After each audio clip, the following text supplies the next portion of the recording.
Welcome to the Hook Battlefield. Welcome to the Hook Battlefield. Shake it to left, shake it to right. Got you now, got you now. I can control, I'm flying high. Shake it to right, shake it to left. Try to who, how's my skill? Bigger, bigger, bigger, bigger. Bigger, bigger, bigger, bigger. Bigger, bigger, bigger, bigger. Bigger, bigger, bigger, bigger, bigger, bigger, bigger, bigger. Bigger, bigger, bigger, bigger, bigger.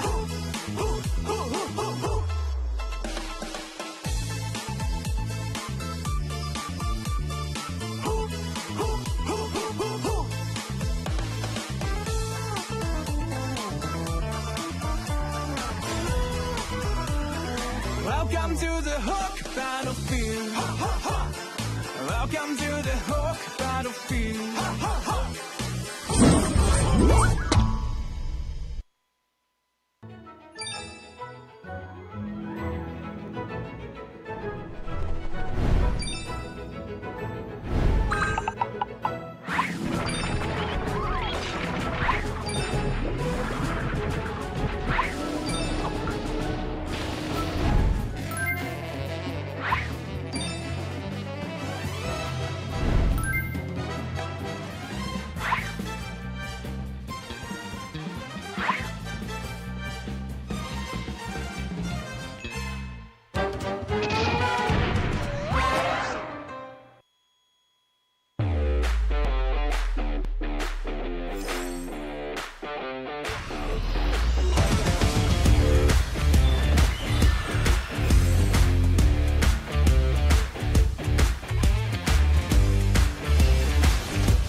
Welcome to the hook battlefield. Welcome to the hook battlefield.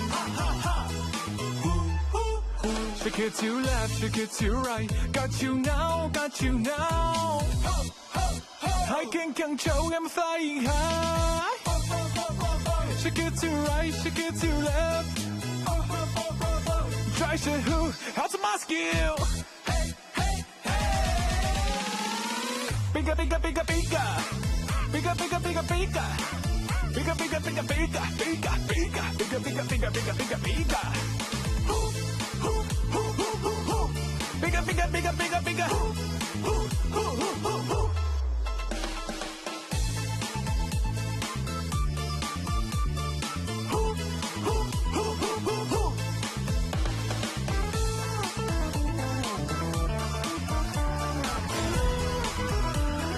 Welcome to the hook battlefield.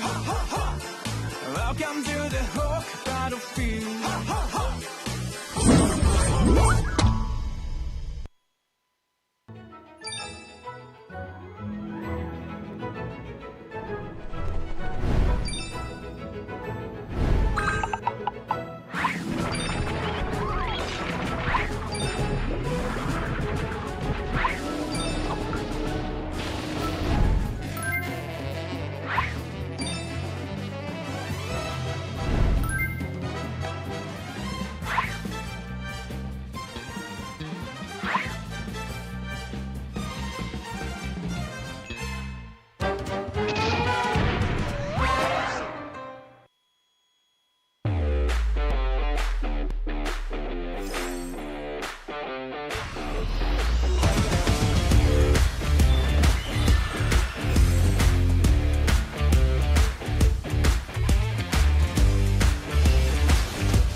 Welcome to the Hook battlefield.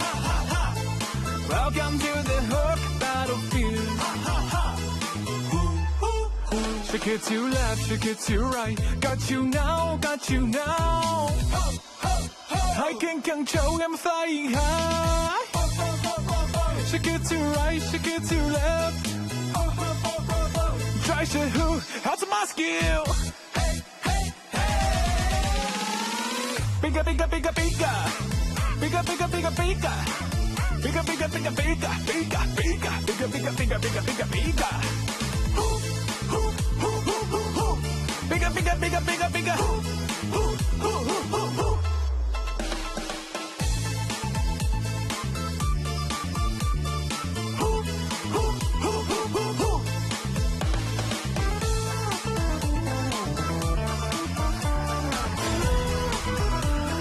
Welcome to the Hook battlefield.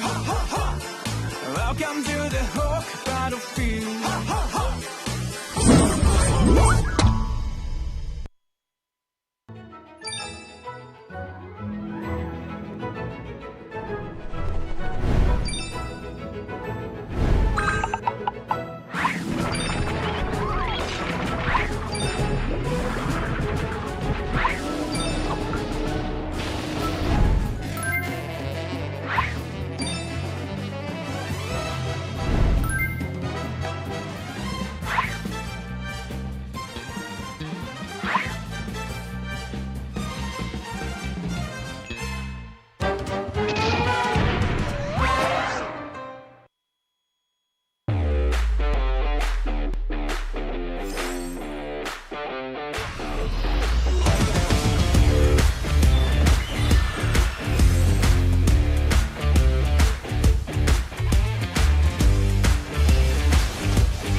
And we're live, everybody. Welcome back to the MCT North, where 8 teams are competing for a slot at the Esports World Cup.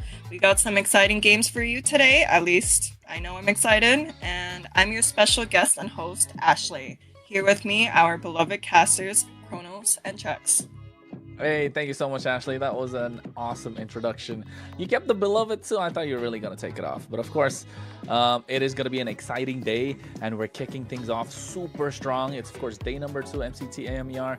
Day 1 had ups and downs, but definitely a lot to talk about and a lot to recap, right, Trex? Yeah, I think day 1 was everything we kind of wanted from any day 1, but now day 2, it's Christmas morning. We have even more great games to open up here. A lot of players got their wishes on who they were going to get to face today. So I got some of my wishes on teams that were going to face each other today. So I think we got a really exciting set of matches ahead of us. Yeah, I know I'm excited for some of these games, you know. We have 4 teams, 4 of the argumentably strongest teams going against each other from the start. And yeah, what do you guys think, Kronos? Yeah, I mean, I think the games are going to be super exciting, of course. But before we get into the games, let's show you what we're all about with that Swiss format coming your way in about, 3, 2, 1. Am I right? Welcome to AMER 2026, the official league for Mobile Legends Bang Bang in the Americas. In this video, we'll walk you through the format of the competition. The league is divided into 2 regions, North America and South America. Each region features 8 teams, for a total of 16 teams competing in the ecosystem. The regions compete separately during the season before meeting in the Americas finals. Each region begins with the Swiss stage. All 8 teams compete across multiple rounds.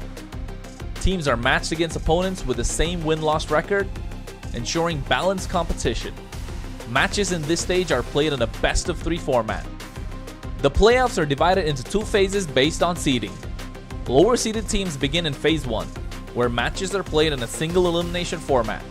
Higher-seeded teams advance directly to Phase 2, which uses a double elimination bracket.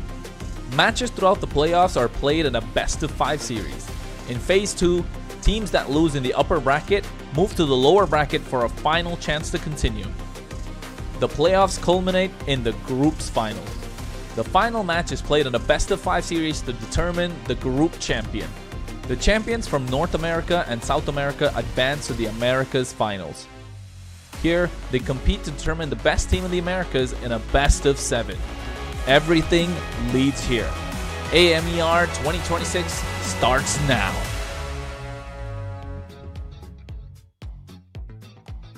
You know what the best thing about the format is, Trex?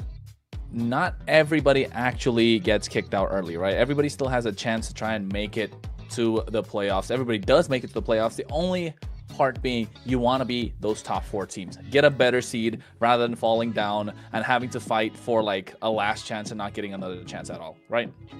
Yeah, I mean, you want to do well no matter what in Swiss stage. It secures you safety and a good spot to watch some of those teams as they're playing before they get to you. Not only that, I mean, for me, I think the coolest thing about this whole format is they actually found a way to bring South and North America together into one Americas.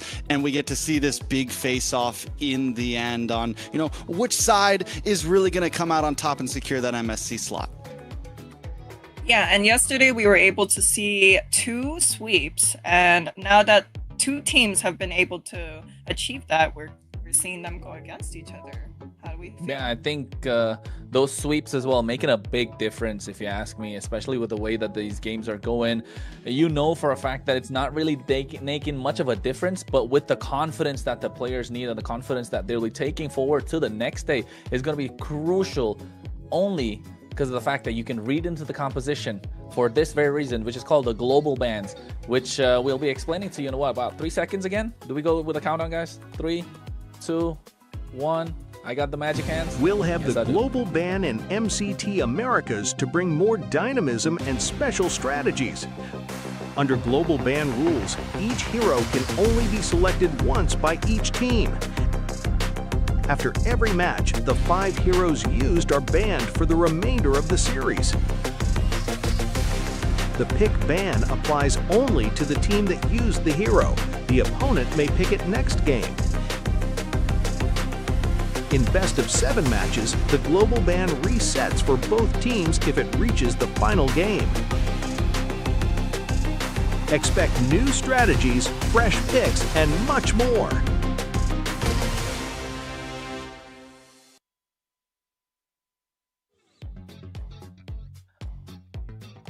Yo, we're talking 30 bans in a best of 3, 50 in a best of 5, and what, 60 bans, or that 70? I don't even remember. That's a lot of heroes. Like half the heroes? Yeah, like half the heroes are completely gone, Trex. Like, I like the global ban. You were iffy about it. We're in day 2. Thoughts? We're still getting there. We're getting there. It's been fun to analyze, honestly. It's made it interesting, and it does add some new layers of, oh wait, they can hold on to this, they don't have to pick this because the other team can't pick it anyways. Like, there's a lot of different strategies that are interesting to kind of, just look at and theory craft on. Yeah, but when you see 15 bans, 15 heroes that you can't play on your own team, I wonder how that's supposed to work out. Luckily, I'm not on a team. Luckily. And you are. You're in Vendetta.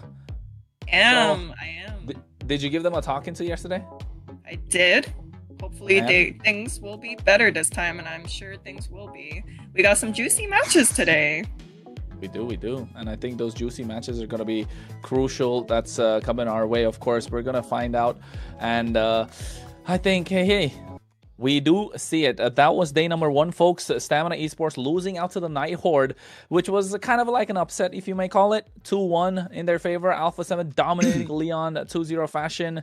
Vendetta getting the 2-0 against Influence Rage, although that game was really close. And the last one, Leviathan versus U2 Esports. That could have gone any way. Again, another 2-1. And hey, is there a pattern? Are all the red side teams kind of picking it all? Even though in the draft they were on the blue side? We're finding something. But day number 2, Trex.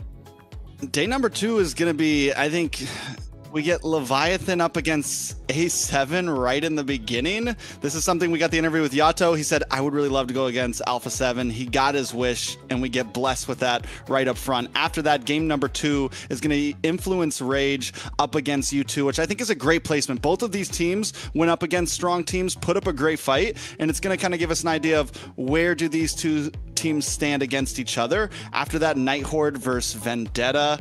I am also very excited for this match because Night Horde with the upset yesterday, at least in some people's minds. Vendetta able to cleanly secure their matches in the end. Who's going to win this one out? And then the last one is, if either of these teams loses, this is a fight to prove that we can still maybe hold a chance in this. I feel like whichever one of these two teams loses here has a low chance of making it to a good spot in the playoffs. Yeah, I think the playoffs are going to be super important. This is the one day where you do not want to walk away with a loss, because after this, you go straight into the 2-0 bracket, and you want to be there, like Trex mentioned. And getting that upper seed, like you saw the video about in the Swiss format, is super important because you don't have to fight for your place. You don't have to fight for survival. And well, with everything that's going on and everything that's been happening so far, the first match of the day is going to be a banger, a certified banger. We may say it. You might as well get that verified checkmark going for it. And the lineups for those rosters, of course, we're going to take a look at it right now. And we're talking first about Leviathan. Ashley, Leviathan. Take it away. Oh, Ashley. For the side of Leviathan, we got Bethlehem, Oh My Foe, Yato, ISO, and Joy Bodge. Hey, Yesterday, talk about it. Yeah, I mean, I'll let Trex talk after, but like, yesterday was kind of a, tricky start for Leviathan, but soon after they were able to pick up the pace and show the world how much they have to bring to the table. Well, they definitely did have to show quite a lot, but then again, looking at this lineup, it's a star-studded lineup. We did expect a lot, and speaking of stars, Trex, I mean, come on, does it get better than this? Yeah, Alpha 7 North, Naths in the EXP lane, best player in the jungle, Cold in the mid, Zia in the gold, and Shark in the roam. If you want my honest opinion, yesterday they didn't really get tested. We got to see them dominate in a match, but we haven't really seen them, go against, in some of my opinion, some of the other top teams in this format. So I think Leviathan, we're going to get to see how good Leviathan really is, and we're going to get to see if Alpha 7 does have any kinks in the armor. Can Leviathan crack through, maybe steal a game, maybe steal a win? Yeah, and I think if anyone is out there watching, everyone's expecting this to go to a 3 games, right? If I'm not wrong, 3 games is going to be the way to go for this one. And it's going to be super exciting to see if they can actually hang. And with this global bans kind of in place, you know for a fact that teams with coaches have the advantage, right? Because they have an external mind kind of looking into it, not worrying so much about the game. Although, with Leviathan's performance yesterday, shaky, that 2-1 win, but definitely having a lot more confidence going in, right, Ashley?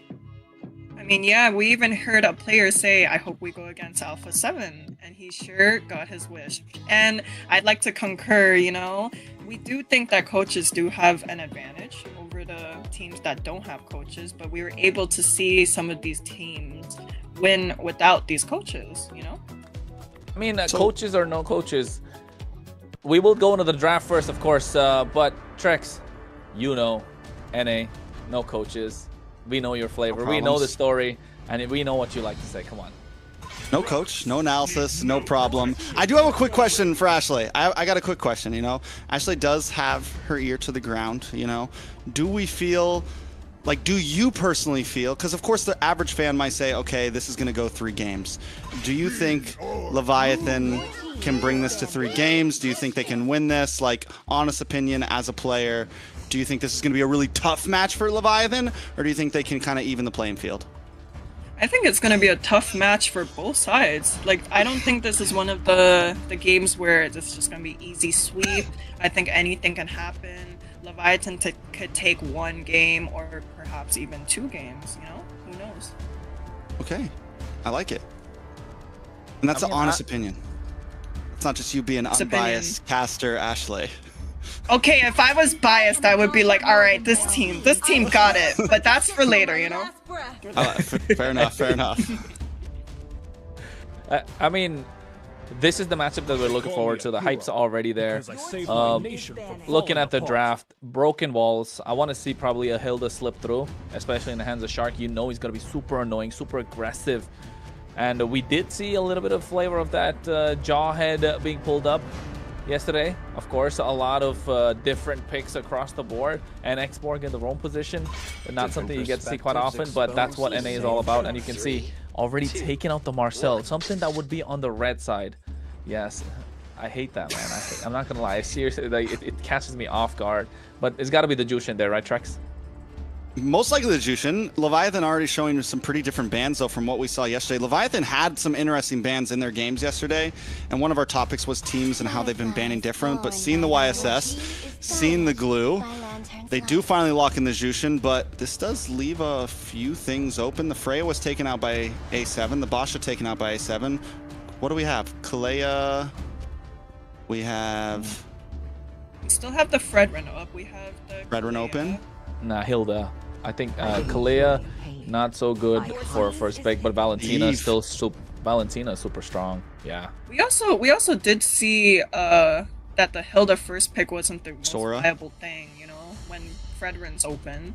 What is the Hilda's purpose for at this point, Sora.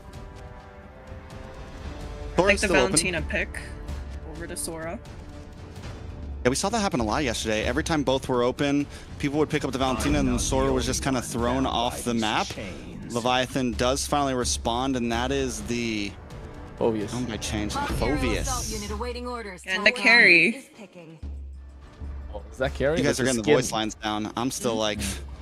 Especially when the skin voice lines come in, then I'm really like, I got no clue. The fact that she knew the carry off the skin voice line is crazy.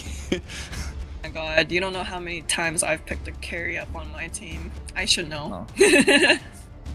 Well, I mean, Not just that, the Phoveus is such a simple answer to the Valentina, and it's great to be on the red side. Phoveus is so good, such a menace in the EXP lane. It's so crazy in team fights. Barely, what, in one game yesterday, we saw the Phoveus not die at all, like almost unkillable. The carry being picked up. It's got to be the others on the other side, right? It's got to be the Claude, the carry. Suyo, or Suyu. What are we thinking about that, Trex? Suyo, I'm not the Suyu. Suhu. Suyo. It's been a popular pick. I think it's solid. We saw it yesterday in response to things like the Harley, but I normally lost out. With Harley still open, it could be a nice pickup from Leviathan here as their third pick. It did do well against it. Instead, they are going to lock in the Redrin. The voice lines, I don't got them. The delay, it kills me because I'm like, wait, I should know this, but... No, I mean, I hear you. But like, so far for the Alpha 7 North team, we've seen some of these picks from them yesterday. Which leads me to think, are these comfort picks, or is it just straight up, we're going to be dominating from game 1 to game 2? Maybe even a game 3. The one thing that kind of... Oh, go ahead. You go. I was going to say, I like Leviathan's draft right now. I think the Fredrin is still solid. I think they could wrap things up. Even though the Valentina's on the other side, they could still pick up something like a Eve, something to kind of create this box to play in, create space for ISO. We saw how well Yato did with the stolen RWM yesterday for ISO with a carry. We could see something like that again today, just with the real deal. So it could be something we could watch out for. I would, let's say, I agree to disagree. First half of the draft, I really like Alpha 7. They got the dive kind of secured. They have the neutral objective secured with the Suyo as well. And the Valentina really throws a wrench in the plans for Leviathan to see what they can go with. The bans, again, the EXP bans, making sure you don't allow Nats to dive out of the back line. Probably looking to go for a Eve here. Still not the best in my opinion, but is there really a lot of options open, Ashley? Yeah, I know. I'm just looking at both sides. Like, it kind of just feels like, what's the word, nostalgic or a bit, because yesterday we were able to see both teams pick these exact same heroes. You know, we saw All My Foe shine on this Fredrin. We saw ISO on this carry who was able to snowball and follow up really well. And then on the side of Alpha 7, like I said, we saw this Claude farming, we saw the Suyu able to dive in, and the Valentina counter-engaging. So right now it's kind of hard to say for me which draft I'm liking better. But we're about to see the two picks. Your team is picking. What was that? Could be a possibility. There was no voice line. And what? Jawhead. I mean, he doesn't have a mouth, you know, he's just a robot, so he doesn't get a voice line. Hey, the little kid! I'm sure she can speak a little bit. I was gonna invented one. Is that a chip? Oh, Chip? That's a Chip. That's Chip! Chip on the side of Alpha 7, paired up with and a Lapu? Oh, and a no. Lapu. See? Is that Novaria? Oh, Louis. This is some This is spicy. Yeah. I'm gonna say this. A2 I am personally more of a fan of the Louis over the Chip. Ashley, your opinion? I'm still 50-50. We got, I don't know, it's hard to say. We got two teleporters, two macro heavy heroes. Very interesting. I mean, for me, I like the Jawhead here. It's so good. You don't allow the Suyo to play at all. You don't allow him to get any sort of neutral objectives. Yes, the teleports are present, but it's going to come down to those big retribution plays in the pit. So I feel like the ones to kind of get that advantage will be the ones to kind of take the game, especially after the second turtle, like we've seen how it's going about for the entire duration of day number 1.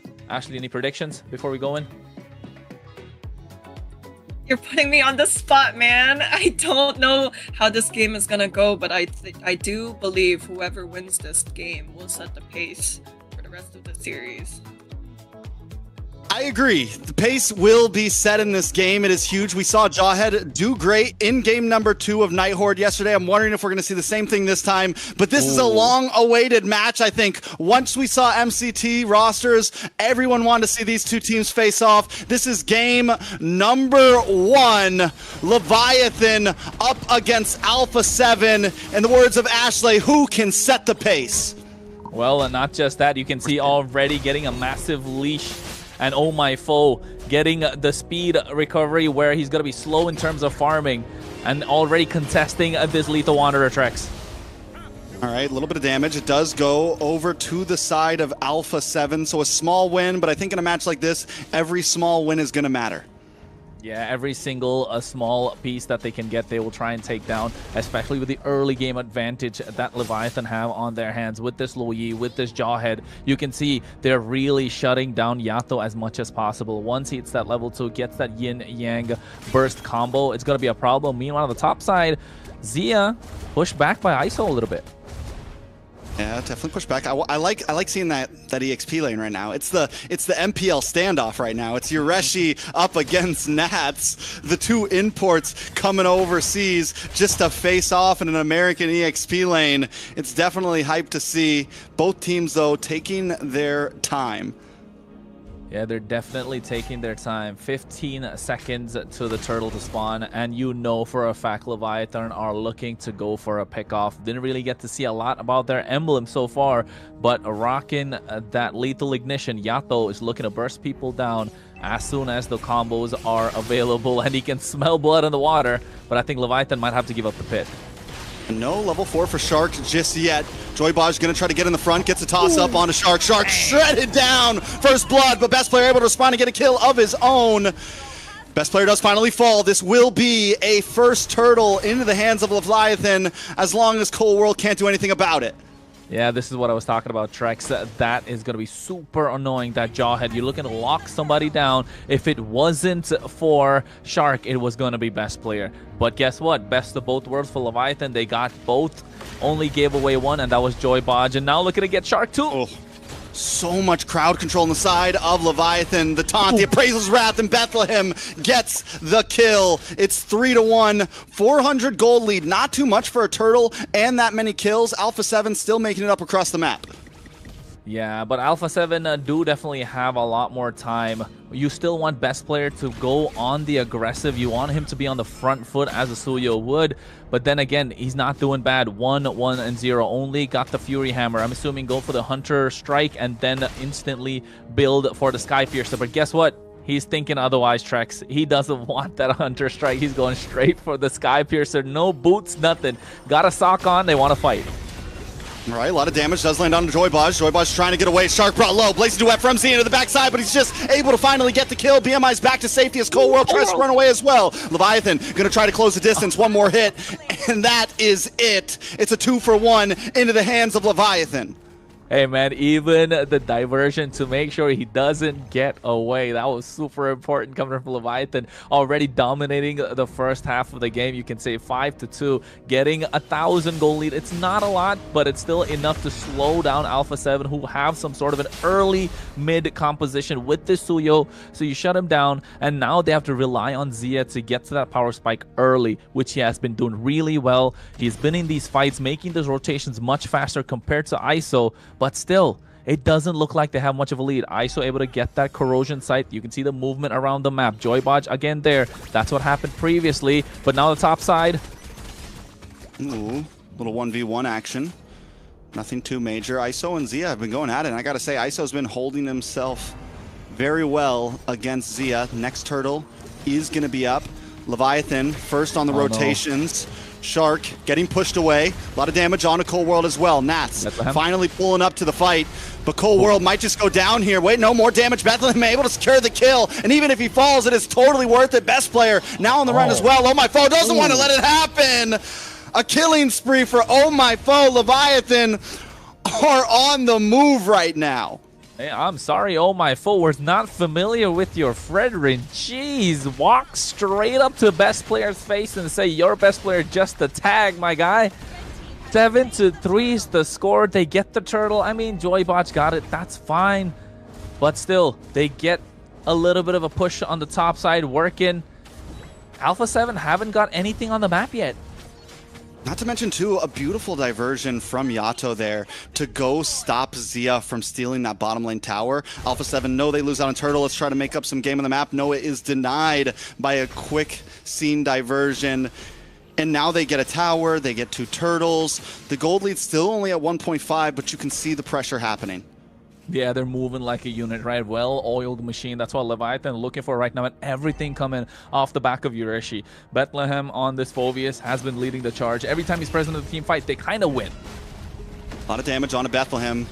But the Infernal Pursuit is on. And here comes the ejector. No. Joybaj unable to get the toss, though. Forced to use the flicker back just to get to safety. Bravest Fighter does land down. And Best Player secures the kill. ISO with a Spleety White light wheel. Not able to do enough damage. Finally, Alpha 7 win out in a fight.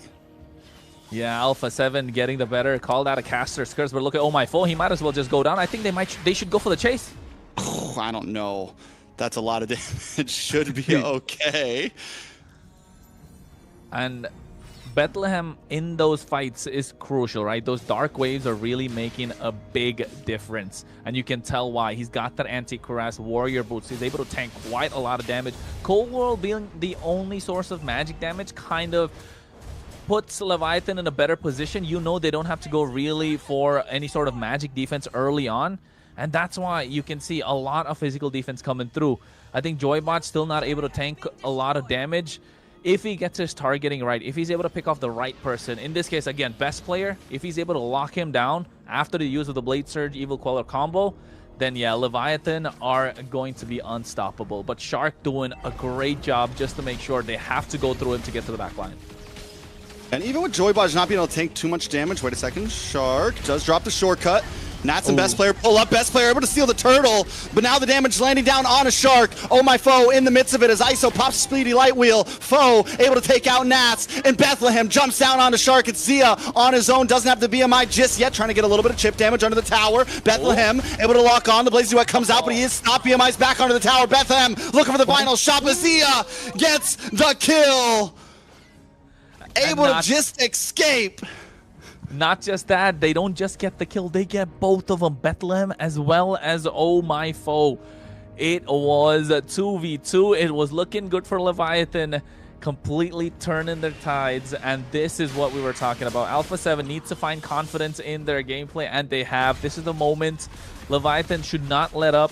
Alpha 7 got a 1,000 goal lead now, and they are looking to convert that into some objectives, into something in the map that will give them a little more control of this river, of these team fights, because those diversion plays are very, very dangerous.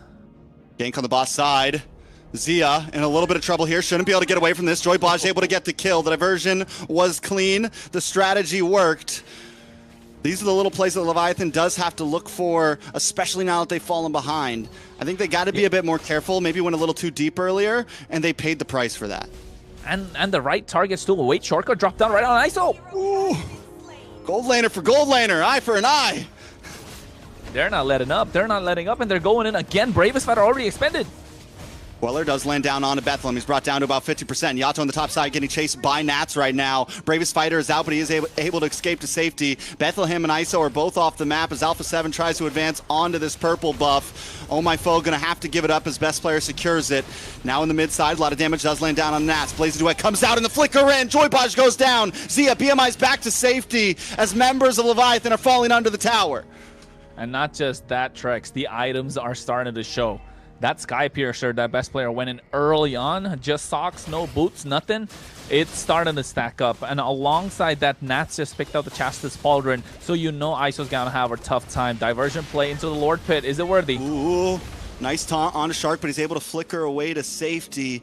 Leviathan, the diversion was not worthy.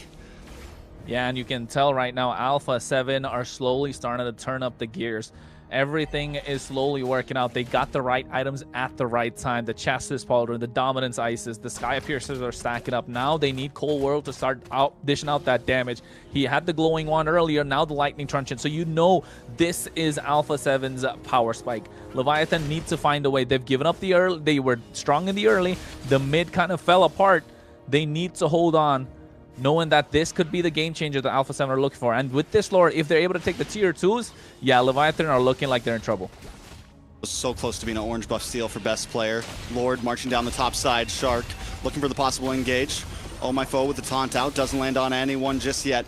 Best Player with the surges. A nice taunt on Azia. He BMI's back. The Appraiser's Wrath does not connect. Joybaj holding down the front side. They're able to take out the Lord and not lose too much in that push.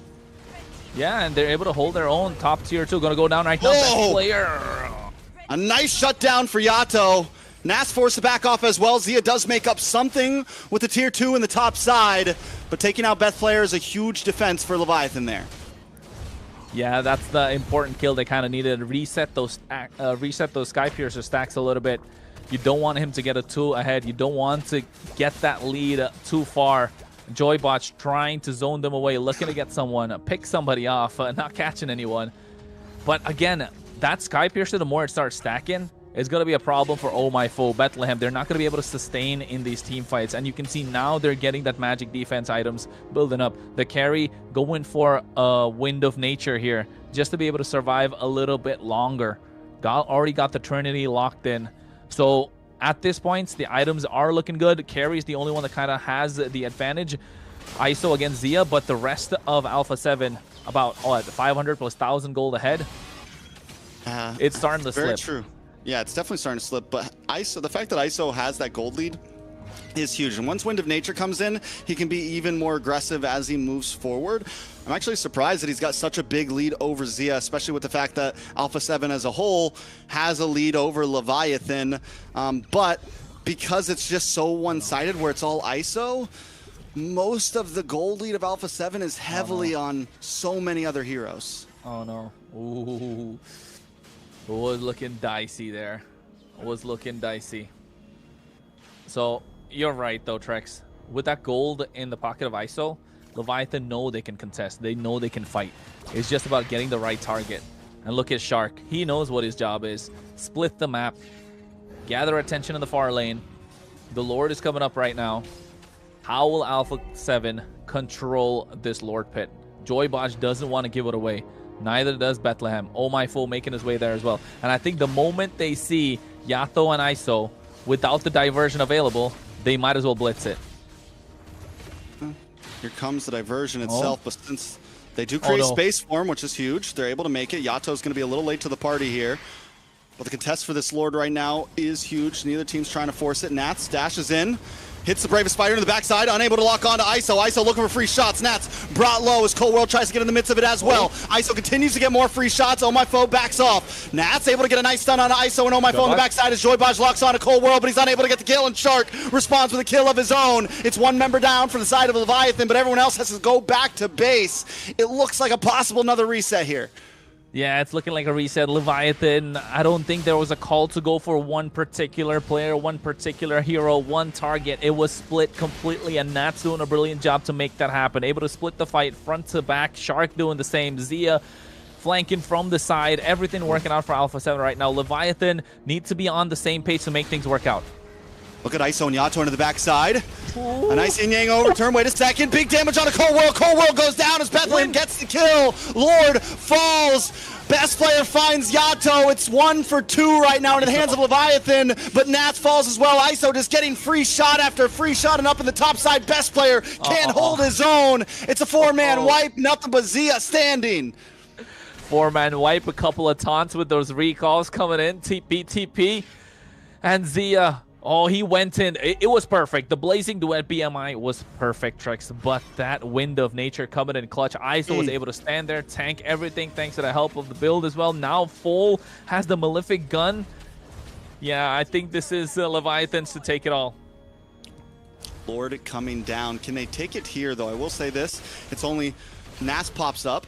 Best player about to show up as well. They need to be careful. We've seen Leviathan bite off a bit more than they can chew in some of these games. And if they do that again here in this push, it's going to look bad. Alpha 7 will take advantage of it.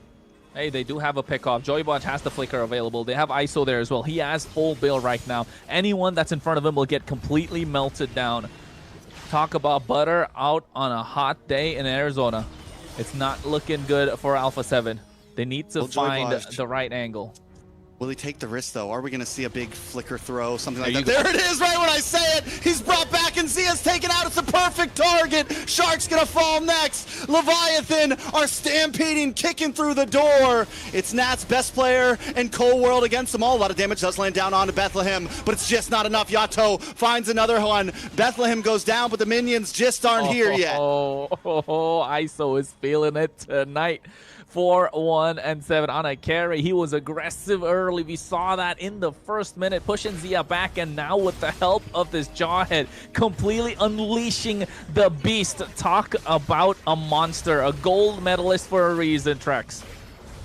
Oh my lord, they are about to end this here. Oh no. One tank minion, they just got to lock on a base. It's Cold World. Nats. Yato. Oh, Yato's low. He's taking out Cold World, able to get the kill. Leviathan need to back up. They got to get out. Shark shows up, pulls up, and another kill from Cold World. Target is locked. 4 down for Leviathan. Is this the throw of the day? Yeah, it's a massive throw. What are you doing? I don't think it was necessary. They knew Nats was there. He had the bravest fighter, Landshaker. Used the Raging Sash to get the clear as well. Yato just taking too much from the base crystal. And now you had all that control, all that advantage. All of a sudden, Alpha 7 have priority in the Lord Pit unless we see a massive diversion play coming through as well. If they get this inhibitor, Leviathan are going to be kicking themselves. It's 10 seconds for Oh My Foe, 7 for Joybodge. Now Yato finally back on the map. Inhibitor does drop, but minions are back on the base of Alpha 7. It's going to create some breathing room for Leviathan. Don't get me wrong, Leviathan, that was a big whiff. That was a big whiff. But they still have the advantage. Both off-lane inhibitors are down for the side of Alpha 7. At this point, you have the diversion. You can play it slow. You can slow push this long lane. You don't need to force a fight, but it does look like that's what they want to go for. Joybodge misses the toss. Ooh. Shark, shortcut drops down as well. Does come out. Shark brought down low. A lot of damage. Terrify onto Oh My Foe. Nats also forced the bravest fighter back. It's 1 down. Shark gone. Leviathan still controlling the map. Back to Lord. Alpha 7, if they want to contest this, are going to have to 4v5. Oh yeah, I think they are looking to go for it because there's a lot of pressure coming down mid lane. You can see Alpha 7 are not looking to give this up. And the same thing with Leviathan. Somebody's got to go back. And the moment they see it, ISO! Time after time! Finds the 1v1s, finds the wins. It's Nats now with the bravest fighter. Diversion is coming out from Yato. They're going to replace down at the base. Into a beautiful position. Nats and the rest of the team have to go back. They're going to use that to push the minions in and head back to the Lord. But watch for Nats. Can he make a game-changing play here, or does he play it safe? I think he's got to play it safe. But never mind. Shark. Best player looking to come to contest. Shark from the back as well. Cornering. It's a sandwich. Is he going to go for the shortcut here? It's 3v4. No Zia. Just ISO. Leviathan, though, still play it safe. They don't want to risk it. Hey, man, if you told me that when I woke up today, I was going to see Leviathan dominating a game against Alpha 7 and pushing Alpha 7 to the limits, I would have told you, y'all are dreaming. You are dreaming. But with the way that we're going. She kept it real with us. She called it. She kept it real with us. She said it could go any way. That's why she's the pro, right? Not us. All right. It's 5v5. Back on the map, Oh My Foe, controlling the Lord. Watch for Yato, Baj, Bethlehem. The whole squad's pulled up right now. ISO shows face. Do they know Alpha 7's in this bush right now, though? They know. They know. They can smell it. Oh, diversion. Look at Oh, go there. good position. Big jump on a Shark. Joybodge to the backside, unable to get the toss. It's a lot of damage down onto ISO. ISO needs to try to get away. Zia does get taken out by Yato. It's nothing but Baj and the boys on top of Nats right now as Bethlehem holds back best player. It's a 1-for-1 right now. Cold World in a bad spot. ISO looking for some free shots. Watch for best player. ISO finds the kill onto Cold World, but best player finally gets a shutdown. A double kill for best player. He's looking for more. The killing spree is locking in right now. Another one. A maniac. It's a 1v1 right now. Nats best player up against Oh My Foe. Yeah, and the waves are already crashing in. This is the problem with the Suyo, right? So mobile, the low cooldowns. That Soul Sever just able to do percentage-based damage on your missing HP, man. It's not looking good.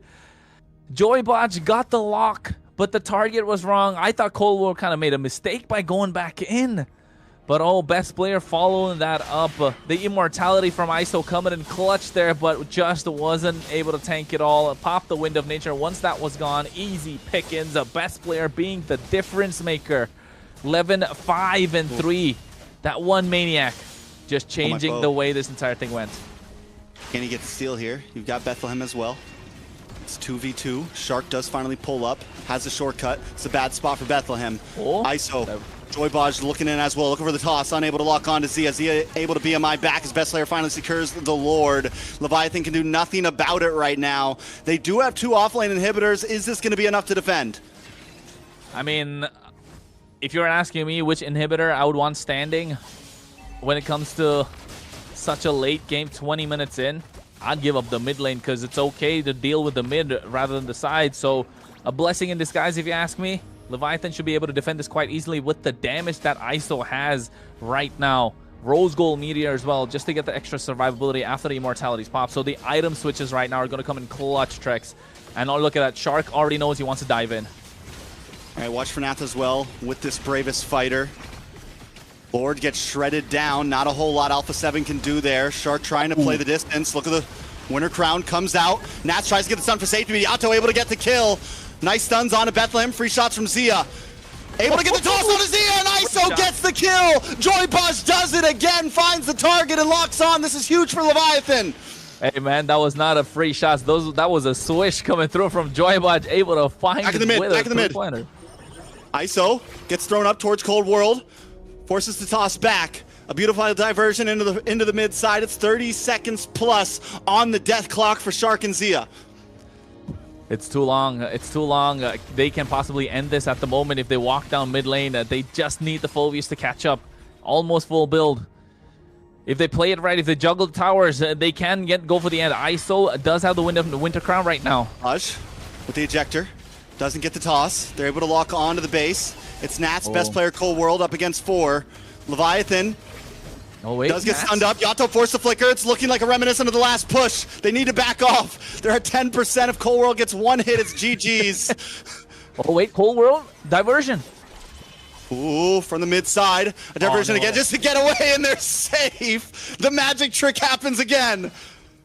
Oh, that was dangerous. That was dangerous. A shortcut coming through with a diversion taken away by Cold World. Oh, that could have been disastrous. The Leviathan not going to make the same mistake twice. 15 seconds to the Lord. We're talking 23 minutes into the game, Trex. This is the one that needs to contest, but for Alpha 7, no inhibitors, so the map is going to be against them, especially that far lane. You know Leviathan's minions are going to start pushing in. And oh my foe, he has been creating space for the team for the longest of times. He's got to do it one more time just in this last fight. Baj has been locked in. Zia is the target. Zia's got to be tilted at this point. The guy's got to be frustrated. Every time the big moment comes, Baj has had some bad throws too, don't get me wrong. He's had some bad ejectors. But when it counts, he always finds Zia. And Zia doesn't go for the Purify. He goes for the Flicker. So if he gets caught, there is nothing he can do. Lord now up, and this feels like a last Lord type of game up on the top side of diversion. Does come in. Shark able to pull up as well. This might be a bad position, honestly. The shortcut comes out. If everyone pulls up, it's going to be a big hit. Look at the damage on a Shark. Zia comes in with a Blazing Duet. Nice damage on the back side. ISO goes down, and all members of Alpha 7 still stand. Zia trying to reposition. Yato falls as well. Alpha 7 are stealing this game into their hands. Yeah, I think with the last play that they're going in the top side, you can see, oh my foe, dropping the Appraiser's Rat, taking away Cold World, the long cooldowns, but what's he going to do? He's by himself. They got no damage dealer present. Look at Joybaj on the bot side. Baj on the bot side. Baj on the bot side. Can they delay? Can they delay? Hold on. Oh no. Oh no. Never mind. Best player comes in. He should be able to get. Nah, I thought he'd go for the kill too. Alpha 7 North turn it around from the far lane off of a shortcut. These teleports, man, they're driving us insane. 24 to 26 kills. It's been more about who's gonna throw better this game. Leviathan big-brained themselves out of that win right there. They tried to diversion up top. All they had to do was go for Lord there. And you got to think, if you're going to diversion at don't do it next to a teleport spot. Shark's able to pull up and bring the whole team, and now Alpha 7 making this go the distance. ISO's going to try to defend, but it's not going to be enough. Alpha 7, after a long, grueling game, 24-plus minutes, are able to take the win. They took the win all right, and I think it was a hard fought, though, for Alpha 7. It took a long time to get there. Just a couple of mistakes coming in from Leviathan. Yes, they were locked in, but yeah, got a little greedy towards the end, right, Ashley?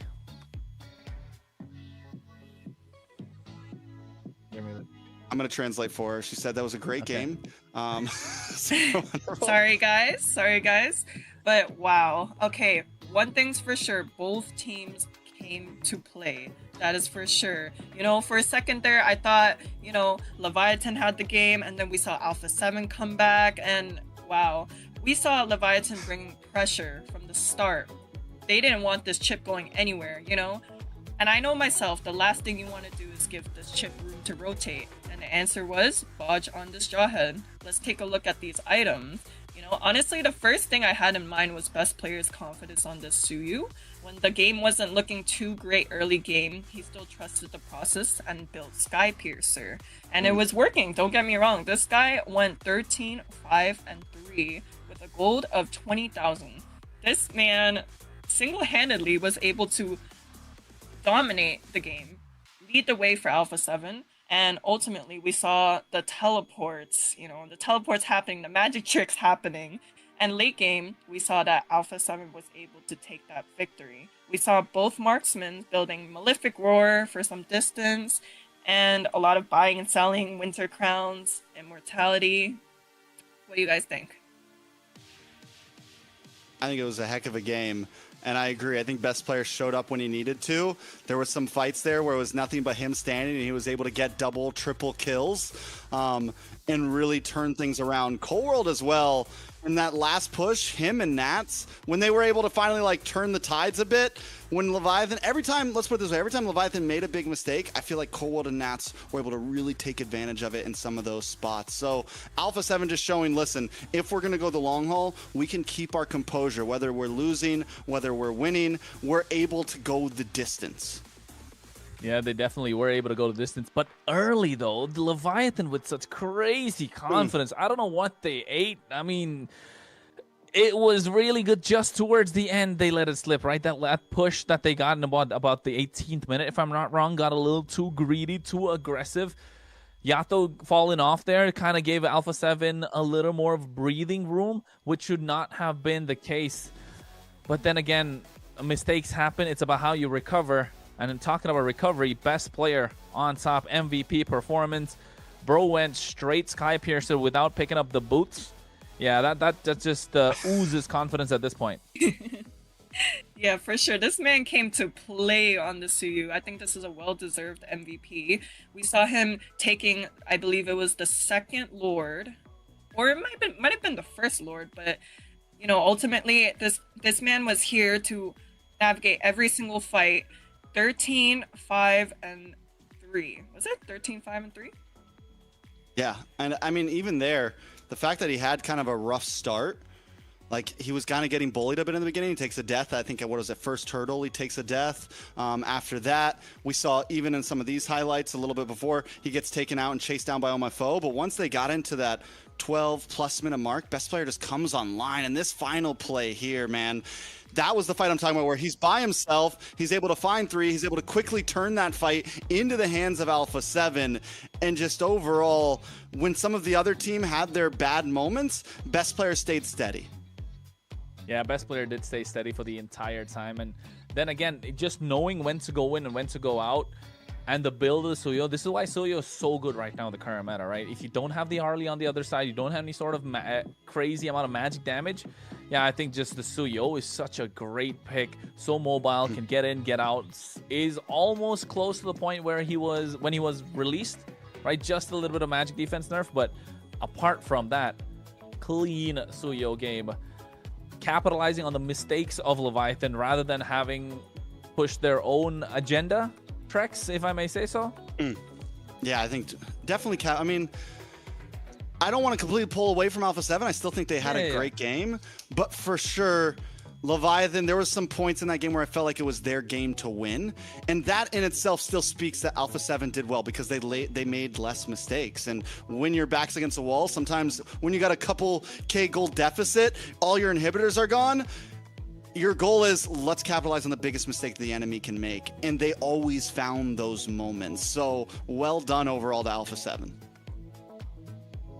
And hey guys, let me be clear about something. I came to this desk prepared to congratulate Leviathan for this game, but I was like, after seeing that last fight, that last fight where the Suyu was able to fight going from the Fredrin, and we're forgetting to give our flowers to the gold laners as well, because most of the damage were coming from the gold laners and the mage. You know, we saw the Malefic Roar on both sides, so they weren't easily able to get caught, you know? And even though most of the game was going on the side for Leviathan, at least for the early and mid game, we were able to see Zia on this Claude also farm up, you know, keep the gold difference at not such a big difference, you know? I mean, if I'm Zia, next game, I'm all walking down Joybot, right? You're gonna make sure he's gonna have a terrible revenge game. arc. It's gotta be. It's gotta be. If you're Zia at this point, he must be tilted. He must be. I mean, we know Zia's the one that's really vocal when it comes to the games, when it comes to communication in the draft, or rather looking at how the shot calls are kind of made. He's probably the most vocal player that they have. But for that one player to get tilted, hopefully he's not. And if he is, Joybot is either gonna have a great game the next one, or he's just gonna end up being in a corner. So it could be either or. Yeah, I think one of these, honestly, Zia maybe underestimated a little bit, because it's true, when you're on the Claude, you have a great BMI, you have a great flicker, you could have easily gone for the Purify there. And I think it's just, he felt safe, he felt confident, didn't think Joybot was going to catch him so many times, because that was, I mean, Zia was getting locked down that game. And I think coming into this next series, Alpha 7 has to look at this in a sense of, okay, we won that, but it was not an easy win, you know? And I think, honestly, Leviathan can play a very similar game. They just need to tighten it up a bit. Leviathan can eat, like, at this point, it's still 50-50 for me for game number 2, unless somebody really just cranks up the gears here. But both teams need to come into this and look at some of the mistakes they made and think about how they're going to win game 2. Yeah, well, one thing's for sure with this global bans, we have 5 heroes that are banned for both sides of the teams. So now, technically, Leviathan and Alpha 7 can pick up the opposing lineup. What do you think? Technically, yes. Technically. If it's not let through, of course. But is that really gonna be the play though? We'll not know. We'll know only when we see the draft. I think again, Leviathan with the Coach Tyrant, right? Wait, a little birdie told me the mastermind behind Leviathan is actually their player foe. There you go. Ooh. Little birdie has told me that. Okay. So I mean, hopefully, like when right now that they're in the game after almost 30 minutes, the pressure is not getting to them. They need some time to calm their nerves before they get to the next game, because you know some decisions in the draft can be based on instinct. But then again, that's the reason you need to have a bird's eye perspective while picking out the draft, so that you can see what the player's comfort is. Yeah, I mean, it's only game number 2, but still, I think if I was Leviathan, if I was a player from Leviathan Treks, I'd just be like so annoyed. I'd be kicking myself after that performance. Yeah, I mean, definitely anytime you have a bad loss like that, you have to collect yourself. But that's what changes the boys from the men, the girls from the ladies, you know? You got to be able to get the dust off your shoulders. You got to be able to come back in and say, okay, that's just another game. We play this one game at a time. There's no difference from the last to now. We just need to play just as good, or if not better. Coming into the bans, though, that YSS ban from Leviathan. Ashley, give me the tea on this. What's up with that? Hey, I mean, I can't tell you exactly what I'm thinking, but, you know, YSS works as a flex pick. It could go to the jungle, it could go to the gold lane. More or less, it's a alright pick, I guess, but we're seeing a Kalea ban once again. That leads me to think maybe Shark on this Kalea. Very good combo. I know Best Player has been a very great Guinevere player in the past, so that is a good ban, I would say. Yeah, that's what I was about to say. That Guinevere has been really good in the hands of Best Player for a long time now. But Kalea taking off, Vis and Shin are probably going to see a Freya go here as well, right? You don't want to give it in the hands of ISO. Kind of saw a little bit of that yesterday. So Boxy is gone. Freya's going to be down next. The Phoveus was such a monster. Again, very underrated, if I may say so. Phoveus was great with Bethlehem, but I do think he started to get, once the damage came online for Alpha 7, You have to know, like, when's my time to really shine and when do I, okay, maybe don't dive as deep, right? Because once Zia was able to shred, once Beth player started getting those stacks up, Bethlehem was not lasting as long in the midst of multiple members. And he did his job well, but he's not buying the same amount of time as before. So we definitely need to readjust. But at the same time, do you want to give that over to Alpha 7? Is that maybe a possible final ban here? I'm thinking that. I am a daughter of Northern Freya. Vale. Ooh. I swear to Yeah, I was protect thinking her of till Freya my Ben. last breath. Yeah. Let's see. Oh, we wait. have Marcel. Hilda open, Marcel. You're right about that. Sora. Okay, can so freely- Valentina. Leviathan can freely pick it up without Yes. Valentina getting picked up from Alpha, so that's a Exactly. huge risk. So it's either Marcel or Sora right here. What do we want to give? I think they have to ban the Marcel. Man. Yeah, Marcel There's is no too much way to you give can away. bring- Yeah. He's gonna be so annoying, right? Just gonna go with a tracking shot straight to the back line. Level 1, just walks into your jungle. What a lot are of- you really going to do? Exactly. I didn't cure the pain. Right, there we go. A He Marcel gives a ban. countdown too. Yeah. Valen, yeah. What? Oh, instead of this.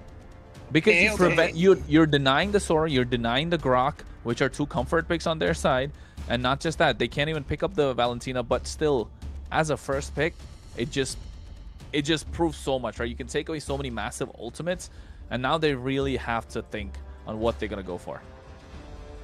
I'll say this though, you know, we always say like you pick up the Valentina to counteract the Sora. I don't think it completely like nullifies the Sora. Like the Sora is still a good pick, Oh, yeah. and you can see Sora composition still beat the Valentina composition, you know.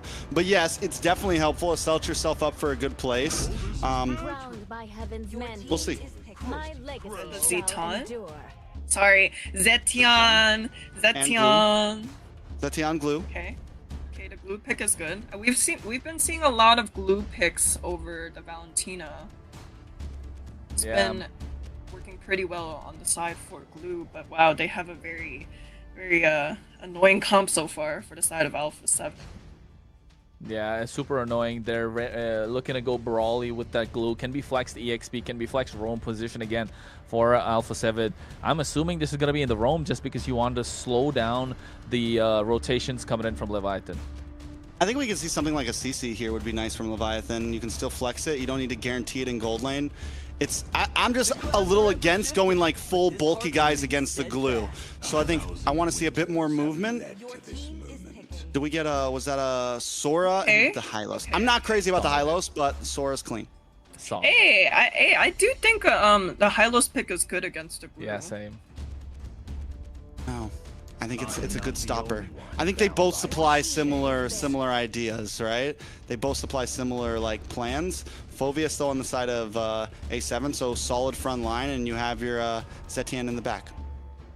I mean, the only reason I'd say the Hylos is so good here because now river control is like so much more easier for Leviathan. They're able to get fast, clear. They're definitely going to take a charge in these neutral objectives. They're taking the fight to Alpha 7 like they did in the previous game on the front foot.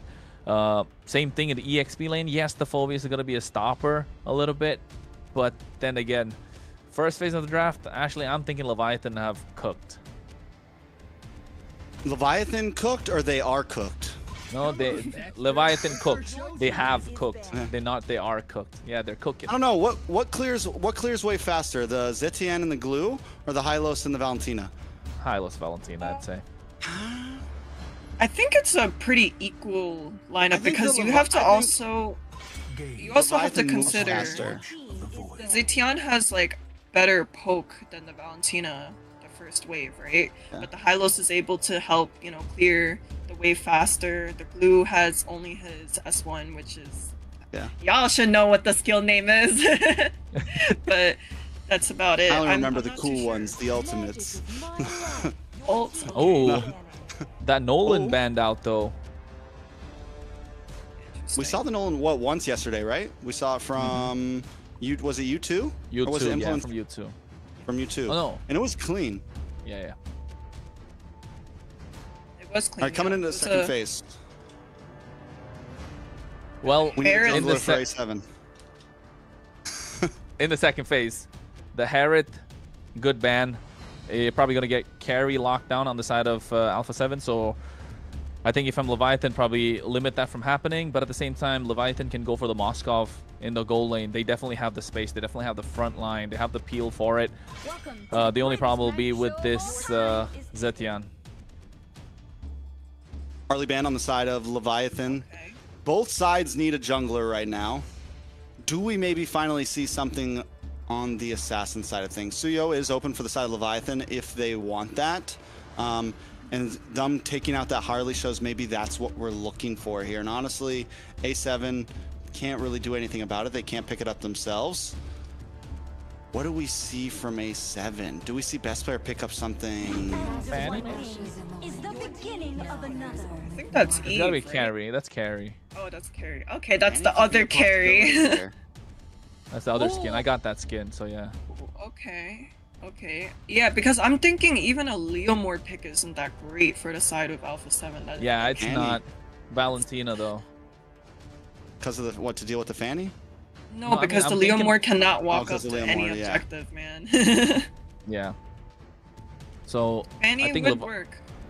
I think Leviathan lock in a Leomord plus what's good in the goal lane against the carry right now. Maybe Obsidia to kind of prevent deny a little bit of the Fanny or the Lancelot that could come through at the same time, right? They can't even go Suyo, so Moskov is what I told her about earlier. Team is picking. Akai? Akai! I heard that voice and I'm like, we haven't heard that voice line yet. That's a new one. That's a new one. Yeah, that is true. That's true. It completely wiped off my mind. Okay. How do we feel about it? I'm 50-50. Thing I'm is, not a fan. I am 50-50 as well because Alpha 7 has an answer to the tanky front line, you know? Yeah, they have the carry. What do you think, Trex? It's preemptive. It's preemptive. If A7 does want to go for a Fanny or something, it's a decent answer to it in a sense, at least in terms of Lord Pit. If they go for something bulky here, it does great against utility jungles. And that's really like, what else do they even have? They go for the Leomord. It has to be. Which it's, I think the Akai's, it's a safe pick. It's a safe pick. It's a safe pick. They just need damage though.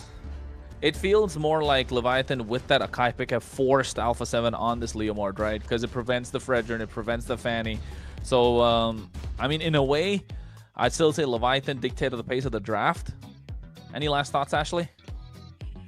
Honestly, for me, I think I'm more towards Leviathan side for the drafting purposes. I don't think it's going to be easy for this Leomord to walk up. They have a Hylos, they have an Akai, they have a Sora. There was literally, Guys. Nats can't do anything. All you need is a big heavy spin and your pursuit's pretty much done for. Shark no longer has a way in. It's definitely right. There's just so many stiff arms on the side of Leviathan to stop the dive of Alpha 7 North. Yeah, definitely they do. And I think Leviathan are looking to go crazy with that first turtle, right, Trex? We'll see how exactly it does go because this is game number 2. Leviathan down 1 match point for Alpha 7. Game 1 was a close one. Will we see another like the one before? Who will take the dub? Well, already starting off a great, both with the purple buff, looking to mirror each other's rotation at the same time. But I think here we're looking to see best player. He needs to pick up level 4, get some poke down on the side of Leviathan, so you know he can come out and finish the job. Shark already being annoying on this glue, and you can tell Leviathan want this river control. Ooh, Shark once again looking like a possible first blood. It's what we saw in game number 1. He does use the flicker. That's going to be big. Leviathan with good control. Overall, do we feel like the early game goes into the hands of Leviathan here? I think it does, Trex, especially with this Hylos, right? At least till level 4, you know for a fact the Sora is going to be annoying, and that level 4 plays, that turtle pit is going to be massive. It just comes down to show how much will Alpha 7 poke out Leviathan before that fight. If they're able to get a good poke down on Bethlehem, on Joybaj, even Yato, then yeah, they're going to run away with the game, not just the turtle. because they've completely controlled the early game where Leviathan are super strong. But if Leviathan can hold out, not really lose a lot of HP, not really trade a lot of these spells for the next 20 seconds, you know they're going to be fighting, and they're going to be fighting super hard because the best player doesn't have any answer right now. Can't walk up to get any points in the turtle pit, and then Yato will be looking to take away the steed himself. The fact that Oh My Foe, though, is on this utility jungle, and it's not like an aggressive utility jungle like something like Fredrin, means Leviathan does have to think about how they're going to approach these turtle fights, right? Without a major damage dealer in the early phase, they need to be a bit more reactionary. Shifting Clouds does come in. Bethlehem trying to get some nice damage on a Shark. Doesn't quite connect, and now Nats, the best player, ride down on a Joybaj. Is able to come back. The Fury of the Phoenix locks in. Joybaj gets stunned. Cold World looking for some more shots, but the IMU responds with the Fury of the Phoenix of themselves. Nice Terrify onto Nats there. Alpha 7 North take control of the turtle pit. Yeah, already using the heavy spin early on as well. This is what we needed to see from Alpha 7. Right now they walk in. Oh my foe, what are you doing? Ooh, it's a lot of damage. He doesn't have the heavy spin. He's going to get chased down, taken out. Nats with the first blood. Best player able to secure the first turtle. Shark brought low. Bethlehem looking for the final shot. Is able to finally get it, but will pay the price for a Cold World. Gets the kill in response. It's 2 for 1. Possibly a purple buff and a turtle over to Alpha 7. Yeah, this is what we were talking about, Trex. It's going to be difficult for best player to walk up to any fight, but if the rest of his team can push back Leviathan, this Leomord's going to be unstoppable. It's looking like that already. 0-0-1. They got 2 kills on the board. Alpha 7 Narc taking control of the game. Now Leviathan needs to find answers, and he's got to come through this goal lane with the item. He's going for a swift crossbow now. Not very far behind his ISO, but they need him to scale, and they need him to scale fast. Because other than him, you have Yato on this Valentina, just not able to get the right skill. But Bethlehem trying his best. Yeah, it's definitely going to be a time game, though, for the side of Leviathan. We're talking mid-game, 7-8 minutes. Once Yato gets 2 items, once ISO gets 2 items. Look at the damage on it. Bethlehem going to get pulled back from best player, taken out. Another kill into the hands of Alpha 7. A 1.5k gold lead at about 4 minutes in. If Leviathan keeps at this pace, it's looking rough for them. Yeah, I think they need Joybot to try to take control of this river from Shark, right? Shark's really been annoying. But you can see, oh my foe! A nice pin. Finally going to get a kill here. Yato able to secure it, which is a perfect pocket to put it in. We'll see how things move forward. They're able to get a little bit of space there. Stop that gold from getting to 2K, but Alpha 7's not letting up. Yeah, they're definitely not letting up. You can see now Zia is playing as aggressive as ISO did in the previous game. Best player knows, or Joybaj knows best players right there. 15 seconds to the turtle at the moment, and Alpha 7 North have completely dominated this river from top to bottom. Leviathan now on the back foot. It's all thanks to Shark because of this glue. So brawly they can go with this composition. If it was Shark that was taken out low before these neutral objective fights, it would have been a completely different story. But the fact that he's on top of the opposition, he's in the face of Joybaj, in the face of Oh My Foe, Alpha 7 North are given free space to do whatever they want. Another turtle goes over to them at that. And Leviathan, I think, played that right. They don't need to force anything right now. You got to give yourselves a little time. Just staunch the bleeding. Keep yourself in a good spot. Try not to let the gold get out of hand. Wait for a couple more minutes till ISO can really get involved in these fights, right? Yep, they don't have to tunnel vision at the moment. A lot of teams at this point will be trying to force the occasion. Trying to get some... Oh, Estori connecting on Zia. Nice lane swap. You're able to stop Alpha 7 from forcing something there. Good connection.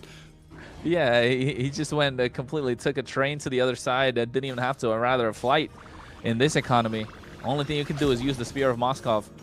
But then again, Leviathan, at this point, you're right. They need to staunch the bleed. They need to slow the pace of the game down as much as they can. Buy time. They're 2K behind in gold. Alpha 7 North with this next turtle will be looking to run away with the game. They got a minute to get there.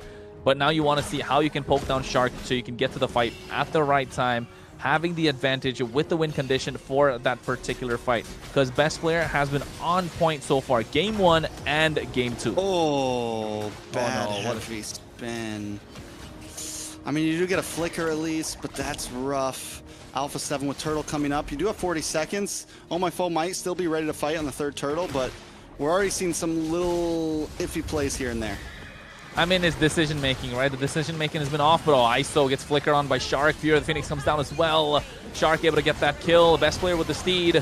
going in. Here's the heavy spin already used up early on, so doesn't have it. The glorious pathway not gonna be enough, and now Zia is locking down Joybodge. And getting that kill onto ISO is huge there. They're going to try to translate it into another tower in the mid side. Bethlehem just trying to fend, take out the minions, able to get the shifting clouds, push him back, knock him up, but he's all alone. Zia finds the kill. Alpha 7 finding play across the map right now.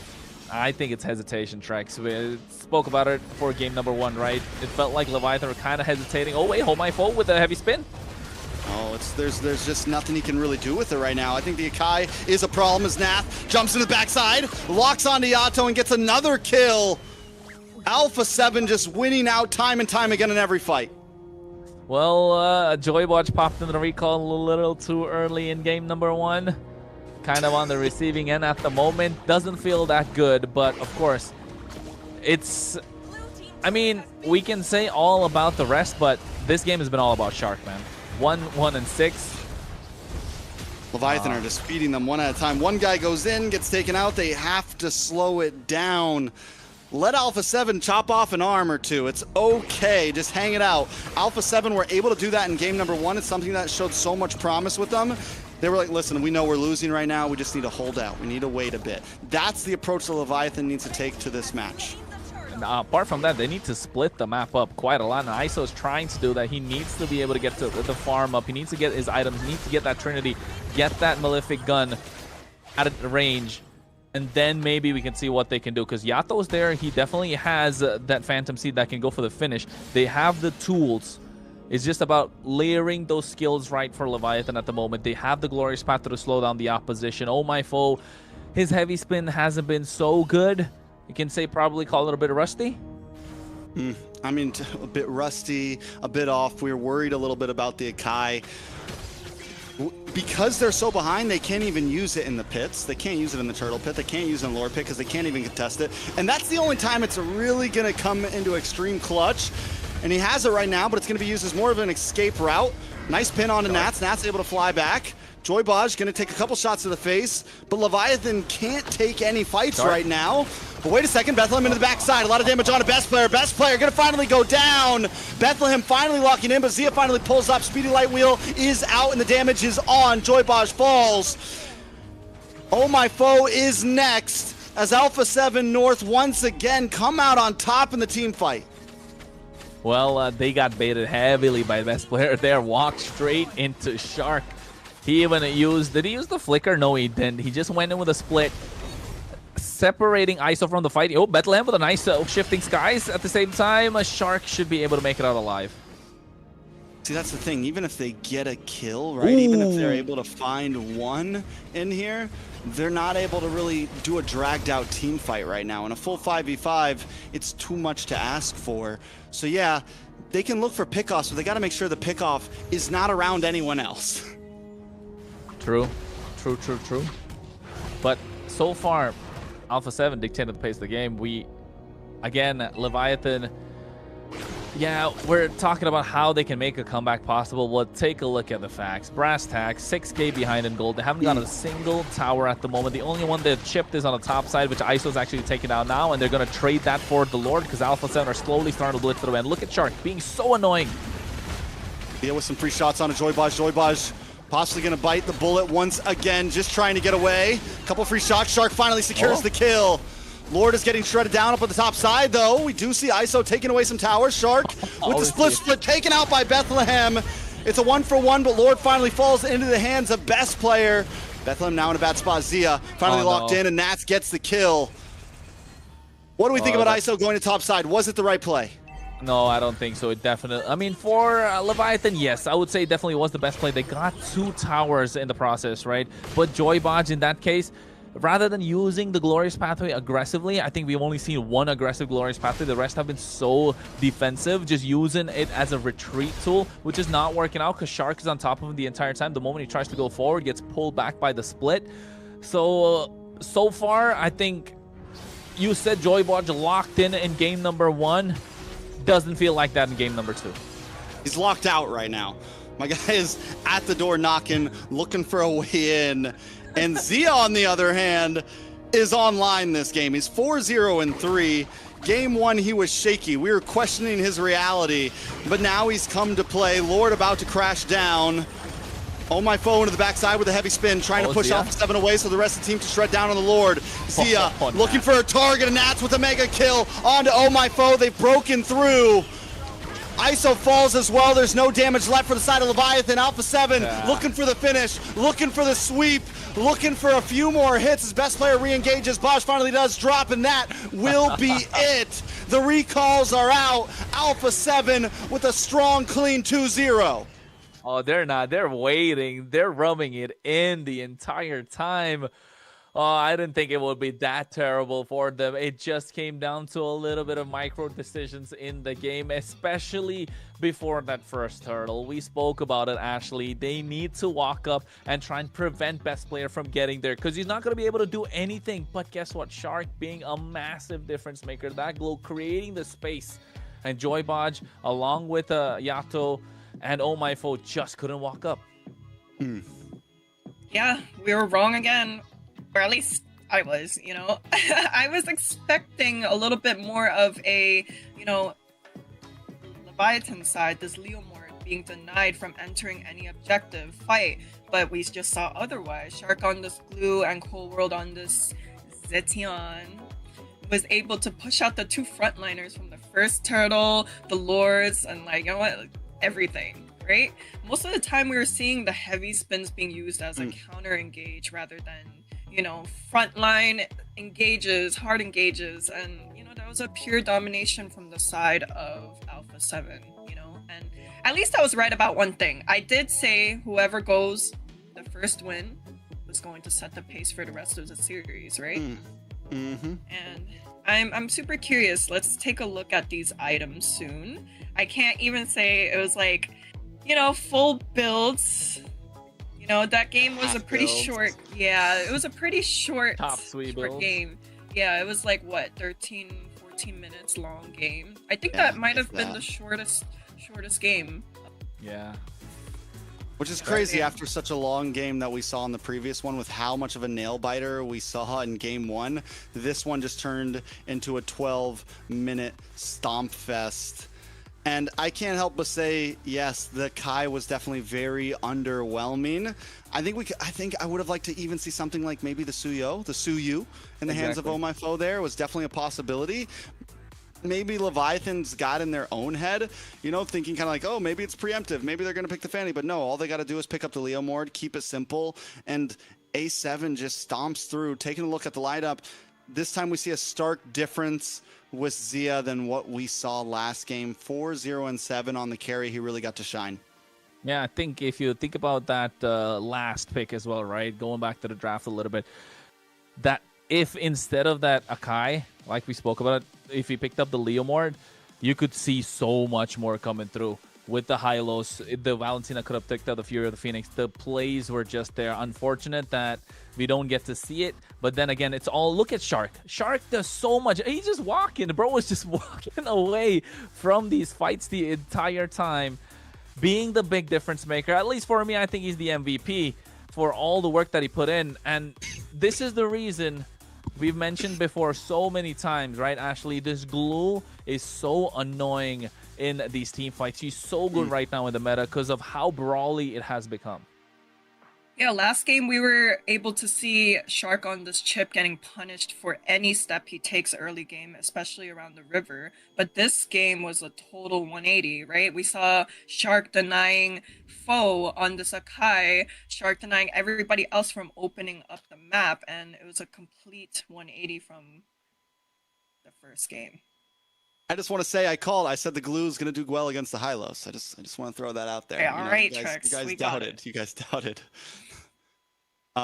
No, yeah, I liked it. Shark did an amazing job overall.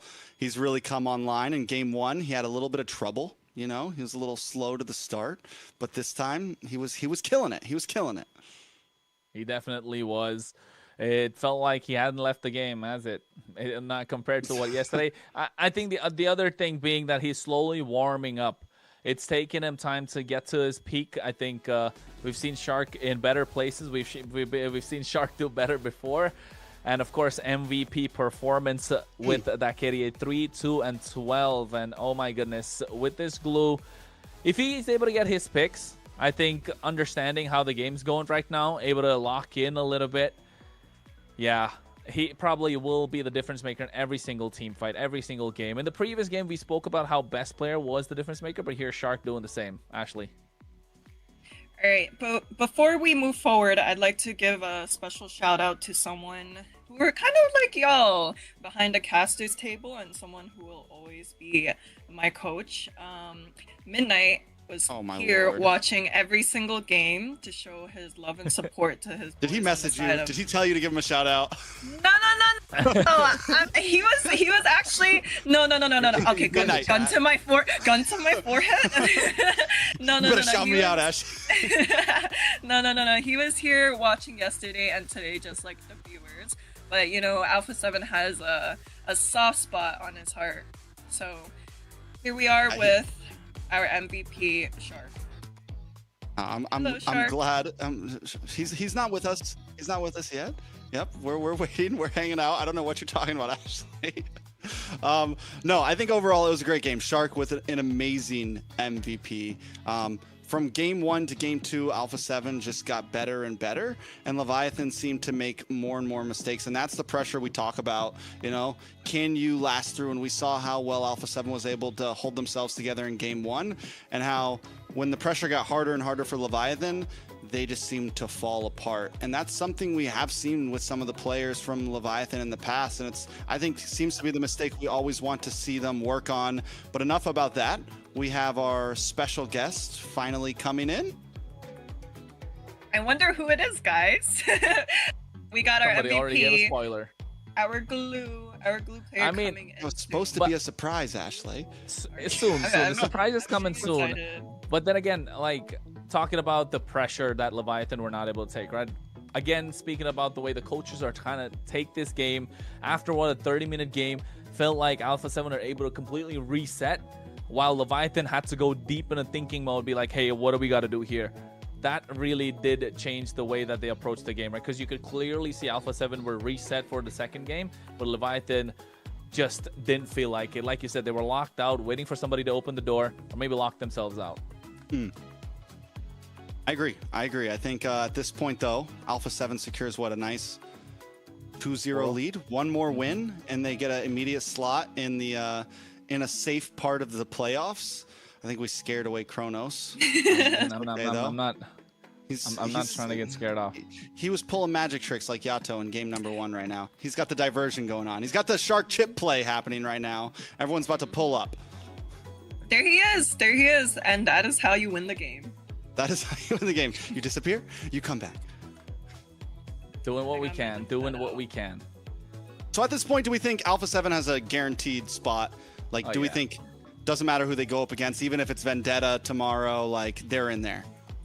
Nah. Like the only sorry, Ashley. No. Why were you tilting your head like that, huh? You sound very sure. Yeah, what do you have to say, Kronos? What do you think? I mean, the only reason I'd say is we saw Vendetta even yesterday, right? They played really well. They played good, but you could see what troubles they had to try and kind of finish the game, especially in game number 1. But for Alpha 7, it feels like they are limiting themselves to try and finish the game. In game number 1, they had everything. They had all the tools, but they just didn't take charge. They weren't able to lead the game, which is what they kind of had to do. But in game number 2, able to reset, able to find their rhythm. And once they find their rhythm, they're kind of hard to stop. But still, you know, I think maybe against other teams, they need to look at what they can do and how they can really reset. That's my main goal. I think if you find a way to reset, you'll be able to take the game by surprise. And of course, with everything that's going on, we got to give a shout out to our sponsors for the MCT AMER in the north. We're talking about Runestone, ladies and gentlemen. It is a platform that will level up your gaming experience by checking it out, runestone.gg, because it's a perfect place to track stats, improve your gameplay, and stay ahead of the competition. Go take a look and start climbing smarter today. Because why? They're just getting ready to create some new esports experience with real-time data and interactive broadcast. Ain't that right, Trex? Yeah, I mean, they definitely are. So meet runestone.gg, official sponsor of MCT AMER Americas 2026, and get ready for a new esports experience with real-time data and more interactive broadcasts. It's nice to have a sponsor on the NA side. I'll just say that. You know, I haven't done an ad lib on this side of things for a while. It's normally on the main stage, so I'm hype. I love to shout them out. So yeah, any thoughts? Any thoughts, Ashley? Does Alpha 7 have a guaranteed spot? At this point, is tomorrow going to just be another dub for them? I mean, I can't say because, you know, I'm trying to put my bias to the side and think about everything very You're doing logically, great. right? But I will say, from what we've seen so far, it seems like every team has a bit of a shaky start the first game. You know, this is our first tournament in a while for the side of North America. We're seeing these teams be able to compete again, right? So it's not completely false to say that Alpha 7 is the team to look out for, you know? But, you know, for sure, we can't say everything isn't possible. Anything can go either way, you know? Because we almost saw Leviathan almost take the game for the first game, you know? It was a very, you know, on and off. Like we weren't sure who was gonna win. So who knows? Man. Another magic trick. Let's Another go. diversion from Kronos here. Every time talk man. gets real, he just wants to dip out on us. No, I'm not trying. So I'm not trying. So, all right, I'm not really trying to do that. But then all I wanted to say is that while we're talking about it, while we're waiting for the interview, let's not forget we're actually streaming right now to a lot of channels. So guys, if you're watching, you know we're streaming to what? Indonesia, the Philippines. So if you're watching, folks, so make sure you go and follow the socials of MLBB Esports to stay updated. Do us a favor about that. You know, just go there, X, Instagram, Facebook, YouTube, TikTok. Go and follow MLBB Esports to get all the news regarding MCT AMER. Not just the North, but also the South that's going to be starting tomorrow. I'm pretty excited for that too, Trex. But, hey, to be a part of the community, you know all about it. Yeah, you got to be a part of the community. That's exactly what you have to do. This is how you can stay tuned. I think the major thing about like following these channels is it's hard to sit through a whole broadcast sometimes. It's hard to sit for 8 hours and do what me, Kronos, and Ashley are doing, especially if you're not actually part of it. So sometimes you got to go tune in and be like, wait, who actually won those games? Or where are the highlights? I just want to see how well Zia did. I want to see how well Shark did. I want to see how well Vendetta did. You know, you got to do those things sometimes. So make sure you follow all around. Ashley actually just followed for the first time yesterday. I did indeed. Yeah. And guys, who knows? This might be the first and last time you'll be seeing me at the caster's desk. You know, this for now. But if you guys want to see more of me, check out the social media. Follow her as well, yeah. It's More of Ashley with me. a Q. Look at the queue. How does that work? How does that work? It looks like an A, man. Somebody took. It looks like an A. It's like. Oh. I'm gonna put my glasses on because I do not see it, honestly. All right. Anyways, yeah, it's a short A, so it could be Big size? Ashley. Well, no, not even 6. What is this? 4, 8, 12. Yes. My math's wrong. My math's wrong. Well, it looks like we're going to be skipping our interview, sadly. I mean, we did get to see him, right? We did get to Yeah, see we him see waving. him. We see We him, see but him we're having now. a few issues, and he looks great. He looks happy. He's been messing with us the whole time. Yeah, we should mess with him too. Just unmute and He's just sad talk now. some random stuff and then leave him alone. Looks like we're going to be jumping in the next series. What is the next series that we're going to be jumping into? It's Influence Rage up against U2, correct, guys? Yep, Influence Rage O-Rings versus U2 Esports. So speaking of those lineups, Kronos, take us through it. Hey, Dalika ito the EXP lane, Maracucho in the jungle, Nox in the mid lane, Replic and Astro. And we can say that we really did see some clean gameplay coming out from them yesterday against Vendetta, right? However, it just felt like they fell a bit short in the way they approached the game. But in terms of draft and kind of understanding the macro of the game, they were really good. I think what let them down really was those micro decisions, which they couldn't really convert to something big for themselves. I agree. I think Influence Rage game 1, they looked amazing, and after that, either Vendetta just got that much better or Influence Rage just started to fall off for a little bit. After that, we're going to look at U2. Ashley, you know some of these players. Take us through it. Yes, I do. On the side of U2 Esports, we have Ziggy, we have Sakai. Oh, sorry, not Sakai. It's Sykes, wrong I know. region. I did it yesterday. Wrong too. region, wrong region. Sykes and Inkle, Plaga, and Zoltra. These are a few familiar faces for sure. You know, to give a little bit of a background story, I went against these guys back in like season 1 of what we had in the NA scene for the tournament. So very excited to see how things are going. Yesterday they fell a bit short as well, but nonetheless they were able to take a game off, I believe. So who knows, maybe they locked in this time and they'll show us better results. Oh, well, I agree. I think U2 looks good right now. Both of these teams, for me, being the non-Canadian or USA teams, a lot of us are looking at these new faces and we question things, and both of them really showed up yesterday. So I think this is going to give us a good place. I'm like, okay, I feel like at least one of these teams can definitely be contenders and have a big possibility of securing a safe slot in playoffs. Yeah, I agree. I think getting that safe spot in the playoffs is what they want to do, but who are they going to take down to get there? It's nice that they're going head-to-head against each other early, but again, after yesterday's game, these were two teams that could have really pulled off an upset victory, right, against the teams that they went. So with that being said, in this next game, I feel like they definitely have more advantage when it comes to the draft. Both these teams are going to be looking to go in calculated with the picks that they want to go. Am I saying the right words? I'm trying to think if I'm, I'm not just spitballing here, Ashley. No, I agree with you for sure. You know, these two teams have lost their respective games yesterday, so now is the time to actually start focusing, start thinking, all right, we gotta bring more to the table. We have to prepare for these drafts. And, you know, even myself, I was surprised at how VTA did against that team, you know, and it wasn't a clean win on the side of VTA. It was very like a close call game, and it got even me surprised, you know. So, and we have the side of U2, who was able to take one game off of the team we just saw play, who was also giving Alpha 7 a hard time. So it's not completely right for us to say, oh, this team is just like whatever, you know. This team is also a team to be serious about.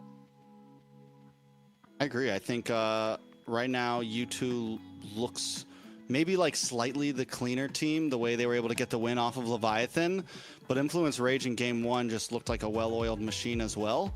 I think they did have the bigger fall off, but overall, I think whoever wins this and goes against the losing team of the upper bracket, it's also gonna be some great games. I think here there's a big chance we go into a full best of 3, even though we did say that last time. Maybe we're just cursing them. Maybe we get 2-0s all night. Who knows? I wouldn't be against it completely, but I think there's a big chance we're going to see a best 3. But not only that, both of these teams made some interesting picks yesterday. U2, we saw the Noland. So we might get to see something kind of spicy coming out in the draft and not exactly typical of what we've been seeing from other teams.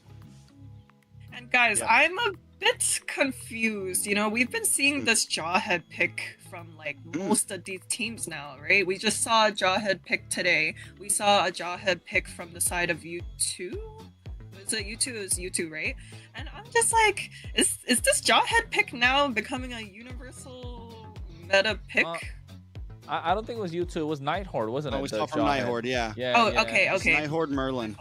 What we saw from U2 was that Grok.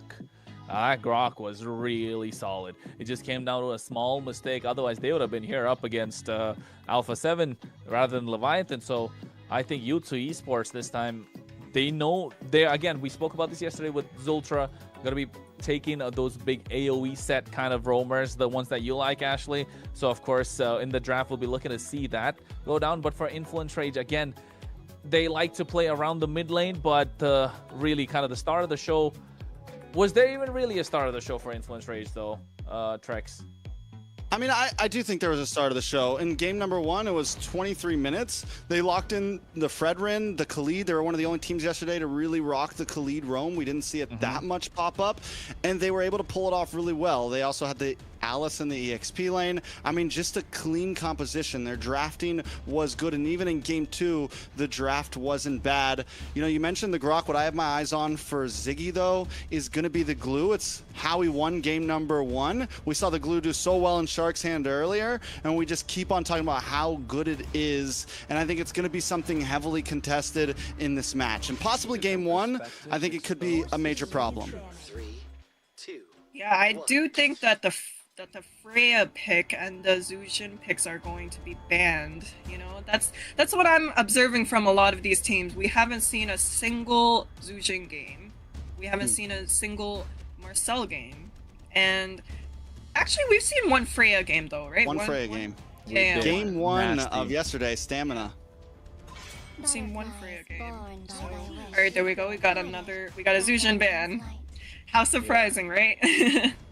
I'm telling you, it's going to sit permanently in the ban section. We don't want to see that whatsoever. That hero is a nightmare, especially for tanks like yourself, Ashley. Come on, you need to know that. Do you like going up against Jushins in your game? Here, man. Oh, kill her anyways. it's whatever. It's whatever indeed. Whenever. Wherever. But yes, Wherever. permaban for sure. Yeah. Trex, here are we looking to see if Zultra get the first pick, you know, prioritize their own position, or are we still looking to go deep dive and, you know, take out a lot of theory crafting over here with the draft? I don't know. I think we definitely see something big from, like I said, I think the glue could be, they first picked it last time. It's how they won their game. It's definitely something possible. Especially what's interesting is they banned the Marcel on blue side, which normally, like, prio bans are held off for the red side, because blue side wants you to, like, don't ban that. If you don't, then I get it. And a lot of times blue side gets more target ban potential, but with them banning out Marcel, it kind of switches things up just a little bit, and I'm excited to see what's going to end up coming through out of it. Seeing a lot of major picks. I don't think Eve is a prio ban for sure, so maybe that was the target ban that you were speaking about? Or the throwaway ban, right? Something to just kind of like, okay, let's see if we can save some space and force them to ban something. Yeah, what are we thinking, Kronos, on what to suspect Phoveus. as a ban? Phoveus ban. I'm a firm believer that Phoveus has got to be banned if you're on the blue side, because it's such a good pick to get on the red side when you're trading, right? It's whatever plus Phoveus is so solid. You can... It's such a massive frontliner. You're allowed to play full dive with it. You can go front to back with it. I was expecting the Boxer to come out on the red side, but you two kind of, you know, flipping it against IRO here. So what's this last man going to be? Kalea's open. Khalid is a great option that we've seen. Grok is another solid pick. Sora, Valentina. Yeah, leaving it open. Spoiled for choice, Trex. I mean, it's definitely different for them. Yesterday, we saw them forced to just ban simple things like Jushin, Marcel, Freya on their side. The glue's still open. The Phoveus is still open, like you said. Sora's still open. A lot of options still on the field. U2 was able to get the Sora yesterday with their glue. It was left open by Leviathan for them. The Harley gets banned out. So yeah, a lot still on the field. We've got, like you said, Phoveus, Sora, Valentina. Do they just go for the Valentina pick up front here? I was thinking also the Valentina ban would be predictable and the right move, and there we go. The Valentina is picked up. I mean, the Valentina is not just to deny the Sora, right? You also get so much river control, to be honest. It's just so much damage being present with the Valentina. The utilities also present, so you add the Valentina can be paired up with what, the Khalid, the Grok, the Hylos. You automatically are able to get so much fast clear in the river. Add the glue to the mix as well. So I think Valentina overall, we can all agree in MCT AMER, north or south. I mean, we'll see the south tomorrow and the day after, but in the north, Valentina SSS tier? Yeah, I think Valentina right now, at least for us, it definitely is. On the other side, do we think we see what, like Phoveus Zitian here? Something simple? We've seen it in response to the Valentina in previous games. I'm not too sure on the picking Zeton up right now, because I think Zeton usually does well against counter engage picks. What is that? They're not holding anything back. No holds barred. Go double marksman right now. Both looking pick down up two the guns. Valentina, man. Okay. I mean, you don't give out any ults there. I guess the ZTN can be dangerous because you also give over the Fury of the Phoenix, but you still have the easy one up front. Definitely an interesting pick. Sora's still open, Glue's still open. So many options. Is that a YSS that we... Yeah, I love that. I like the YSS here, but he's gonna have such a difficult time against the Claude, to be honest. What was the second last pick? Your team is The Glue. Was The that Glue the for glue? Ultra. Yeah, that was the glue, right? Okay, okay. I think wait. I think no, they it hurt. wasn't Fredrin Glue. Yeah, I think they hurt you. Why is this too? I know I'm. You guys All are right. No, Well, see, at see, least- no, we're not crazy. We're not crazy. Listen, at least I can't say I'm getting. All right, so with Harley banned out, do they just go for something like the? Ooh, Suyo's still open. Not great Suyo against the Fredrin though. I mean, Suyo would be a- so you're not for the Fredrin, but against the Glue though. That's my Yeah. thing. Yeah. Mm, The Noland. Or the Nah. Uranus. Sora. Okay, Sora, yeah. Oof. Okay, it's not bad. You spoke about it earlier, Trex. You said that there are compositions that can go against the Sora. We've seen the Sora work out against the Valentina. It's about how they can get control of the game early on. That's what you want the Sora to do. Get that snowball going in your favor. So we're gonna see that now. I'm just not a big fan of EXP lane Sora, I'm not gonna lie. For me, it's Really? the gold lane. Yeah, the gold lane Sora is just so much cleaner for me. You know, like I in mean, the- historically, I feel like the gold lane Sora has always done better. I Like mean, yeah, from of course. M7 to now, like historically, the gold lane Sora has been the stronger pick. Of course. But you know how long it's been since M7? We're talking Yeah, but about also but you can't MCT even flex North. it now. Like at least it's good in the XP lane because you can flex it, but they can't flex it right now. So it's just an EXP lane Sora in the first half of the draft, you know. No, I'd say Sora is so good in the EXP lane because there's no one in the EXP lane that can beat the Sora. The only way you can beat the Sora is you kind of wall the Sora with the Uranus or with the Glue. And in this case, they're kind of forcing this Glue from the roam to go to the EXP to free up the space for these neutral objectives, to free up the space in the river. So I would say Origins or O-Rings are still cooking. I'm not gonna let that go, am I? You're not. It's okay though. I was still right. I mean, the graphic said I know. O-rings. It would just caught you off guard. I was watching that. I was like, wait, what? What's he talking about? Yeah. Ashley's like, what are they talking about right now? I'll send it to Grokban you does after. come You out can watch from the you retweet. two. Influence Rage starts banning out marksmans. Here's another thing though. Picking up the Sora in the XP lane. Yes, it's bulky, but it's not a setter, right? They're still missing they're missing crowd control. They're missing big set potential. Like it is a setter, but it doesn't supply that tanky front line that something like a Glue and a Fredrin have. So do they go for a utility jungler here, which there's not a lot of options left? Or are they just going to go full big damn here? Like pick up a Leomord and we're just going to go damage. Yeah, I mean, we saw in the previous game, we were thinking that the Leomord pick wasn't going to be possible against like something like Glue, something like the Akai, but they were able to make things work. So now I'm looking at the side of, Influence Rage. I'm thinking maybe the Leomord could work, possibly. For Influence Rage? Yeah, I agree. It could work, but then again, the Glue is just going to be so annoying. It's how they're going to slot this Glue from U2 Esports, right? That's going to be the big talking point, if you ask me. The Glue's going to be annoying no matter who they pick. Like what can you really pick in the jungle that's not going to get annoyed by? Owen! Again, Your team is picking. Okay, Gatot. that's true. Good tot. Like, we haven't seen a Gatot like You don't know the forever. Gatot line? I don't know the lines. I don't know the Muscle lines. I know the iron. skills. Muscle of I know iron. Gutot's ultimate. Huh? Do you know his ultimate? You know it. All I know is I'm going in. I'm going in. I like it. That's a vibe. It's a vibe. All right, you two with the final firebacks. They need a gold laner, and they need a EXP laner. Off lanes need to get locked in. What are the choices here?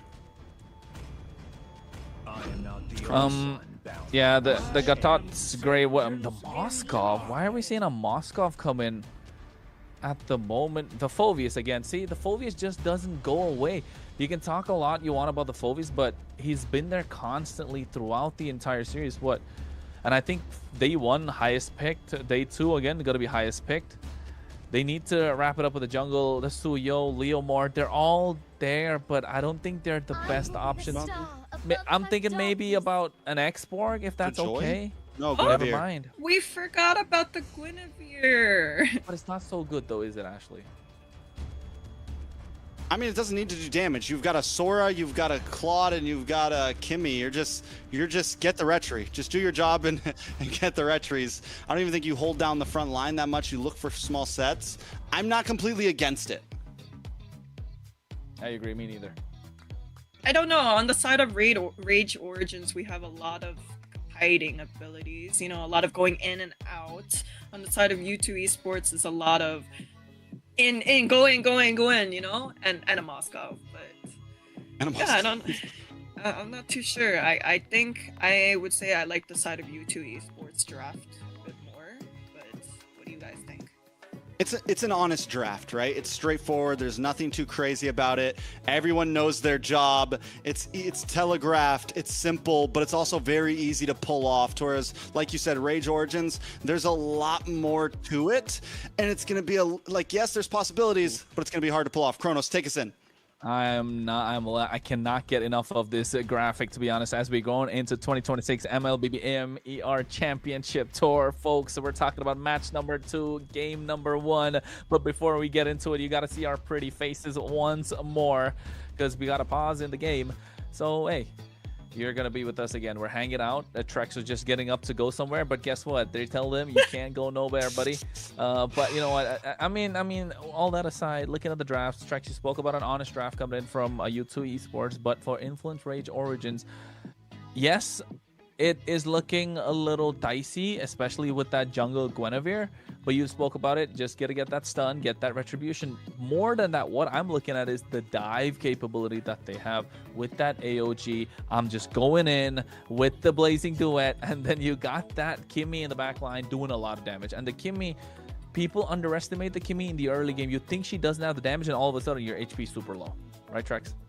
I agree. I think there's definitely a lot of possibilities for Instance Rage. The dive potential is insane. They just have to watch the way they approach the dives, because there's a lot of walls, there's a lot of stuns, there's a glue, there's a Phoveus, there's a taunt from it's like, who do you try to knock up with the Violent Requiem? You need to hit at least 2 or 3 members or catch them off guard, because when it's a straight 5v5, it's gonna definitely be hard to dive in and not just get locked up instantly.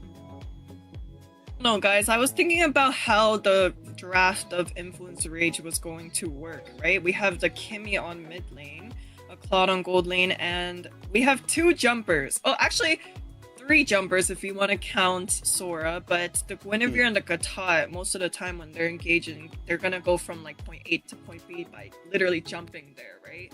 So I'm thinking about it, I'm like, how is the Kimmy going to be able to find an opening to really like follow up with the damage when we have such like long range jumpers setting for her?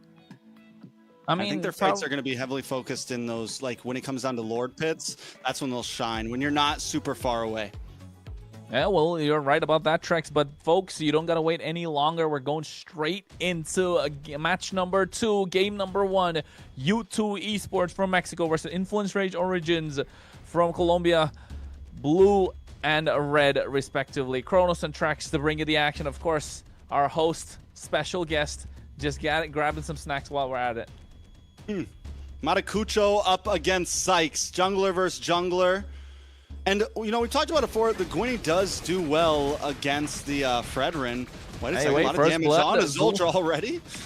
Oh, you're not giving Zultra the control that he needs on this glue, and that's what they needed to do anyway. Maracucho, you said it right, doing superb on this Guinevere, already applying the pressure.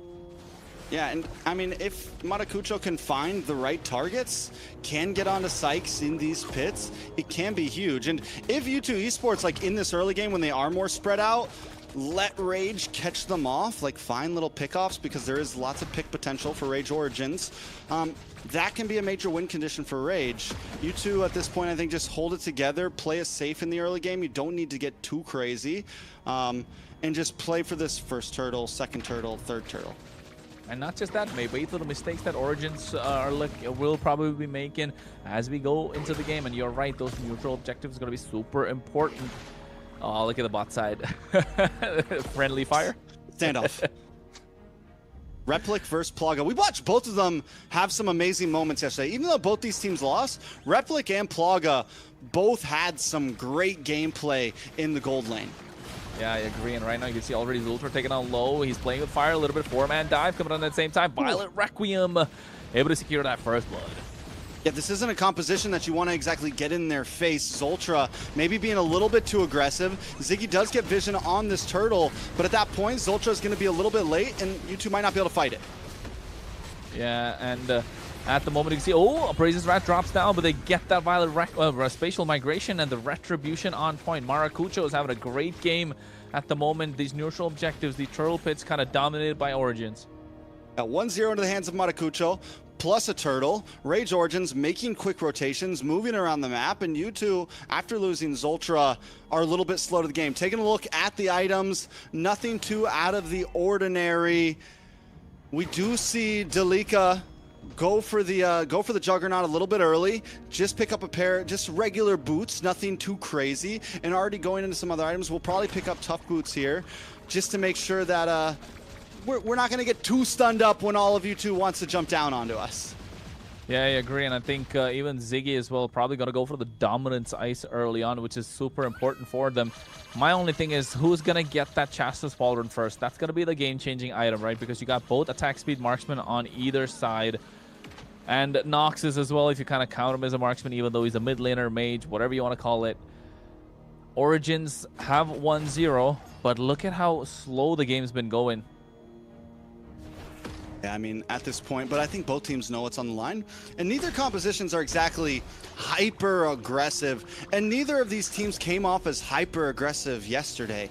They were able to win versus kind of slow playing, map control, well, not win, but almost win their games. You two, especially in game number 1 against Leviathan, their macro was on point. Their communication was on point.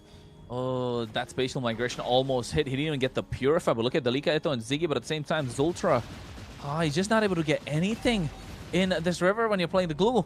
Is Kimmy the answer now, Trex? I mean, Kimmy does seem like, honestly, in all reality, it's not a bad answer to the glue. You can constantly kite, you can stay away, but here comes the grab, the slam. Oh, and you can see already they're getting on top of Replic. Now he gets to go back with the help of the Purify. A lot of damage being dished down. Astro going in with the Unbreakable.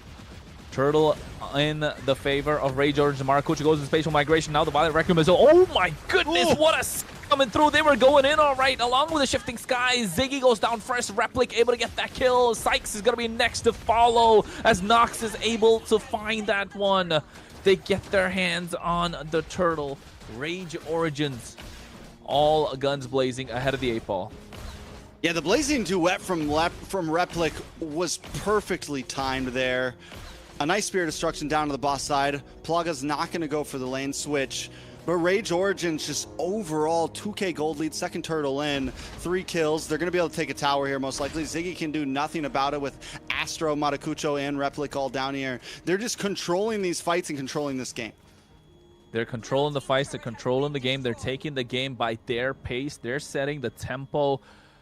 So this is going to be crucial for how U2 Esports are going to bounce back, right? They played a really good game yesterday. We need to see the bounce back from them. But Influence Rage Origins just so clean at the moment. Oh, a lot happening. Zultra going to the split, get the grab as well. It's terrifying. Astro not able to use the AOG to get out of harm's way. U2 Esports get a kill back. That's where U2, I think, is going to be able to really capitalize when everyone jumps together, when they stay as a unit. Obviously, they have to be careful and watch out for the Violent Requiem or the big AOG, but overall, the strategy is Ube-esque a little bit. You know, it's let's stick together, let's make sure the Plaga's getting free shots, let's make sure Inke's getting free shots, while the rest of the team is just holding down the front line. Yeah, they're holding down the front line really well. You can see already Radiant armor built for Sykes. Apart from that, I don't know how to take this though, Trex. You gotta help me out. Do you like the concentrated energy on the Guinevere as the first item? I mean, it seems like everyone has. We saw the same pickup yesterday. I don't think it's bad exactly. It's a little bit aggressive, but it seems like Rage Origins wants to be an aggressive team. Oh, they already get the kill with the help of the Shifting Skies and the Blazing Duet. Dalika Eto doing so much work here on this Sora. And this is what you spoke about earlier as well, right? It's not like the Valentina completely cuts off the Sora, but the Sora definitely has advantage if you can get the snowball going. Definitely have an advantage, and Dalika Eto has been doing a great job with it. Replica, I mean, normally you don't see a Claude pop off in a fight this early on. Normally it's like we hang out in the side lane, maybe we jump in, but we've seen 2 Blazing Duets already that were extremely important, that have been shredding down. Replic has been so proactive on the map, not just trying to get the gold lane experience, but be a part of team fights, even in the 4th, 5th, and 6th minute. And being a part of team fights is what they're doing. Rage Origins moving like a unit. Like you mentioned, Ube-esque at the same time. Split coming out from Zultra. Oh no, he's going back. I don't think Zultra's going to survive this. The AOG just separating him from the fight. He's trying to buy time, but he knows he's going to go down. Patrick looked goofy. Goofy enough for Origins to take down. Zultra's not having a good game here. We saw some great plays from him yesterday, but you mentioned it a lot yesterday. We also saw some slight mess-ups, and we're seeing more of those today in game number 1 against Rage Origins. Zultra has to be able to be the one to set things up for his team, and if he can't do it, they get, oh no, they go for the Shifting Sky. Look at that, Blake is going to the Blazing, doing a lot of damage, being dished down, but at the same time, you see Maracucho with that spatial migration, getting the knockup, but Ziggy is bouncing on top of them. A 1-for-1 trade, goal for EXP, and U2 Esports looking to bounce back. They find another. Here comes the Shifting Skies at the same time from Dalika Eto as well, looking to get on top of Sykes as well as Zultra. But Zultra finding the grab, not able to pull him back. This is the turnaround that U2 Esports were looking for. I mean, it's not a full turnaround, but definitely a huge step in the right direction. Can they translate this into a tower, into some more gold? Try to get that 2,000 gold lead down. They do get some map space. Maracucho is going to be back up, and Rage Origins are taking the loss well, at least. They didn't lose mid-tower. They didn't lose anything too major on the map, but U2, it's showing that they've hit a power spike now and that they can put out a fight. Plaga, 2-0-0, was able to get that final shot onto Replic after he dived a little bit too deep, and that's going to be huge in the hands of U2 Esports. If Plaga can continue on this pace, then the damage can finally start being unloaded. And not just that, one good thing, a saving grace you can say for Rage Origins at the moment is Astro getting the Chastis Pauldron. Going to slow down the attack speed from Plaga, but is that really going to be enough? I mean, the damage will still be there. Oh, and it's all going to be about who he targets. Yeah, Maracucho ready to go in the spatial migration. At the moment's notice, you can see Lord already taking down below 10,000 HP, and now they get the grab on top of them as well. Braze Rush comes down, but Retribution coming in with the Violent Requiem. What a dark wave at the same time. AOG all being thrown in, and SOD missing every single person. They get 2 members in the process. Rage Origins with the Lord and the advantage, but Plaga able to find something in return. Maracucho's been playing such a great game. From every single objective has gone into the hands of Maracucho, even the ones that U2 Esports are heavily contesting. Sykes tries to drop down that Appraiser's Wrath, but every time Maracucho still gets the retry over him, even when they're the same level. Maracucho is diffing him right now in the pit. Hey man, I told you about this. Maracucho's the one to watch out for in Origin. Said it yesterday, saying it today. He's the one that has more experience out of everyone in that team, and you can see why the spatial migration working out so well. Goes back in with Wild Requiem, gets a knock up, and now Replic comes in with a Blazing Duet, gets another. 3 members down, double kill with the AOG to follow at the same time. That's 4, and now Origins are looking to go for the throat. They're gonna go for the end. Only Plaga left standing, no Purify whatsoever. The Lord is already down. He has to fend off 4 members, or rather 5, and it's not looking good as you Rage Origins get a wipeout, and they say it's to U2 Esports. What a match from Rage Origins. Knockup after knockup after knockup there. The AOG to the Violent Requiem to another back-to-back. I mean, they were just all over the place. There was nothing that U2 could do at the end of that match. Yeah, I remember Trex mentioning somewhere along the line saying Ube strat, but on the side of Rage Origins, they had both Kimmy and Claude to Ube around. From minute one, we were able to see both marksmen be able to be active and alive in every fight, farm, and basically dominate the game. And what I really liked about the top pick was the ability to not only engage in every fight, but also we also saw him take glue back to, the south. The south, but I stand corrected. Thank you. I'm learning. But I stand corrected once again. This was most definitely our shortest game. Another one, that was First Lord End, right? First Lord End. So it had to be around 10 minutes, 12 minutes? Yeah, it was around 11 minutes, yeah. Like that's crazy, guys. I don't think I've witnessed a 12-minute tournament game ever. Oh no, that wasn't even 12 minutes. We're moving. You saying you never got 12 minuted, Ashley? That's less than 11 Hell minutes, no. Okay, maybe 10 minutes 30 seconds, man. 10 minutes 30 seconds. That's what I felt. Yeah, that was because it was First Lord, and they got that Lord fast. That might go down as fastest game so far. And looking at some of these highlights, we're gonna see some things. And I mentioned it.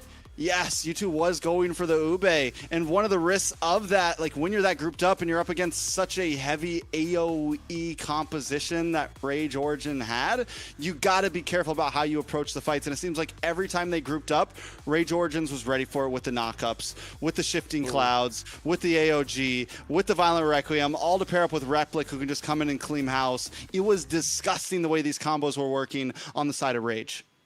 And not just that, right? It's about layering those skills so well, the combos, like you mentioned, the timing of it all, and the fact that every time U2 Esports got a target and they were able to make it out with the AOG or even using the shifting skies is just not working out for U2 Esports. Just behind the 8-ball from the draft, and Rage Origins just knew how to capitalize, knew how to punish, has made it difficult.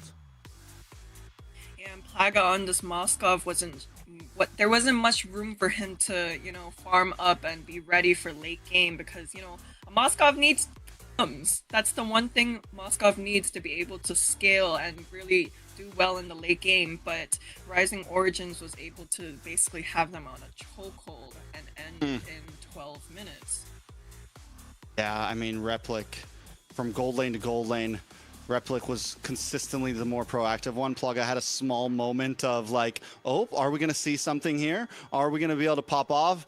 And Rage Origins knew, no, that timer's not happening. We're ending this in 10 minutes. They could have ended it in 10:20, but they brought out the recalls, honestly, so it dragged on for another 15 seconds. And with that, we do announce the MVP. Nox, 7-0-5, Kronos. Yeah, 7-0-5 on this Kimmy. We spoke about it, but we kind of made a face, right, when we saw that first pick in the draft alongside the Claude. We know they were locking in with those damage dealers, and spoke about it earlier as well, on this Kimmy, you're really looking to see how the damage is there in the early game. It's present. It's not like it's lacking. Usually you have some mid laners that look to scale, but this Kimmy has damage from the get-go and scales so well if you have the right frontliner. You can see the positioning working out as well. Every time present in the fight, in the back line, pew, pew, pew, pew, the whole time. And then a lot of damage just goes down. And all of a sudden, U2 Esports are like, hey, how is all this penetrating through all the front line? And that's what Nox was doing the entire time. Yeah, and fun fact, guys. Very fun fact. Kimmy was actually one of my first, one-trick heroes back in the days. I don't know if you remember, Trex. Okay, you're not a real supporter. Okay, well, this was back.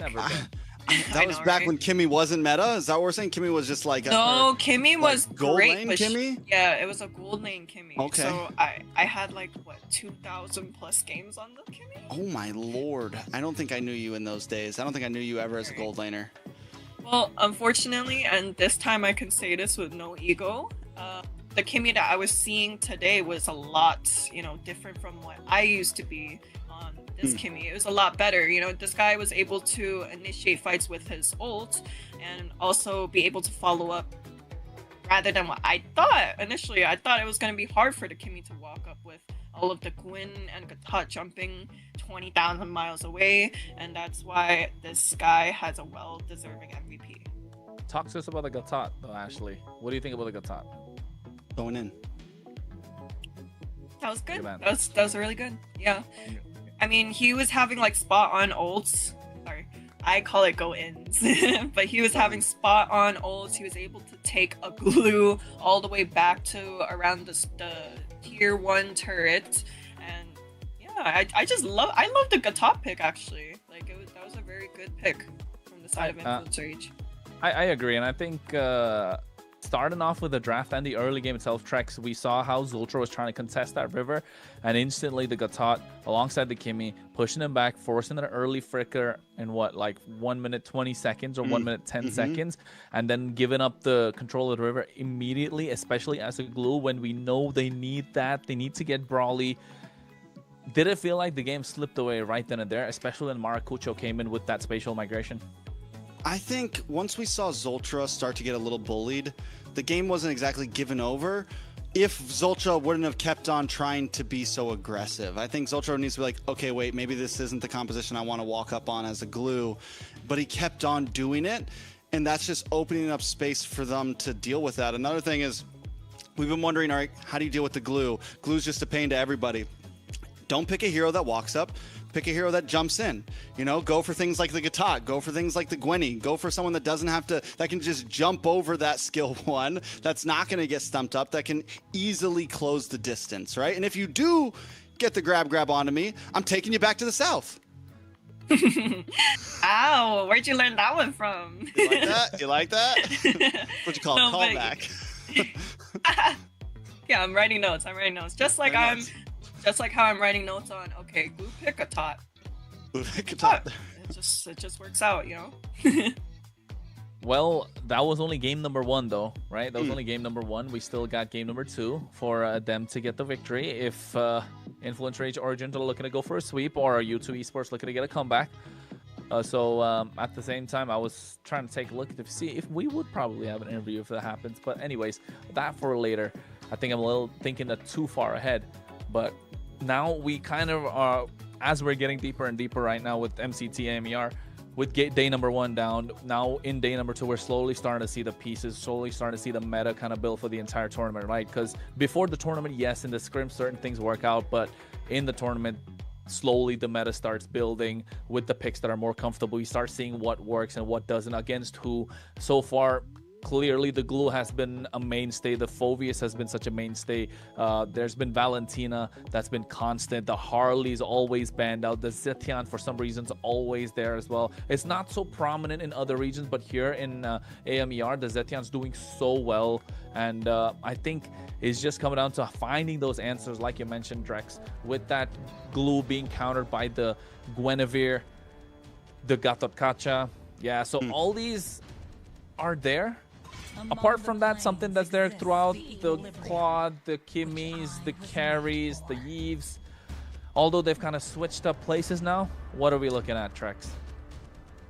Well, we're definitely looking at some possibilities. The glue, I mean, let's be real. The glue, the Fredrin, all of these picks are still strong picks, and they're still available to Influence Rage. We got to see Influence Rage with a pretty abstract composition that still worked very well, an aggressive composition that they were able to pull off. And we know from yesterday they can still pull off simple compositions. So right now, Influence Rage definitely kind of in control of the draft, at least in terms of picks and what they want to play.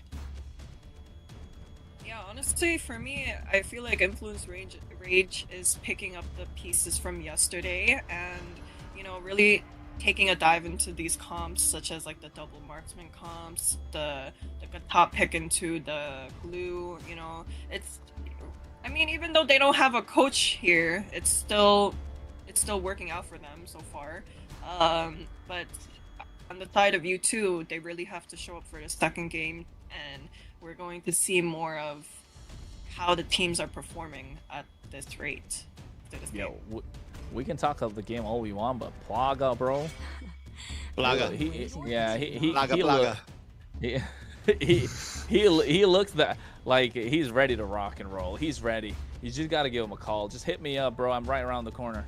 You know, he's ready to rock and roll at the moment. Especially, bro, look at the hair.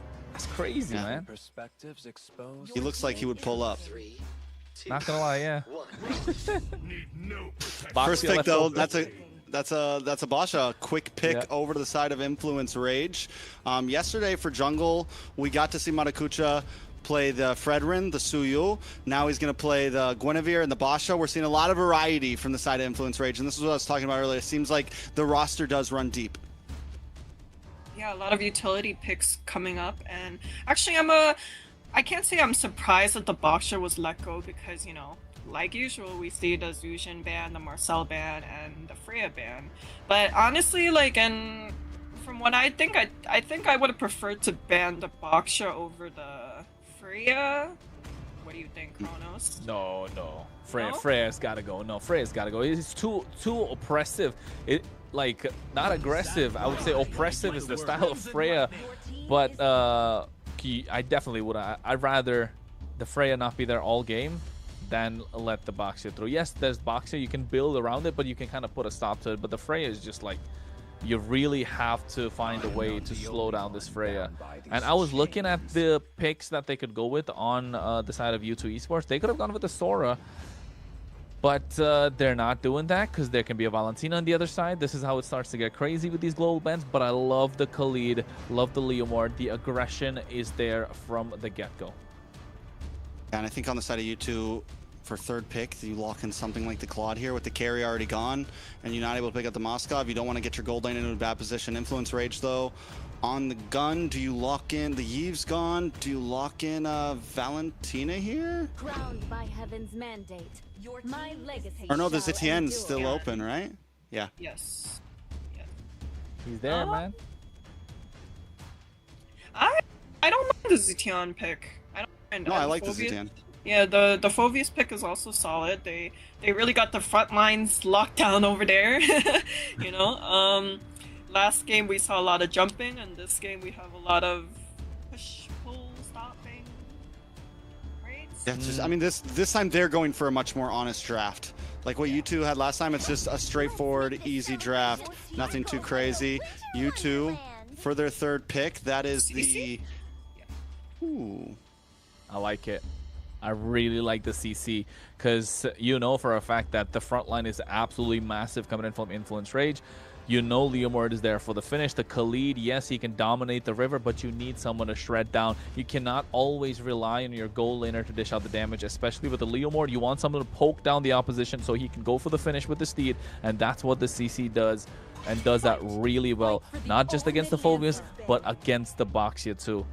And immediately taking out whatever can contest the river against the Khalid. That's going to be that Hilda taken off. We're probably going to see a Grok being banned out as well from U2 Esports. But Influence Rage, they definitely need some control. Yeah, or does U2 ban out the glue here? Because that's still open for the side of Influence Rage if they want it in the room. Wait, Thoughts? guys. Go. Never mind. I was thinking, oh, Katat is such a good pick for you too, but then I just realized there's a Khalid U2 there. Yeah, they have the Khalid already. And do we think CC still gonna just hang out in EXP lane? We're not gonna see something like a gold lane CC? Could be. Could be possible. I think it's possible just because of the fact that they do have such a tanky front line for Influence Rage, right? But then again, you know now that Influence Rage are going to go for a marksman in the goal lane because they're really lacking the damage. So marksman against no marksman, unless U2 Esports go all in with the chip saying that we want to go with this early game composition and we know we can secure the win with the heavy snowball, then yes, possibly. But for that, a lot of factors, you know, you need to dot the I's, cross their T's, especially with this glue that could come in from Influence Rage later on. So this final pick, or rather this next pick, is going to be a really strong mid laner. Probably the Valentina is not available right now. Zetian's not there. Kimi is already banned out. Jushin's not available. What are we looking at, Ashley? I mean, we're looking at not that many options. They have a Lilia open. They have perhaps a Lunox, but it's still not. I don't know. I still don't like the Lunox pick. There isn't really much open. Arza? Right now. But against the Basha, it's not great. Eve, no? Not against anybody. banned. Eve. Eve's banned. Yeah, Eve is banned. Oh yeah, first. No, Farsa would be like a terrible pick here. Zitan to counter engage. Louis? Baksha also. We saw the Louis earlier. No, not against the box. You have a fast-moving composition, though. I mean, it's not horrible. I mean, look, kid, I don't know. I'm not a fan of Kadita, maybe. But then again, that's like a super crazy pocket pick, but it still works, if you ask me. Apart from that, looking, yeah, I think Lilia. Lilia is a solid choice. I think it's a very safe pick here. Yeah, I'm just not crazy, but I don't think she has this. I think she's lost every game so far. No. VT played Lilia. That was a win. Oh yeah, game 1 they won, and There you then go. yeah, game There you 1. go. There's your Lilia. Yeah, so this is what I was talking about. They locked down the mid laner. Now you wait to see what Influence Rage will go in. Are they gonna go with the fight? Are they gonna go with a marksman that's super late, like a Moskov that's kind of present right now? They do have the carry that they can play too, or rather carries banned out. Moskov Harriet is something they can go with, but then you're gonna have a lot of magic damage output. So are you gonna lock in the Obsidia right now, which does really well against the Leomord? So depending on that, maybe they will look to lock down in the CC in the gold lane. So U2 Esports draft still a lot flexible. Yeah, they still have that option for a final CC to gold and pick up something in the EXP, but then also they do lack damage at that point. So it's kind of a weird spot. Picking up the Lilia, it's good, but you don't have huge bursts just yet. They do go for the Herets, like you said, heavy magic damage on the side of Influence Rage. Literally all magic damage. Phoveus is physical, isn't he? Yeah, he's turned into physical now. Yeah, He used to be magic, right? Basha's ult is magic, but still, it's heavy magic damage. It's honestly still doable though, because on the side of Influence Rage, there's no direct magic burst. Rather, I mean, other than the Harith, Zitan, and Baksha. No. I'm saying like from the lineup that we see right now, you know. Like, there isn't any direct burst other than the Harith. Everyone else is kind of there to like hold his hand and just escort him everywhere, let him do his thing. So I do like this draft so far. I mean, I like Influence Rage draft as well, and you're right, they kind of need to make way for the Herald to reach his power spike. But then again, for that to happen, Dalika Eto on this Phoveus needs to dominate, not has to. He needs to. Baksha needs to rotate faster as well. Maracucho needs to get the work done. But U2 Esports, I think, full dive. Trex, full dive. Full dive for sure. I do like at least their spread. For me, both drafts have my concerns. The amount of magic damage on the side of Influence and literally 0 physical damage essentially. And then U2 on the other hand, the Lilia pickup is still a little sus for me, in all honesty. It felt like it is definitely just a last choice pick, but the Claude is clean, the Leomord, everything else works out. Very true indeed. As we're getting ready to go into the game, folks, a beautiful graphic like always. It's going to be game number 2 in this best of 3. U2 Esports needs to find a way to find a comeback. Otherwise, Influence Rage O-Rings are going to take it 2-0. It's 1-0 already. And now in the game, Maracucho Sykes was going to make it up first out of the jungle. Yeah, Maracucho had a great game last time. Now you get the hands on a Basha, which has been one of the most contested jungle picks we've seen. I'm expecting great things from the side of Rage Origins here, but U2 Esports with a good spread of damage. You get Plaga on a hero that Plaga did good with yesterday. Overall, there's a lot of possibilities. Look at the damage on a Maracucho. Zoltra, first blood. Yeah, that's why you don't walk into a Lilia, right? You don't walk into Lilia level 2, super strong, has a lot of those glooms, taking too much damage. Influence Rage at this moment gave a little bit of advantage away, but at least it was as early as it was. InK right now getting knocked out by the title strike. Zultra going in, Nox forced the flicker. Oh, Astro has a job on his hands. Not only do you not walk into a Lilia, you don't walk in. Yeah, I understand that it's a roam Khalid, but either way, level 1 Khalid, level 2 Khalid packs a punch with that first skill. It's going to bring just about any hero down to about half health if you land all 3 of those shots. You pair that up with the Lilia, it's a dangerous early game compo for Control. Yep, the early game is what they need to contest, and they're able to do so as well against U2 Esports. But if it wasn't for that early first blood, U2 Esports, Zultra surfing around. Hey, what's that song that goes, I am the world? Is that it? Or I don't know what you're talking about, but yeah, I got you. First turtle control over U2 Esports. I thought you were gonna go with a completely different song, and then you said that, and I'm like, what is he talking about? I was thinking like what were you Surfing thinking USA about? or who knows, you know, he's like surfing around. But anyways, first turtle does go to the side of U2 Esports, completely uncontested by Rage Origins, which I do think is a good move. Pre-level 4, this isn't their game. It's gonna, everyone needs to hit the spikes. Oh! Hey, Black Shoes baited out as well. Only from the title strike. Even the Purify, this is going to be clean. Oh. Zultra goes in with the Raging Sandstorm. 3 members, but no follow-up come through. Look at Maracucho, goes straight into the back line. Inkay, look going to be the target, but here comes the Steed. They get the kill. The Fury of the Phoenix to put them in place as well, but Maracucho get taken down. Tsunami Slam to lock away Zultra, and they find one more back. Luckily, Sykes saved that there, made it an even trade. But that Zultra re-engaging, for how good U2's communications were yesterday with all of them in the same room, today there just seems to be some disconnect overall. Yeah, I agree. I think they're not on the same page. Different ideas, maybe, before the fight starts. I don't know what it is. They need to shake it off, because if this keeps up, they're going to be a 2-0. But meanwhile, on the top side, U2 Esports, at least this time, they were on the same page. I mean, don't get me wrong. I still feel like that fight was worth it. The 2-2 trade.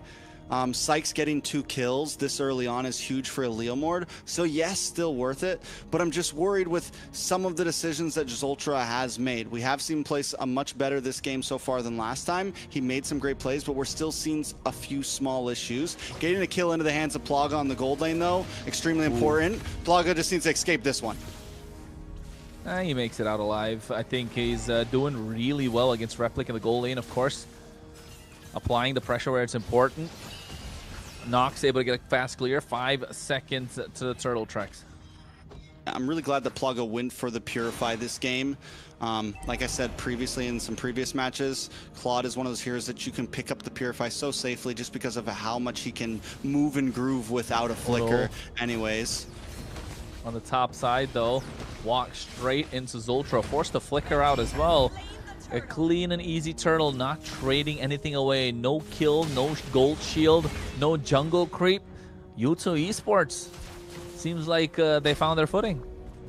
Watching these two teams play has been, it's a little refreshing, you know. It's much less brawly. It's very much more, okay, we're gonna move for this. Another kill down on the boss side. Sykes able to pick one up. 3-0-1 on this Leomord. It's getting scary and scarier every minute. Yeah, that's where you want to see a Leomord if he's on your side. If you're on the opposition, I don't know. I'd be scared. He's almost got the orange buff from Maracucho. Now able to get that tier 1 on the bot side. And you can see Zultra and Astra just hanging out, man. Zultra and Astra just hanging out with each other the entire game. I like it. I like it a lot. Sykes as well. Another tower goes down on the bot side. Now U2 Esports are going to be able to group up. We're going to see Ziggy get more involved in these fights. We're going to see Plaga get more involved in these fights. Does Rage Origin have a pop-off point? What is the power spike? I mean, I'm thinking... Yes, Replic, Starlium Scythe just did get locked in. We might start to be able to see a little bit more damage, but at this point it's a little delayed with a 3k gold lead in the hands of U2. Instead of 8 or 9 minutes, we're looking at maybe 11, 12 minutes, as long as it doesn't keep on going the way it's going now. At this point, you're right. U2 Esports can just double down, get another fight in their pocket, and then next thing you know, the lead will be a little too much for them to make a comeback from. But Zaman Force drop down, Replic dashing around.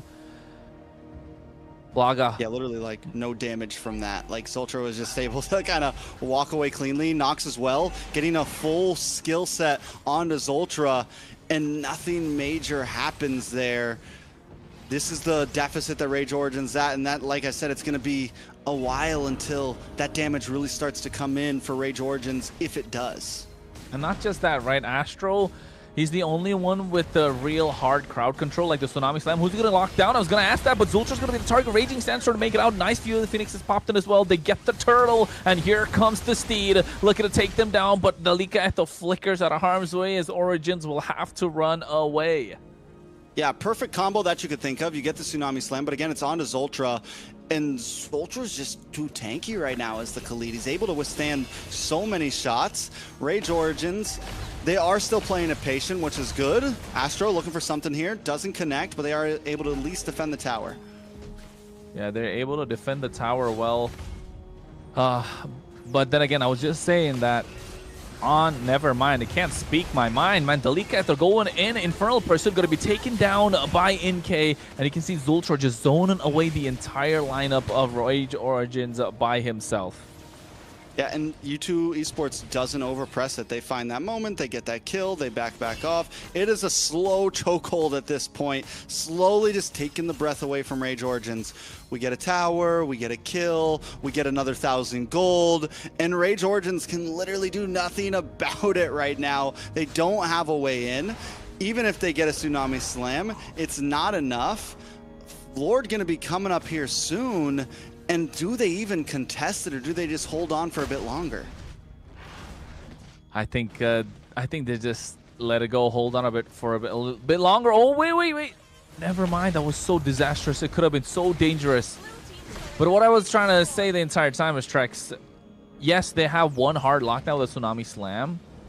But who are they going to take away? NK has a Purify. Plaga has a Purify. You're not going to take down Sykes because he's not entering the fight anyways. Zultra's not going to be the target. Even though they're using it against him, he's going to walk away just like that. And there's nothing they can do about it. Nothing they can do about it at all. At this point, the oppression continues. 5K gold lead. U2 Esports. After game one, with how well Rage Origins did, it's refreshing to see that U2 Esports want to try to tie this up, and it's looking like it's going that way. Lord is up, Plaga shredding it down with Sykes. Rage Origins doesn't even try to contest it. They know that they're getting diffed, which I think is the right move. They're not falling into the trap of, oh yeah, we're going to try to make a big team fight happen. They're looking for a hopeful mistake. Ooh. Zultra, Raging Sandstorm, going catching 3 members. U2 Esports, all that for a tier 1 in the mid lane. It opens up the map.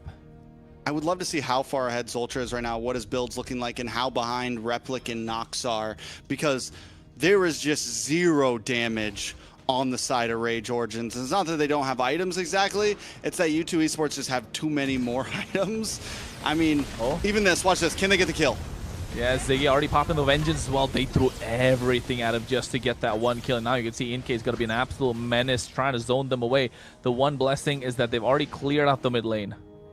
Yeah, and they finally do find a good target with the Tsunami Slam. Astro's been looking for it, but he keeps on just getting Zultra. This time Ziggy, not the tankiest hero as CC, so at least you're able to kind of burst down and secure something right before Lord gets to you.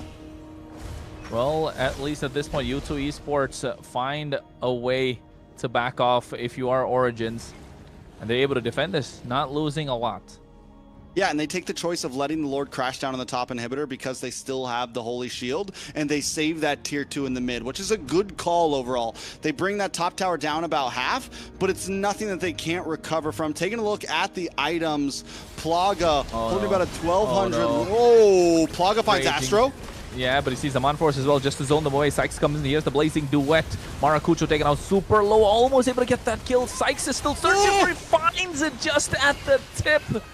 And now they're able to get this tier 2 in the mid lane. U2 Esports not backing off. Sykes did not want to let that one get away. A quick dash through, on bar through. I mean, just clean play. Kill onto Astro to pop it off. Maracucho goes down again. It's 1-3-2 for this Basha. One of the most contested jungle picks we've seen so far in the MCT, and it is just not performing right now. Yep. I think the idea is that this Lilia that someone said he didn't like is working so well because of the Khalid. True. True. Just you know what we're doing here. But I like the Endless Battle being picked up by Sykes. 4-0-2. Got the perfect snowball game. that you're looking for on a Leomord. Oh, look at Ziggy. A Malefic Roar. Yeah. That's huge. I mean, and then Replic finally does get in the Holy Crystal. Finally a Holy Crystal. Some boots for Astro, you know.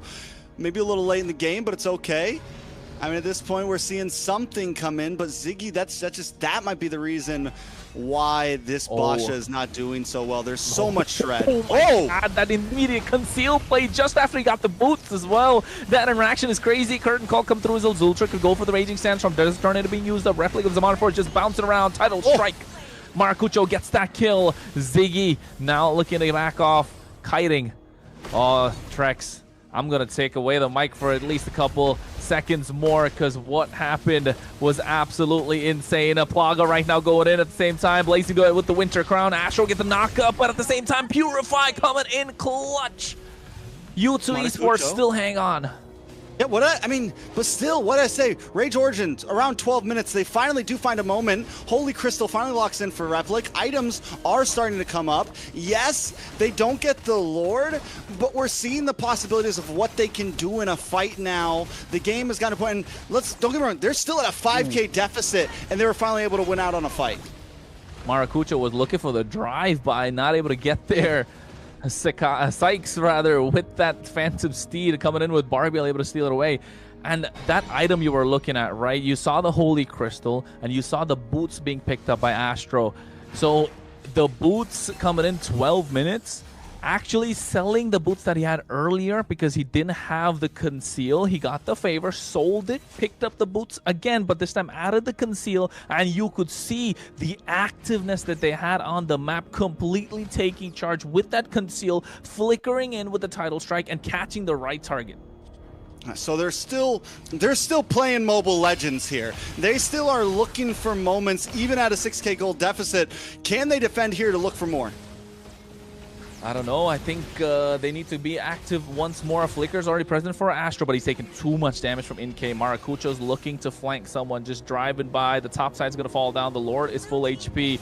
Hacking away at the inhibitor. Raging Sandstorm with Flicker catching two members. Here comes the Steed along with the Fury of the Phoenix as well. Tsunami slams to take down Zoltra. Maracucho's the one to get that kill. Plaga looking to get that inhibitor in the mid lane. Goes over the Blazing Duet. Gets pushed back by the Armament. Here comes the Winter Crown at the same time. Replica with Zaman Forge drop down. He's dashing around. Gets that one kill. He's on a killing spree. The damage is finally online. But is it too little too late, Trex? I mean, they lose two inhibitors, but they are able to take out Zoltra. They are able to take out Plaga. So it's not a complete loss for Rage. I think no matter what, they were going to lose some inhibitors in that push. And the fact they got something, maybe more here. Oh, wait, here comes with the Steed. They're able to clear the wave. NK, this is what the Lilia provides, a lot of wave clear. Look at the way Ziggy is playing the off lanes right now. Bot lane just slow pushing in, forcing Rage Origins to give up the map space that they just thought they earned. And this is something that U2 does do well, play the map. And even when they're falling behind, it's like, okay, yeah, they're going to gain some ground, but we're quickly going to turn the map red again. And look at the way all the waves are pushing in once more towards Rage Origins. But, yeah. And oh wait, conceal play. Are we going to see them be active again? He goes for the title strike, Astro, but gets caught out this time. Not able to pull off the flicker. Gets a Tsunami Slam, but onto Ziggy. Here comes the Fury of the Phoenix as well in place. They get the one kill. Here comes the Raging Sand from Zultra on the back line. Nox is being pushed back. Here comes Plaga with the Blazing Duet. Literally catch Nox. They find 3 members, possibly 4. And Dalika at the left standing. And I don't think he's going to be able to defend. He's a lonely. Phoveus just came back. Now looking to get back some HP. You got 4 minions, 2 cannons trying to defend as Plaga locks down the base crystal. They look for a wipeout, and they get that in the end. It's a stomp for a stomp. Influence Rage starts it off, but U2 doesn't want to go down just yet.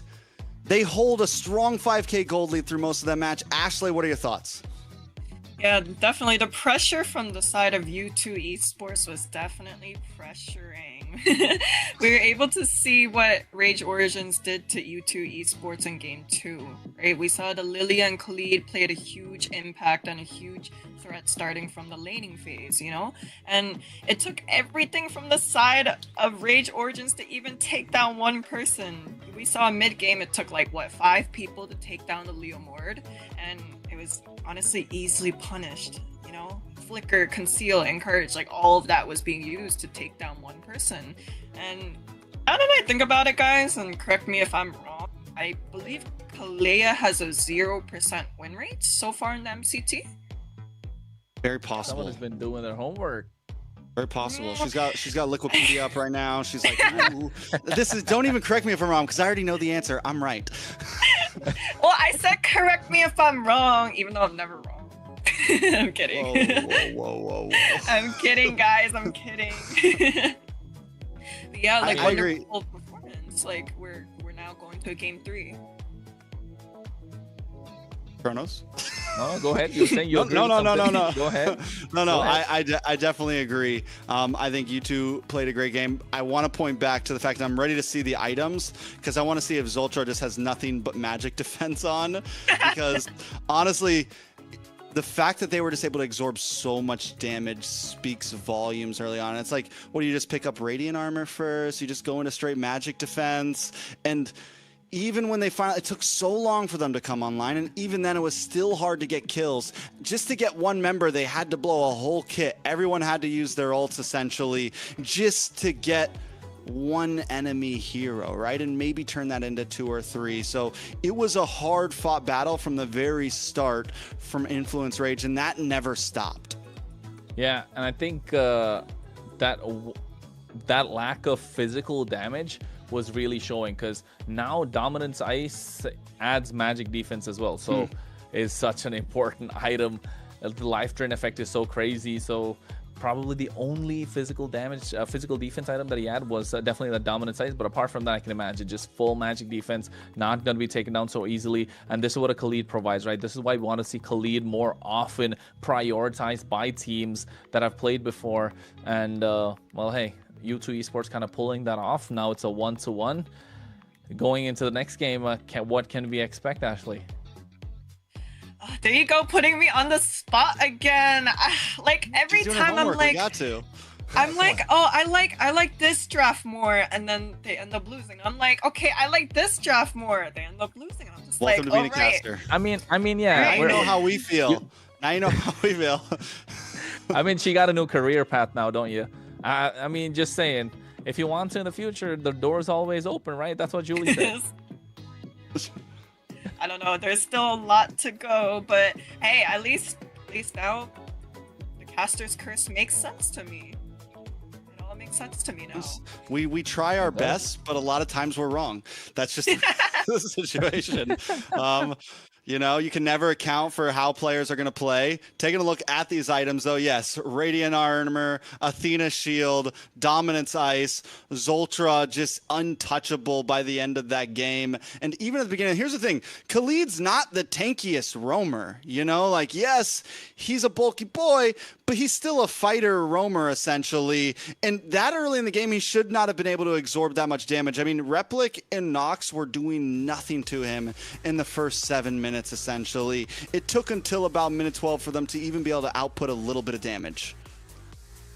Yeah, it took a really long time for them to get that. They needed to get that holy crystal that you were talking about earlier on the hands of Replic. And apart from that, they even had the Fear of the Phoenix. They had the crowd control skills. They just didn't have the damage output. Nice. You can see that Zultra was taking the charge with these Raging Sandstorms. And again, walking out like nothing really happened, right? Just a tickle. The only way they really got somebody down is when they unlocked, or rather they pulled in with that Tsunami Slam. So you can tell U2 Esports really drafted well this game, which is kind of rare to see Rage Origins go with a kind of a okay-ish draft into the game, right? Looking at all the games that they've played so far, it feels like this wasn't the best draft coming in from Rage Origins, actually. Yeah, I definitely agree with that. Like, the only damage output from the side of Rage Origins was the Harith, right? And what happens when mid to early to mid game, your whole entire team is falling behind. But, you know, for me, the MVP might, you know, go to the Khalid per se, but it will be awarded to Lilia. No, it's the pick that, you know, doesn't make sense to some person over there. 317. I didn't say it didn't make sense. I said it was a little sus. I just want to also say that you guys thought the all magic draft was amazing, and Hey, we never said I just want to throw that out. No, we said it could work. We said it could work. We see it So, happening, you know. but then again, there were conditions. You know, the Fulvius had to play like crazy. Maracuja had to be super aggressive on that. They all had to play Abaxia. perfectly, yeah. No, I mean, he was aggressive early game, but Inke was the one that put the stop, got that first blood, then all of a sudden, like, everything just comes crumbling down for the side of Influence Rage Origins. And you can see why Inke was the MVP as well.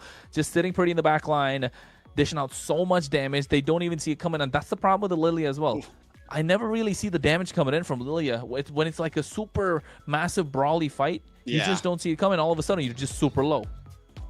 It's hard to keep track of, honestly, because the Glooms are already sitting there. Bombs pop off, and out of nowhere, everyone's brought down to about half health. And I do have to say, the good combo is that, like, the Lilia, I think something we could see a lot in the future, the Lilia Khalid just pair well together. They're both fast-moving. They're both able to kite around, and they pack a big punch pre-level 4, right? Pre-level 4, you can put a lot of pressure down, and if you're able to get a first blood like they did, it just turns into more and more. Yeah, like the trio mid was just, it was just there, you know, and like all games start from the mid game, the mid lane, the jungler just connecting as a trio, and that's what we were seeing on the side of Influence Rage. Wait, sorry, Was just there.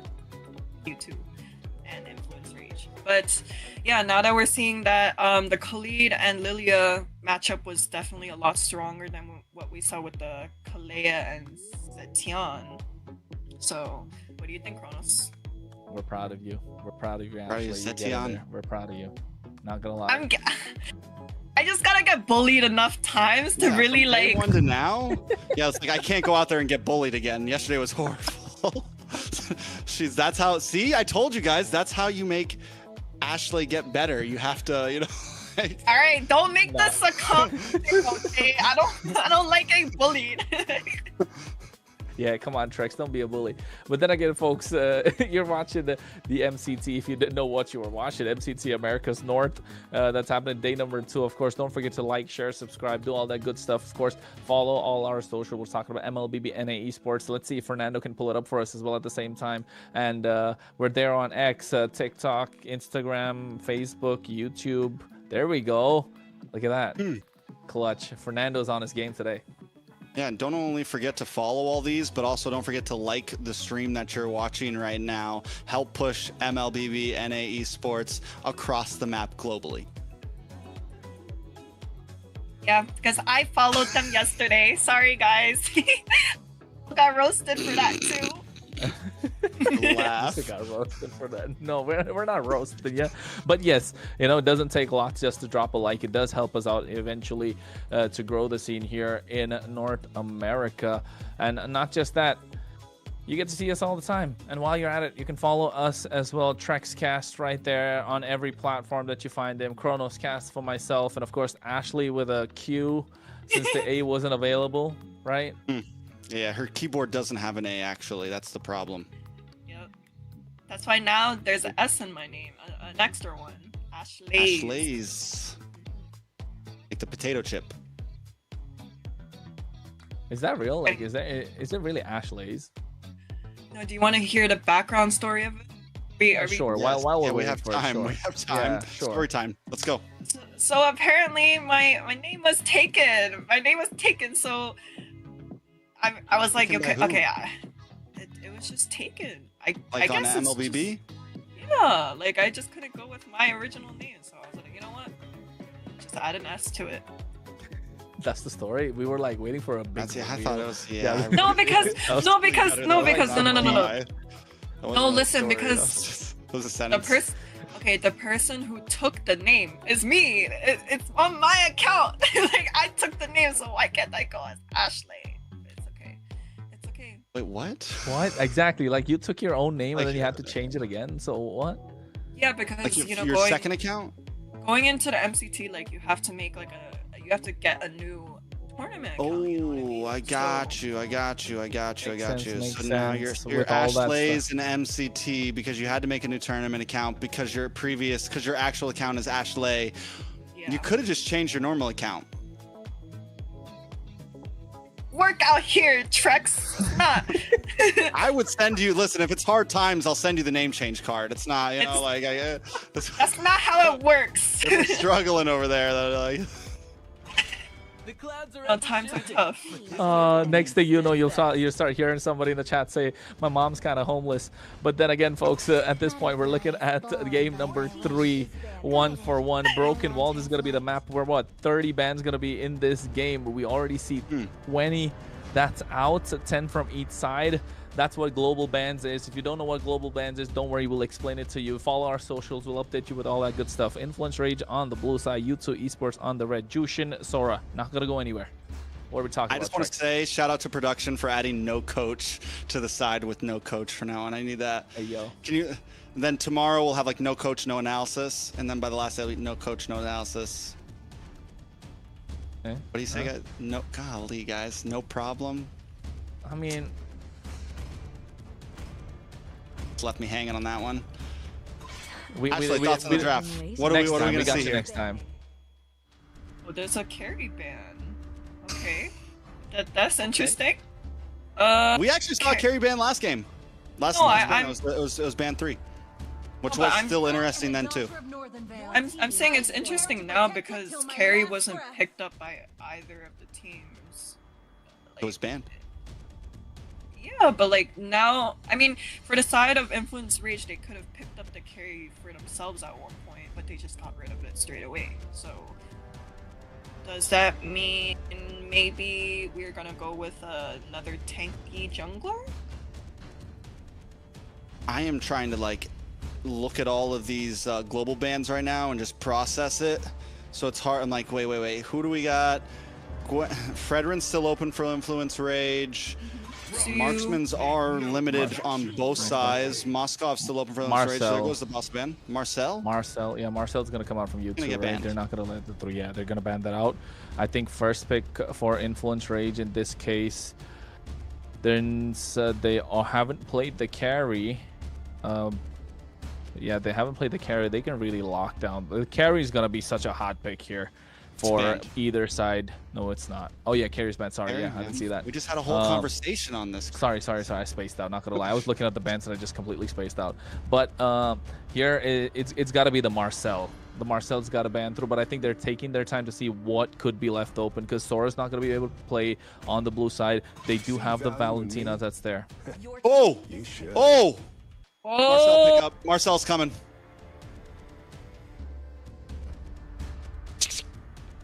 Do you first pick the Marcel here, Ashley? 100%. Do you first pick the Marcel and give over the Valentina and the you give over what, the Valentina and the... How can they play Valentina? They can't play Valentina. Oh, they can't. It's Influence Rage that can play Valentina.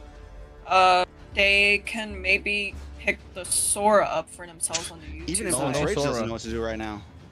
No, There's a Sora this is for you too, yeah. Sora for you too. Oh no, it's banned. It's banned. It's banned from we're all panicking right now. No, I don't. What? Oh, Harley. Wait. Is that a huge whiff? Is that a huge whiff? No. I like Harley. I still like Harley. You get to pick off whoever's there on the other side. You know for a fact that they are looking to play some sort of a split. You know for a fact they're going to be isolated in these fights. Early game, Harley is super strong, can just melt down the front line, but Marcel is too strong to let go of still. Ashley doesn't agree with you. She thinks, yeah, the Marcel should have been first picked. Look at her face. Yeah. She's like, not a shot do I agree with you. No. I mean, I'm saying, like, yes, Marcel should have been the first pick, but is Harley terrible? No, I'd say Harley's still good. Harley's still good. Like, if there was anything else apart from the Harley, I would have been like Influence Rage or on something. Whatever it is, got to be passed around. Yeah. Marcel and YSS. Solid, man. U2 Esports got it. I feel like U2 Esports look like they got it in the bag already. This will be my first game casting on Marcel. Really? Yeah, I haven't gotten to cast on Marcel yet. Me too. We did yesterday, didn't we? No, this is the debut. This is the debut pick. Okay. Freya got through yesterday, but not Marcel. Yeah. No Zujin so far, but this is first Marcel. Okay, so I'm guessing RWM can't really get affected by the ult.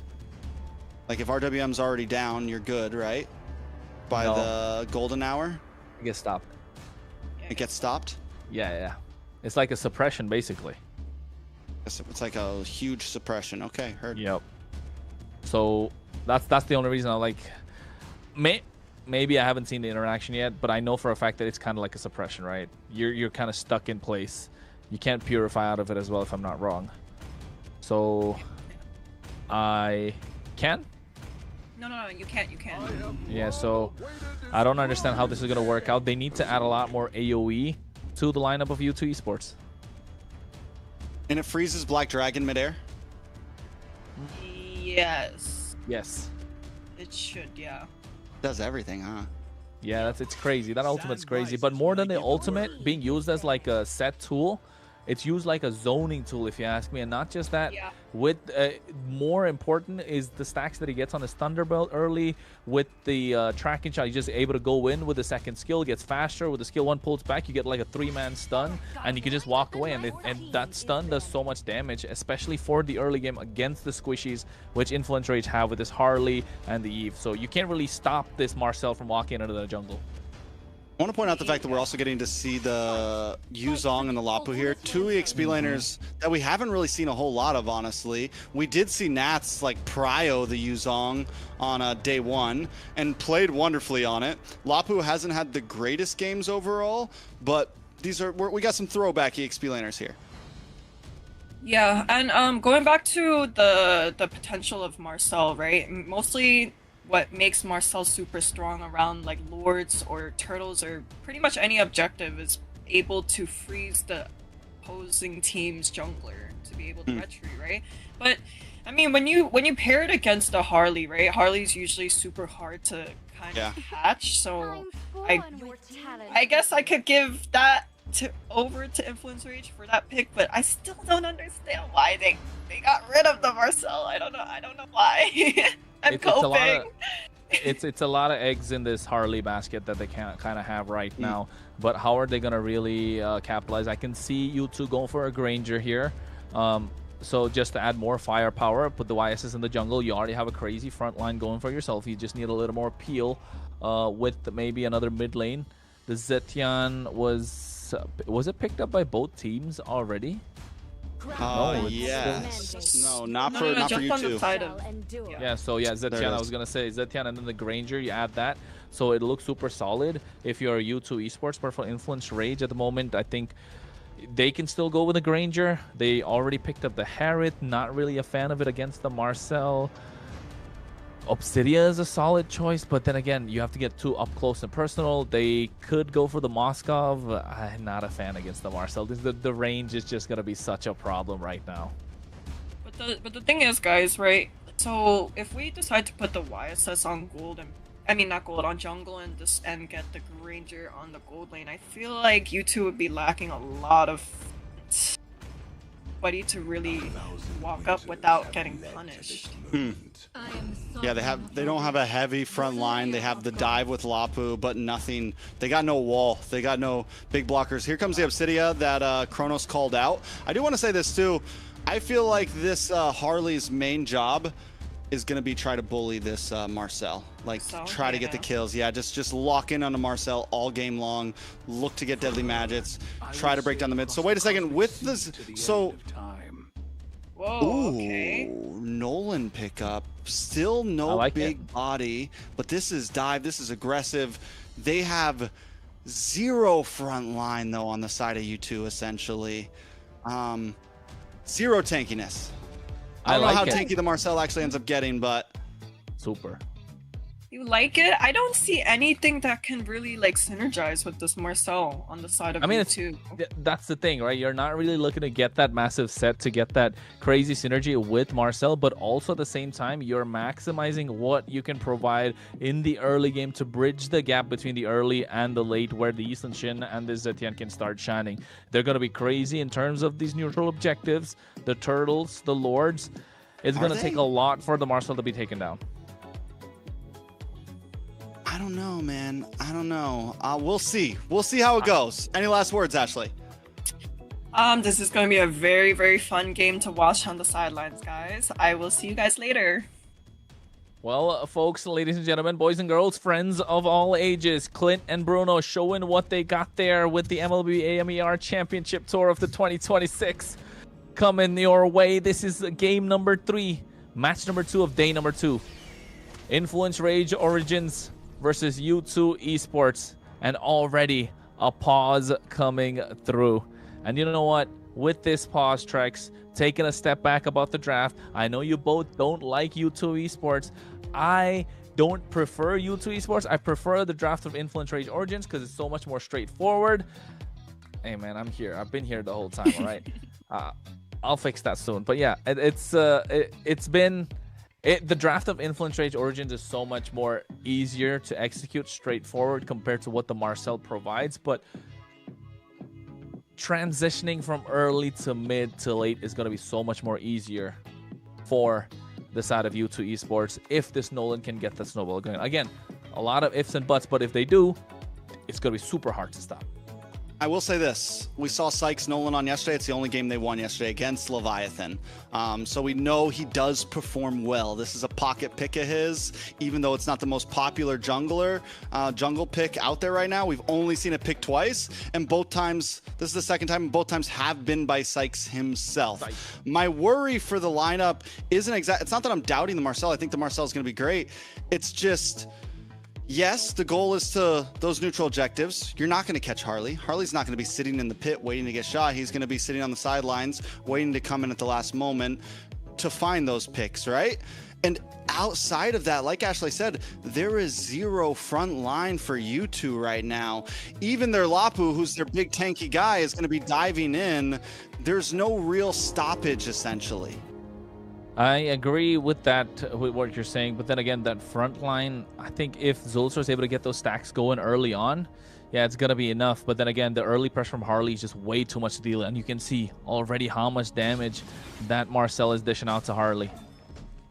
We'll see exactly how it goes down. The possibilities are definitely there. One weak link is possibly going to be the Subsidia. No major meta marksman for the side of Rage Origins, but they have some other decent picks to hang out. I think the idea for Rage Origins coming in to these turtle pits, into these neutral objectives, is don't stay too grouped up.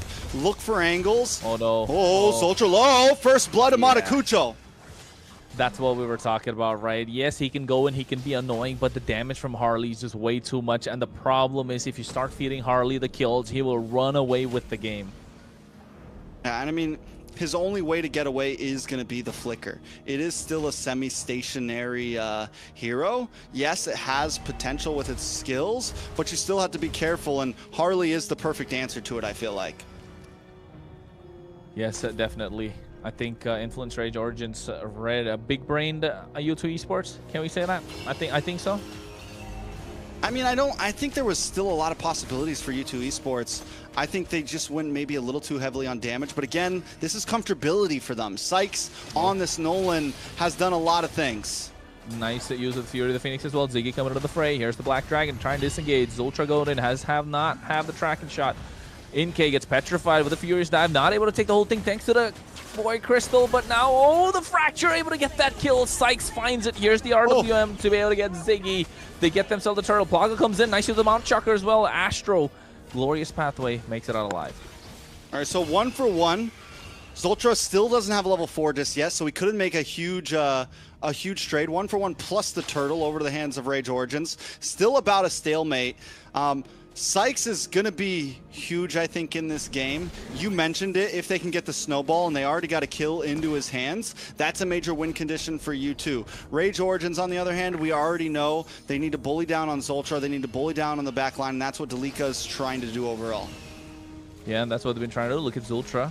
This is what you want to see. Being really annoying. Just front line for the opposition. Nice golden hour coming in as well. Astro just caught in place, not a lot of damage to follow. Sykes goes in, Glorious Panther to make it out alive. Again, attention on the gold lane should be there, with Obsidia having a tough time, Trex. Yeah, Obsidia is going to continue, I feel like, to have a tough time. As we get into the game, the possibilities are there. I'm not saying her late game doesn't have potential, her mid to late game, but the rest of the team of Rage Origins needs to kind of carry through that to get Replic to that spot. Have you seen Marcel? It's quite a lot. It's so annoying. Wait, never mind. We'll talk about that later. Here comes the few Phoenix, but at the same time, you can see they go in Sykes with that fracture, but the wrong target. It's going to be Astro. Deadly Magic. Did he even use it? He did, but it didn't. He didn't get enough shots on after to really stack up the damage. It's okay, though. We're seeing the possibilities. Rage Origins approaching these fights definitely at the angles they need to. U2 Esports, though, they're just biding time. They know they don't need to, like, force fights right now. We need to get Sykes online. We need to get Plog online. We need to get Inke. I mean, pretty much all of our big damage dealers, which is more than half the team.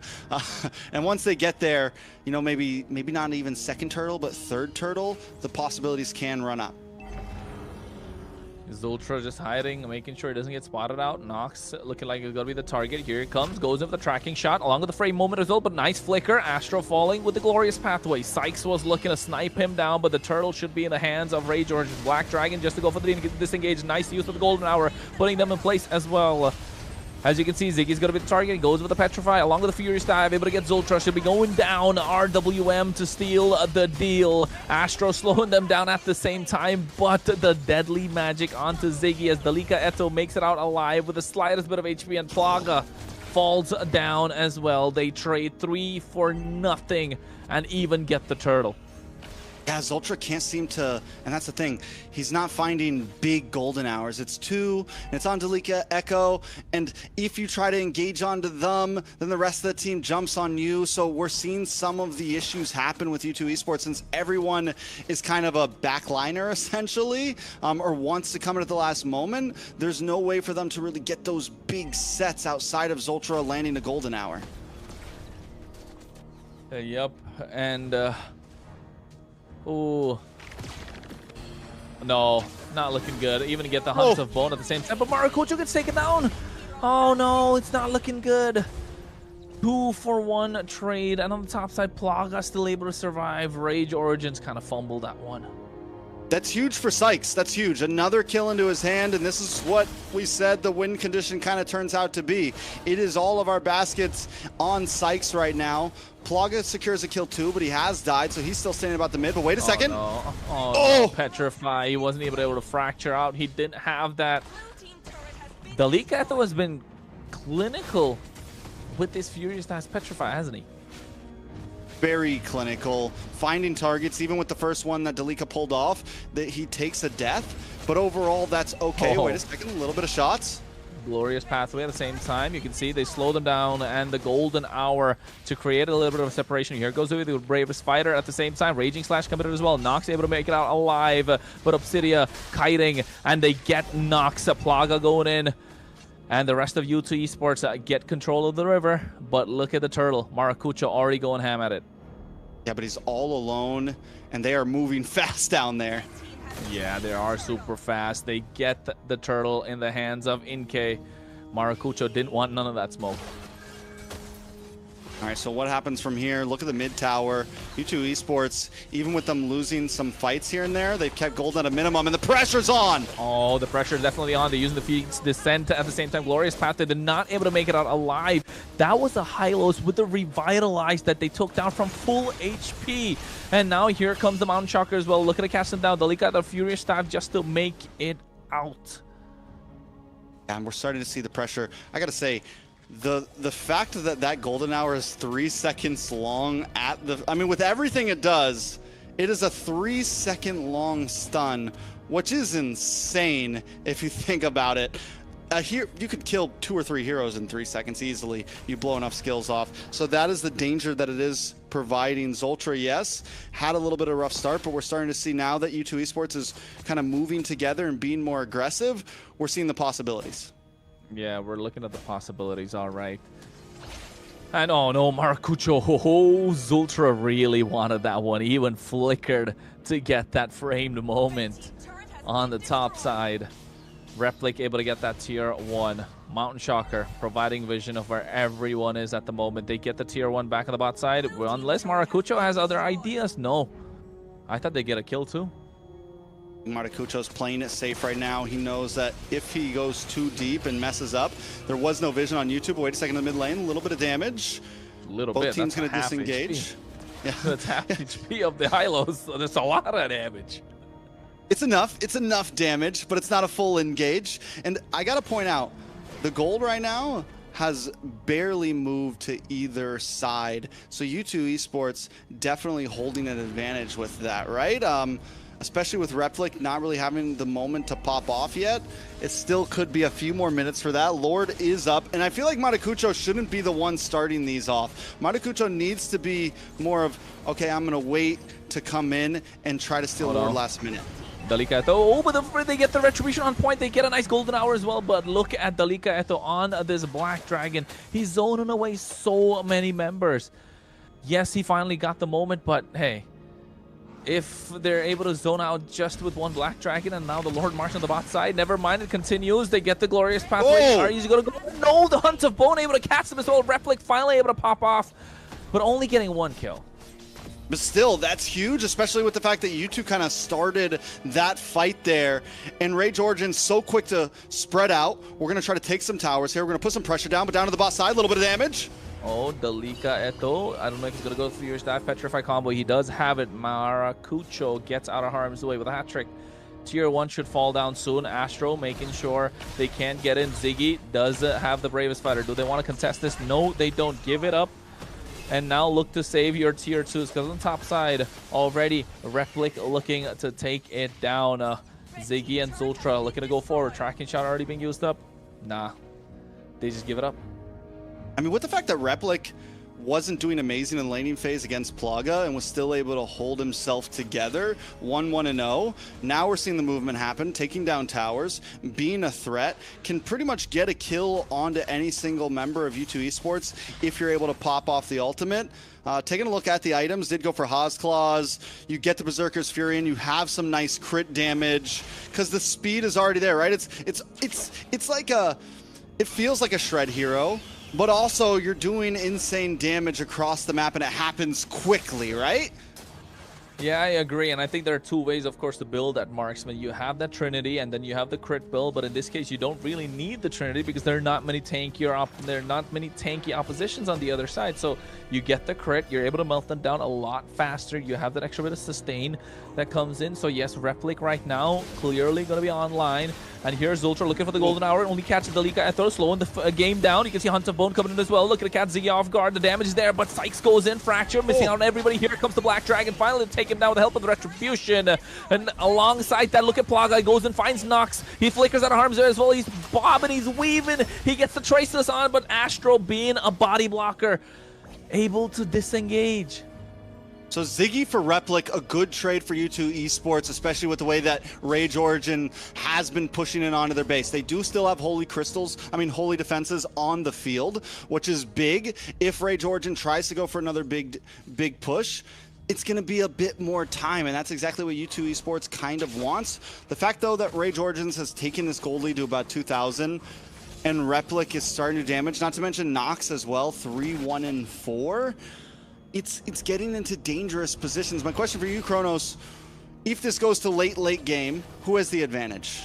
If it's going to go late game, my guy, Rage Origins definitely have all the advantage. You can see the macro that they're playing with. They can pick everybody off with that Harley as well, and Replic's going to have a lot of damage online. Sykes needs to pick somebody off, and he has to do that soon. But Zultra, oh my god, the deadly red do a lot of damage. Alongside that, you can see the View of Phoenix popped in as well. Lord, 10,000 HP. No, Maracucho is able to get the Retribution. On point, Astro healing for the team. Ziggy can barely do anything. Yes, they trade back, but Rage Origins definitely get the better of the trade. Here's the thing, even if Zultra, this is the problem we're running into, because there's no big body blockers, and that's what we were worried about for you two, Zultra can make his way in, right? He can find his way to Maracucho in the Lord Pit, but the rest of the team is being held back by Astro. It's being held back by Dalika. And Sykes goes down, a shutdown at that, which is a good chunk of gold into the hands of Maracucho when he's already ahead. Yeah, that's a big bounty, all right. And you can even see Replic got that Malefic gun.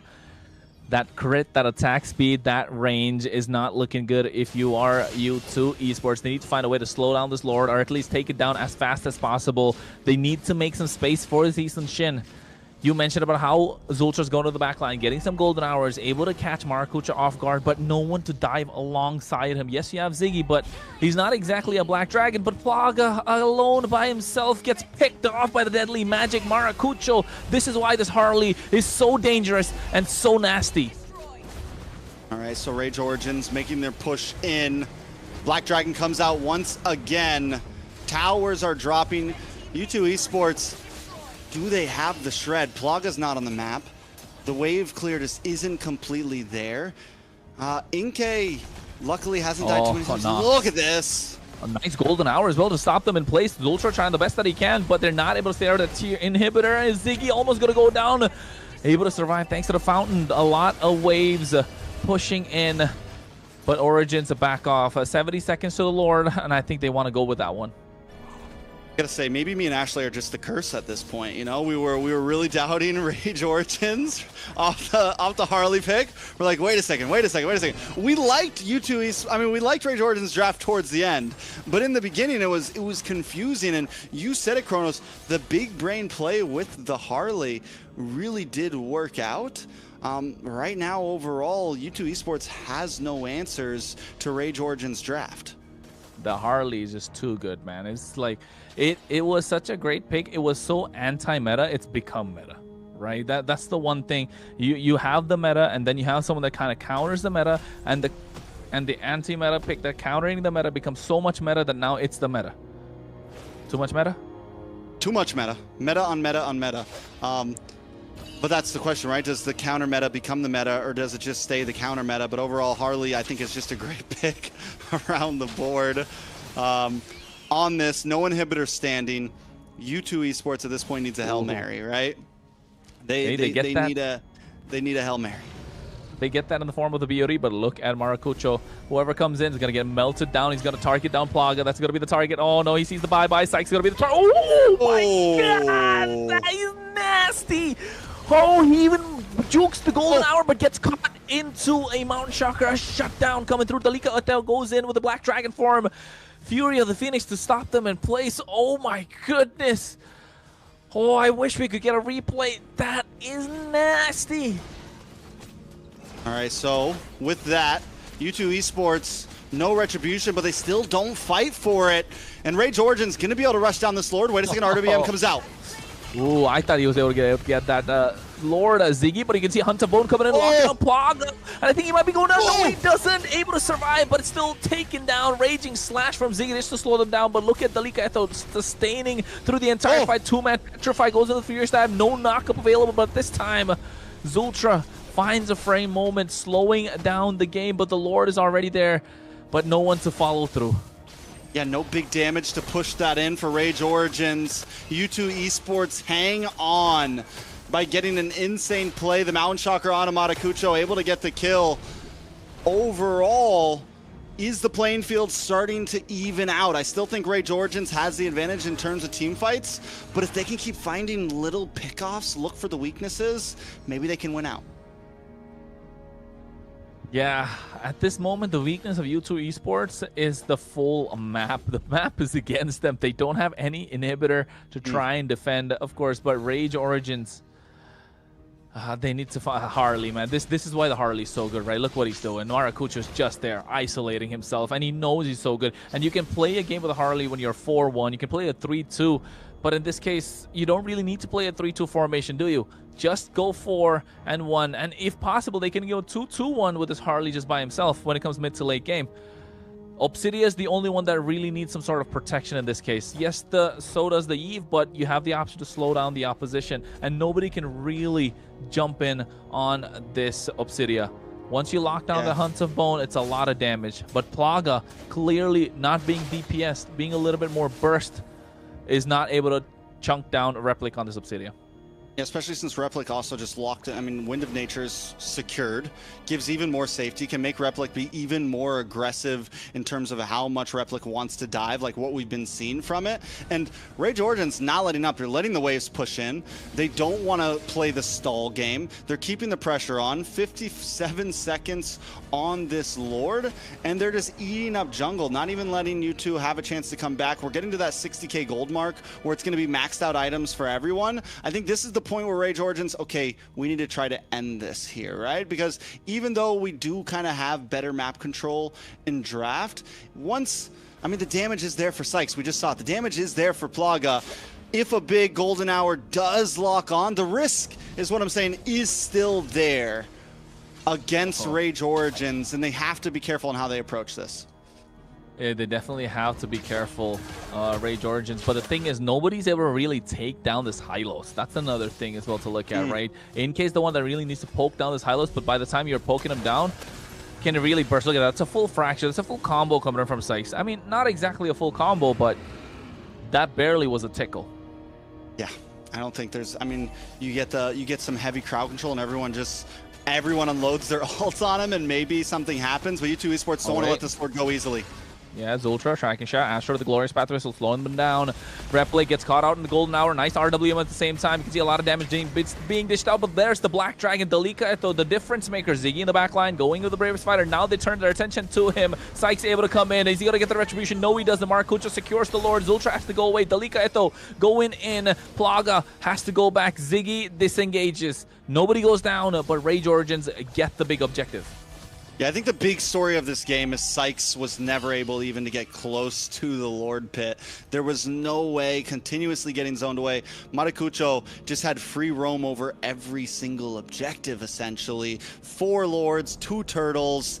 It's a tough fight for U2 Esports to try to fight for those moments.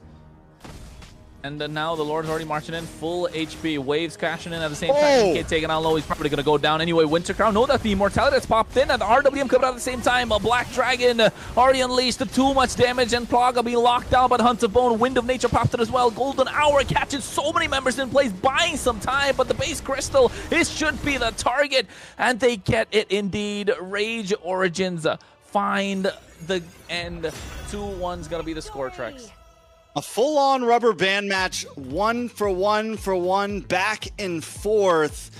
And in the end, I don't think that game came down exactly to skill. It came down to draft, and that's something we haven't gotten to see a lot. But Rage Origins, from start to finish of that draft, just seemed to be at the steering wheel. Yeah, and I was finally right, guys. I couldn't see an opening on the side of U2 Esports, even though we saw Sykes on the Nolan attempt to stabilize the game and really try to, budge through. The gameplay and draft on the side of Rage Origins just made more sense.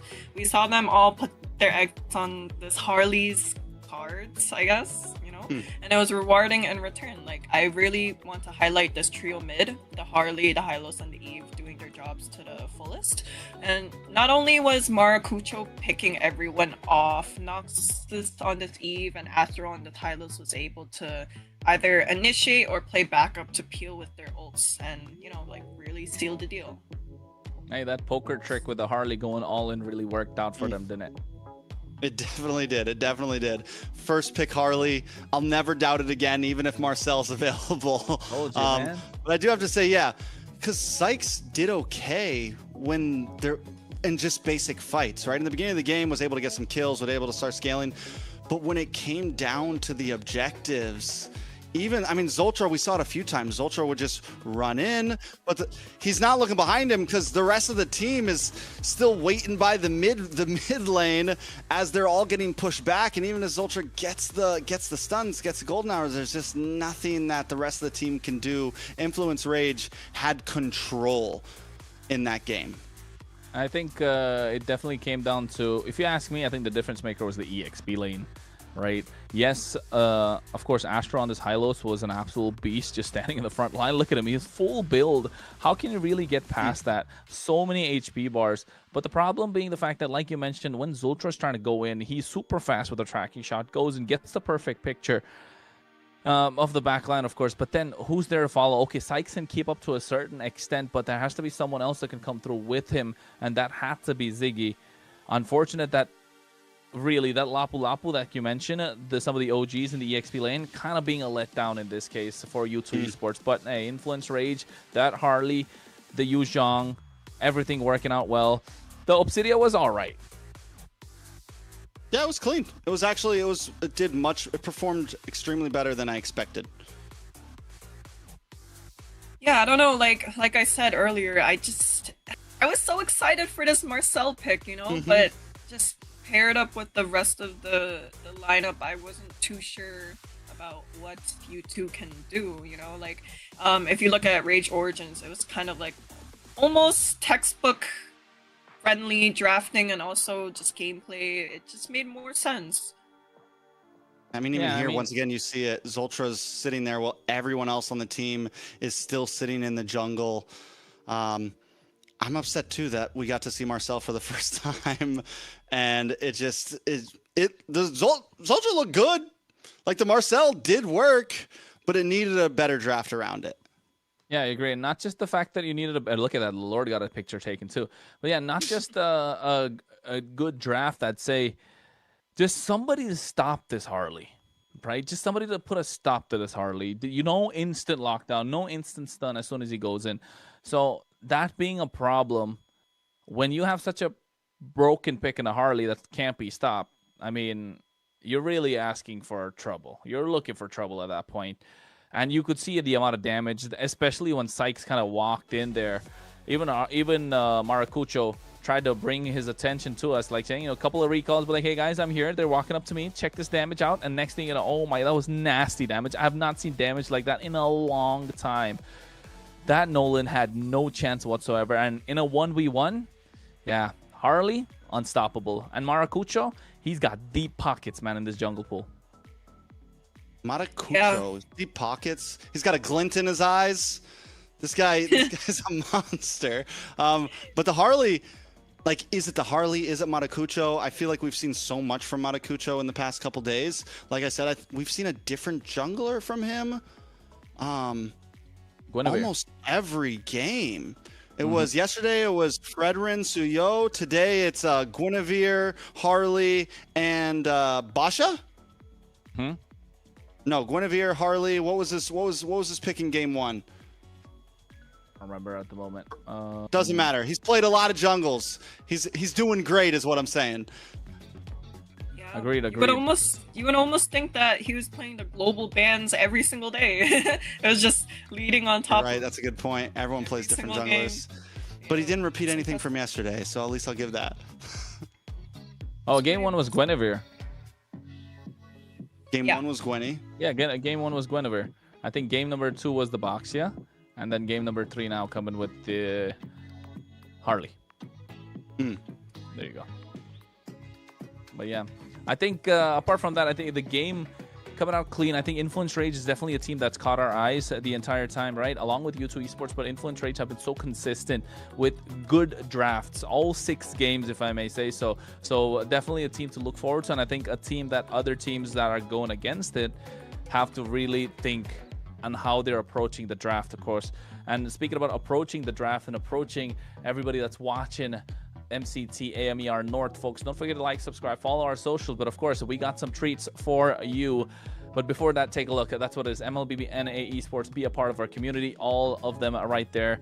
Instagram, X, Facebook, YouTube, TikTok. It's a little difficult to say X at the moment, but yeah, X, right? Either way, we got some treat for you guys. The Diamond Drops is here, and we're talking about Bonox. So make sure you check out the chat. The moderators, of course, give out a lot of instructions on how you can win this. You got to be active. It's quite simple. Just to boost the so-called algorithm, if I may say so, right? Just boost it for everyone who watches MLBB all across, and just follow the instructions, be active in the chat. You'll get yourself some diamonds. Of course, it's going to have in 6 active channels across the board, and just be aware of that. I mean, I like free diamonds. She needs free diamonds because she can't afford a name card change. She needs a name change card. So if you guys are in the chat, like the stream and make sure you send Ashley a name change card. Her name is Ashley, not Ashley's on the account that she needs a name change card. Yeah, today it's an Ashley. It could be Ashley with a Q too, right? That is true. I couldn't buy off 3 names. I couldn't buy off the Instagram guy to give me my actual name. Fair enough. It happens to the best of us. Well, it does indeed. And I think now with that game of the bag, it was a really, really back and forth. A rubber band series, you call it? I like it. Rubber band, it bounces back and forth. That's an old line from way back in the NSL days. I mean, Shout out to A1C10. Iron. Hey man, there you go. See, shout out to some of the OGs, of course, of the NA community. And with this being a brand new start for the Americas with AMER MCT, it's been nice, right? Trex, seeing a lot coming through. These global bans are really picking up. Gets us thinking, gets the players thinking. It gets the audience thinking that have been watching, like, oh my God, what's going on right now? You know, which team that can they go with? Of course, a lot going on, a lot of new faces in the games, a lot of old faces coming back too. And with everything that's there, with what, 50K on the line for both North and South combined, EWC slot available as well, and a wild card slot. Gonna be North versus South in the Super Grand Finals. Do we call it Super Grand Finals? The Super Grand Finals? That's such a lame. You got a grand finals for the North. You got a grand finals. Grand for the Finals South. final form. This isn't even my Super Grand Finals. What are you talking about? I mean, I'm just trying to find a nicer name, man. Come on, don't hold that against me. But of course, folks, like we said, do support us, like, subscribe, all that good stuff. And with that final game being in the bag, I think we're just probably waiting for a couple of things to see if we're going to get what we need. A couple of interviews here and there. I think we're probably going to get it too. So Trex, what's the good news? We will be getting an interview, but we're not going to talk about it just yet. Ashley, Okay. don't spoil it like the last one, especially because last time we didn't get it. And it's probably because you spoiled it. But Probably. I'm new to the job, guys. I'm sorry. She glasses doesn't on. see it though. She doesn't see it that Okay. we're getting it or not. By the way, she can't see it. Oh, She did doesn't know. Did if they we're do getting it or this? not. Did they do this purposely? They're like, No, she can't screw up if she doesn't know. fair enough. Fair enough. but then looking at match number 2, right? Influence Rage Origins, U2 Esports. I think both of them kind of played a clean game. The only thing that we saw different, or rather we're seeing different compared to the other teams in the north side, is these two teams like to take the games a little slower compared to the others, right? They like to go at their own pace. They like to be more calculated. They're more safe in terms of approaching these team fights, more safe in approaching these neutral objectives. If they know for a fact they can get at least 60-70%, then they go for it. If not, they really do not want to fight. Whereas the other teams such as Leviathan, Alpha 7 North that we saw earlier, even if it's a 50-50, they like to gamble, they like to go for it. And even if it's like a 70-30, they still believe in that 30% that they can get the job done, out micro the opposition. But in this case, for Influence Rage Origins and U2 Esports, they're looking to out macro the opposition, right? Correct me if I'm wrong, Trex.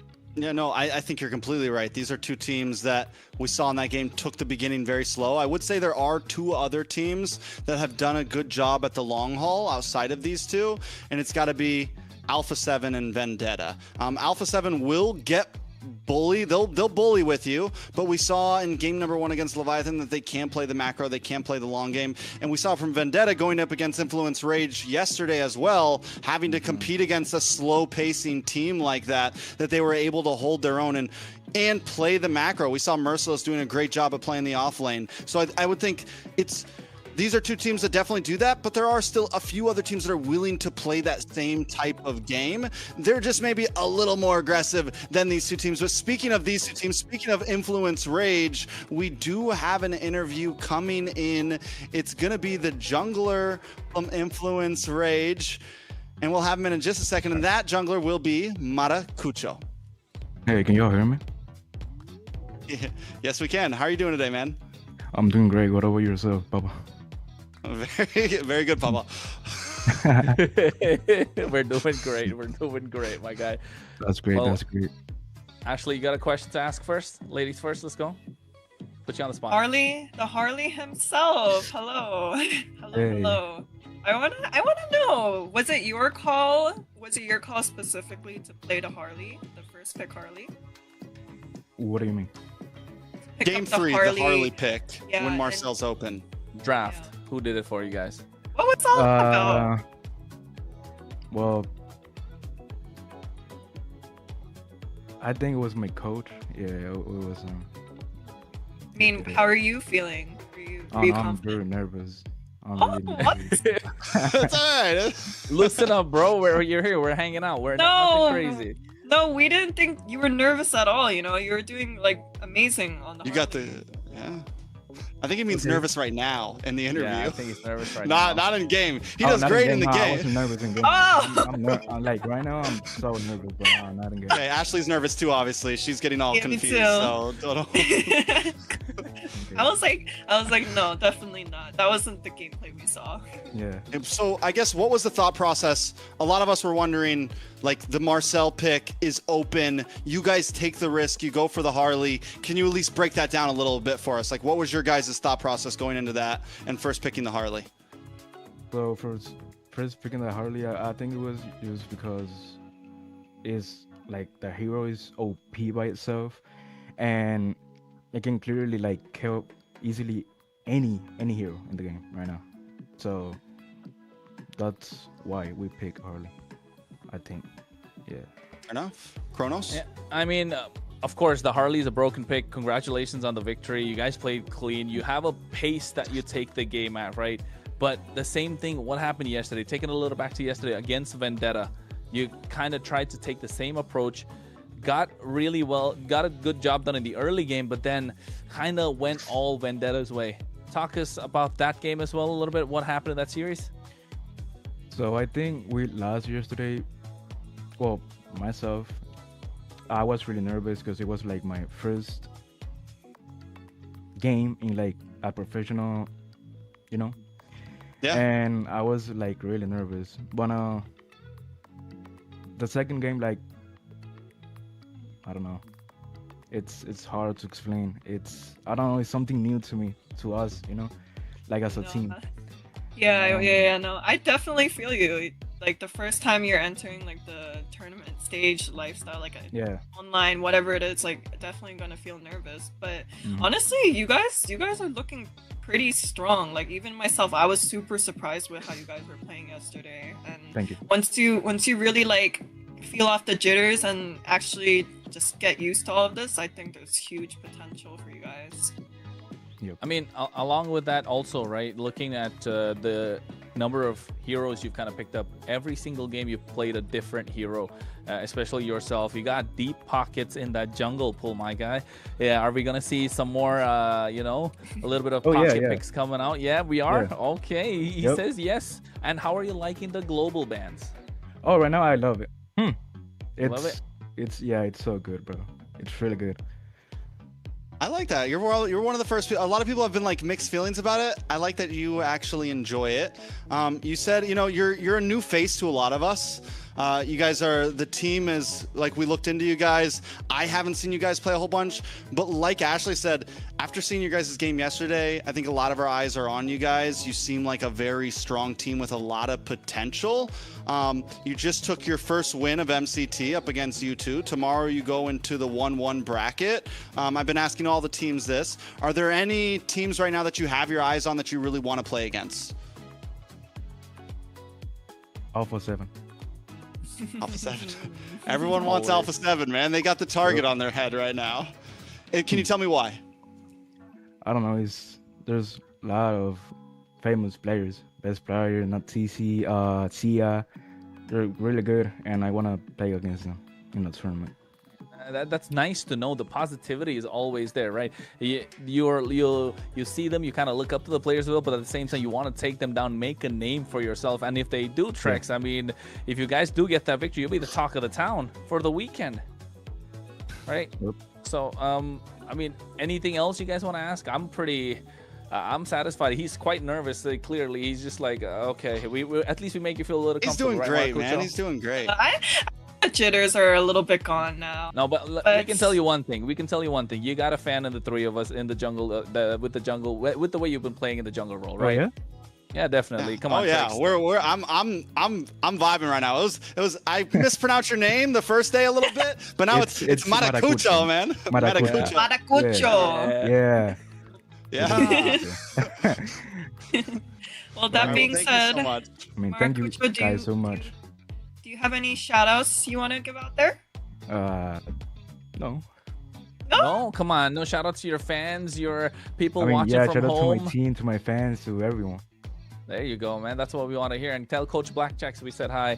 But yes, it's great to have you here. Thank you so much, Maracucho. Looking forward to seeing you again tomorrow if you get the victory. And of course, you got a fan in all three of us with the way that you've been playing in the jungle. And looking forward to more from Influence Rage Origins this season. Thank you. Luck. Bye. That's a solid guy right there. Yeah, that was Maracucho. I mean, we've been pronouncing his name a little difficultly. It took some time, but hey, you're forgetting to roll the R, man. Hey, man, we warmed up to his... Maracucho. There you go. Maracucho, yeah. Exactly. We warmed up to the name. He warmed up to us, right? He seemed pretty nervous, but you know, I think he was. He just had those jitters, right? But this is a player, though. Like I told you about this, Trex, right? Before you came in, you were like, "Hey, I don't know a lot about Influence Rage Origins," but I mentioned about Maracucho. This player is one that was scouted out for a long time. He's been there in the scene. He's been growing, but still, I think it's a player that, even though he's kind of making his debut in MCT, of course, it's definitely a name that we might be seeing quite often. And with I that, totally agree. Oh, I think we go to break here in a second, guys. Yeah, Okay. I was Make gonna sure say. you guys stay around, stay tuned. We're going to be jumping into 2 more great series, and we will see you guys in just a moment.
Ashley. Ashley. I do it, Trex. All She's right, muted. folks, I'll do it Okay. anyways. We're back on the short break, ladies and gentlemen. This is MCT AMER you're watching with Kronos, Trex, and Ashley, of course. And we've had 2 series already. We took a short break. We're back for the 3rd one of the day. And if you ask me, it has been a stellar day. Standout games, nothing short of excitement, nothing short of the hype that we were looking forward to from yesterday. And MCT so far has been great. So I think now just waiting to see what the next few games have in store. Of course, we're going through Swiss rounds, global bans, a lot coming in new for the Americas, North and South combining as a region, as a whole region. So yeah, I think just opening a lot of door of opportunities, or a lot of opportunities of doors. No, lots of doors of opportunities. Speaking of doors, we're going to open up the door to take a look at the Night Horde. They're going to be going up against Vendetta. And yesterday they played amazing. It's RR in the EXP lane, Shiro in the jungle, Colleen in the mid, Kistler in the gold, and Merlin in the roam. Now, we saw Tamal yesterday. I had a little chat with Tyron. He said Merlin's probably going to be maining on the roster for now. And honestly, Merlin had an amazing game yesterday in the roam position. Once they brought him in, they were able to take those 2 games and just take control. But after that, Ashley, tell us about Vendetta. Hello, guys. This is Homeland Court. This is Vendetta, none other than Merciless on EXP, Tarzan on jungle, Churro Bommy on mid lane, Melon on gold lane, and Myth Bommy on the roam. And for those who don't know, this is my team. And we're going to try to be unbiased as possible, but we're going to head on to the draft. Well, straight into it, no waiting whatsoever. We're going to see the map as well. It's going to be dangerous grass, blends in with the, graphic that we've got. The color scheme of green, blue, dark blue. I mean, we never really got to speak about it, Trex. Actually, I really like the color scheme. It's really cool. It's nice. Cool, yours or mine? That we don't Oh, like. my lord. Okay. Yeah, Either way. I'm jealous, honestly. I'm still dealing with the fact that you get to show your back. We won't talk about it. Let's jump into the draft. Blue ban from Coach T himself, and on the side of Night Horde, they respond back with a Jushin. Yep. Ashley? Hey, I mean, I was still stuck up on what you guys said. My background is fine because ultimately everybody here is fighting for a spot at the Esports World Cup. So, I was gonna say she's flexing that super hard right there. She didn't have that up yesterday. I think she got that up today just because she was thinking about it. But at the moment, I heard that click. We get that Marcel banned out. The Boxia's taken off the table as well. No coach versus Coach T or T coach. Coach T. Coach T. Yeah, head coach T, actually, to be exact. You have to make sure you get it right. That's head coach T. He's been doing this for a long time. Yeah. He used to play Fanny sometimes. All the time, man. All the time. All the time. Yeah. Sometimes on other teams, Hey, anyways, we're seeing Marcel and Zushin getting banned, the typical bans, and surprisingly, on the side of Vendetta, they decide to ban Glue.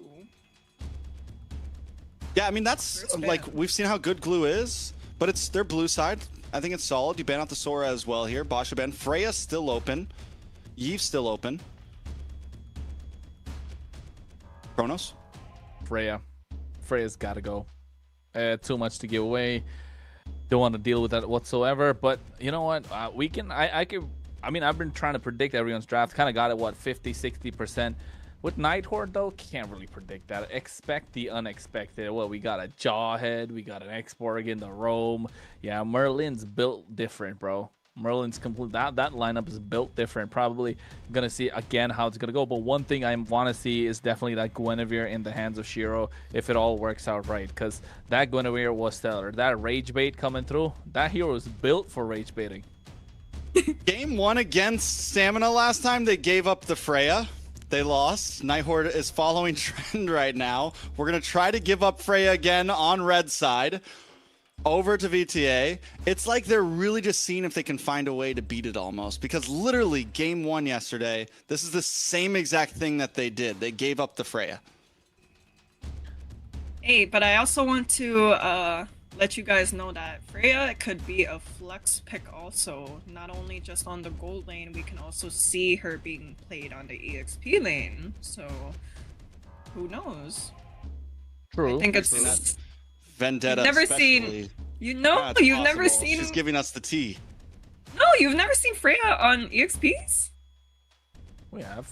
No, I mean I have. You could also say it could be jungle maybe. I think gold lane is shines, but I think you're really letting us know that it's a high possibility with Vendetta. Like it's a big you're possibility just- the flex could happen. You're picking up... You're picking apart my words, but... Picking up what you're putting down. I gotcha. You're good. No, Okay. It really is. It really is, though. It's adding to what you said, Ashley. Yes, it could be in the EXP lane, it could be in the jungle, but it shines in the gold lane, definitely. That's why everyone wants to lock it in there against the marksman. It's super divey, has too much damage in the early game, can definitely carry the game on its back, especially if it's a snowball. Nighthorde, though, Fredrin, Zetian, front to back already, but I don't like the Fredrin that might go against the Freya. Comes down to a skill matchup. Although you do get the taunts at the right time, but before that, if Freya runs with the game, it's going to be too difficult for them to make any sort of a comeback. But here, what's the Vendetta going to reply going to be? Maybe a Eve plus something? Is that a carry and a X? Oh, Valier. Valier for the Fred? That's too early, though. No, it's not. Now when you have a Freya. I mean, if anything, maybe I would have opted for a jungle pick rather than the Valier.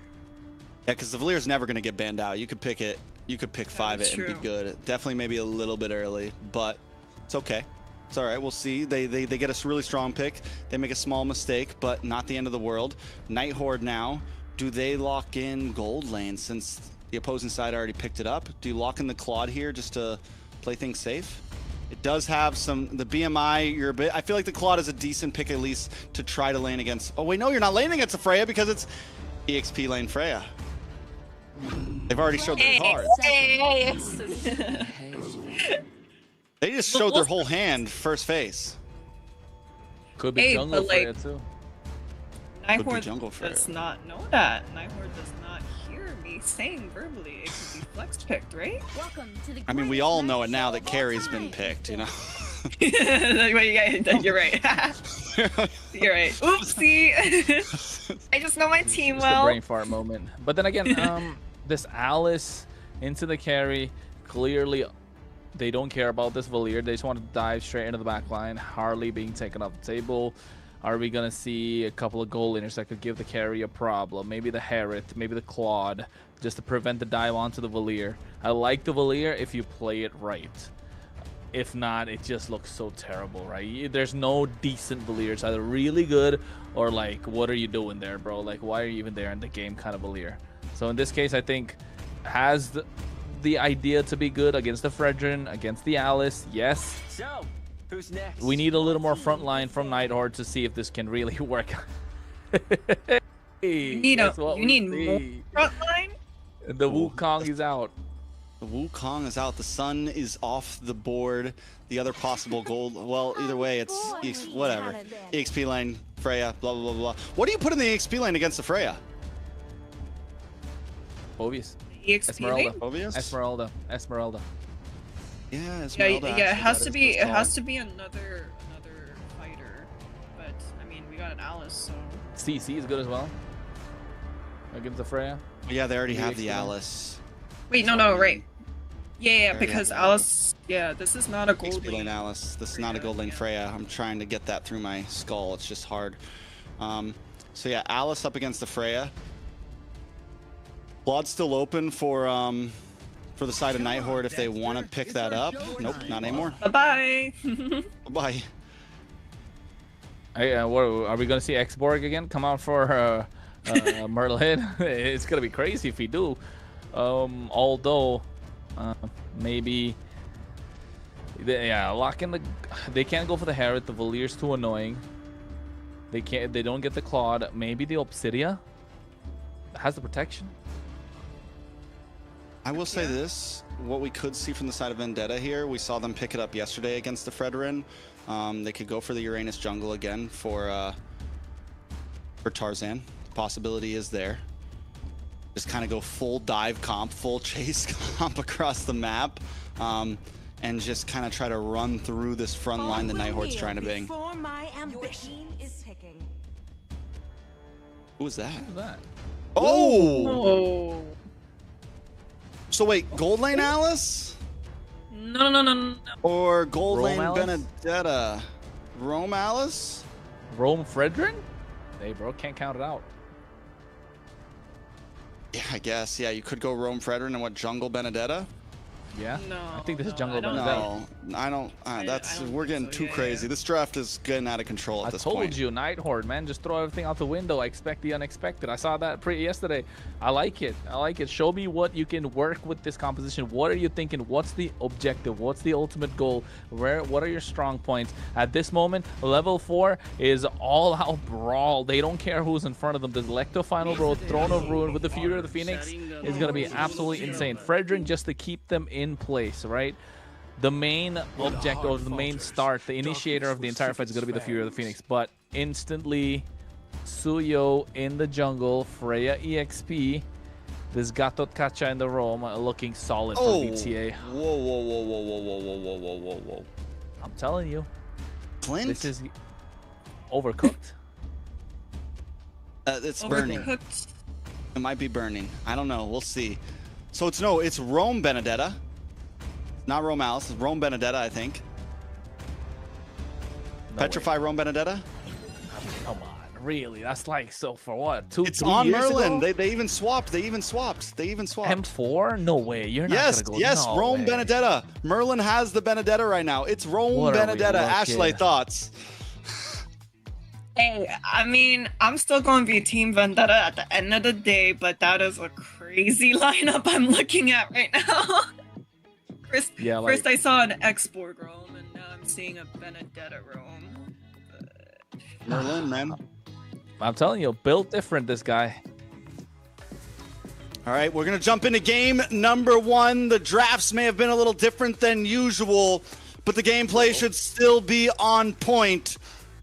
This is Vendetta up against the Nighthorde in just a second because we're jumping into a pause.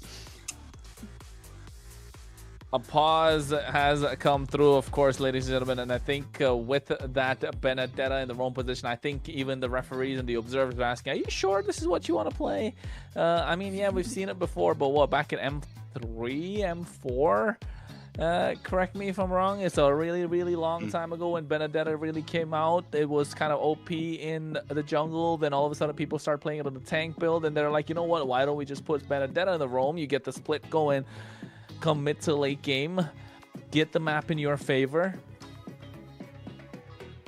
Let's look at positives. Let's look at positive tricks. I think they got wave clear. They have straight access to the back line, right? They definitely have the tankiness with the Fredrin.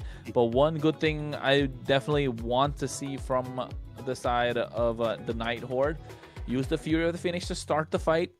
You go back with the Throne of Ruin and the Electo Final Blow. It's all about the wombo combos, but one good AOG from Vendetta is going to create massive problems for the Nighthorde.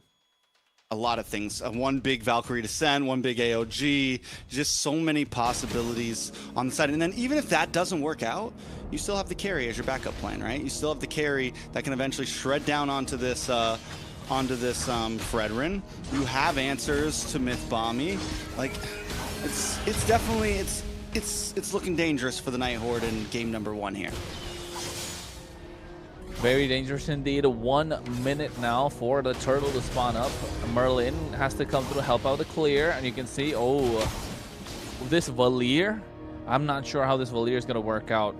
The eye for an eye from Merlin's going to really create problems for Churobami, especially Vendetta. If they're not able to get control of this river, which I don't think they will, because Merlin has been so quick with the wave clear. And look at the presence of Merlin on the map. He's just dashing around, scouting these bushes, making sure the Suyo doesn't get too ahead, and making sure Kisler has a free time in the laning phase.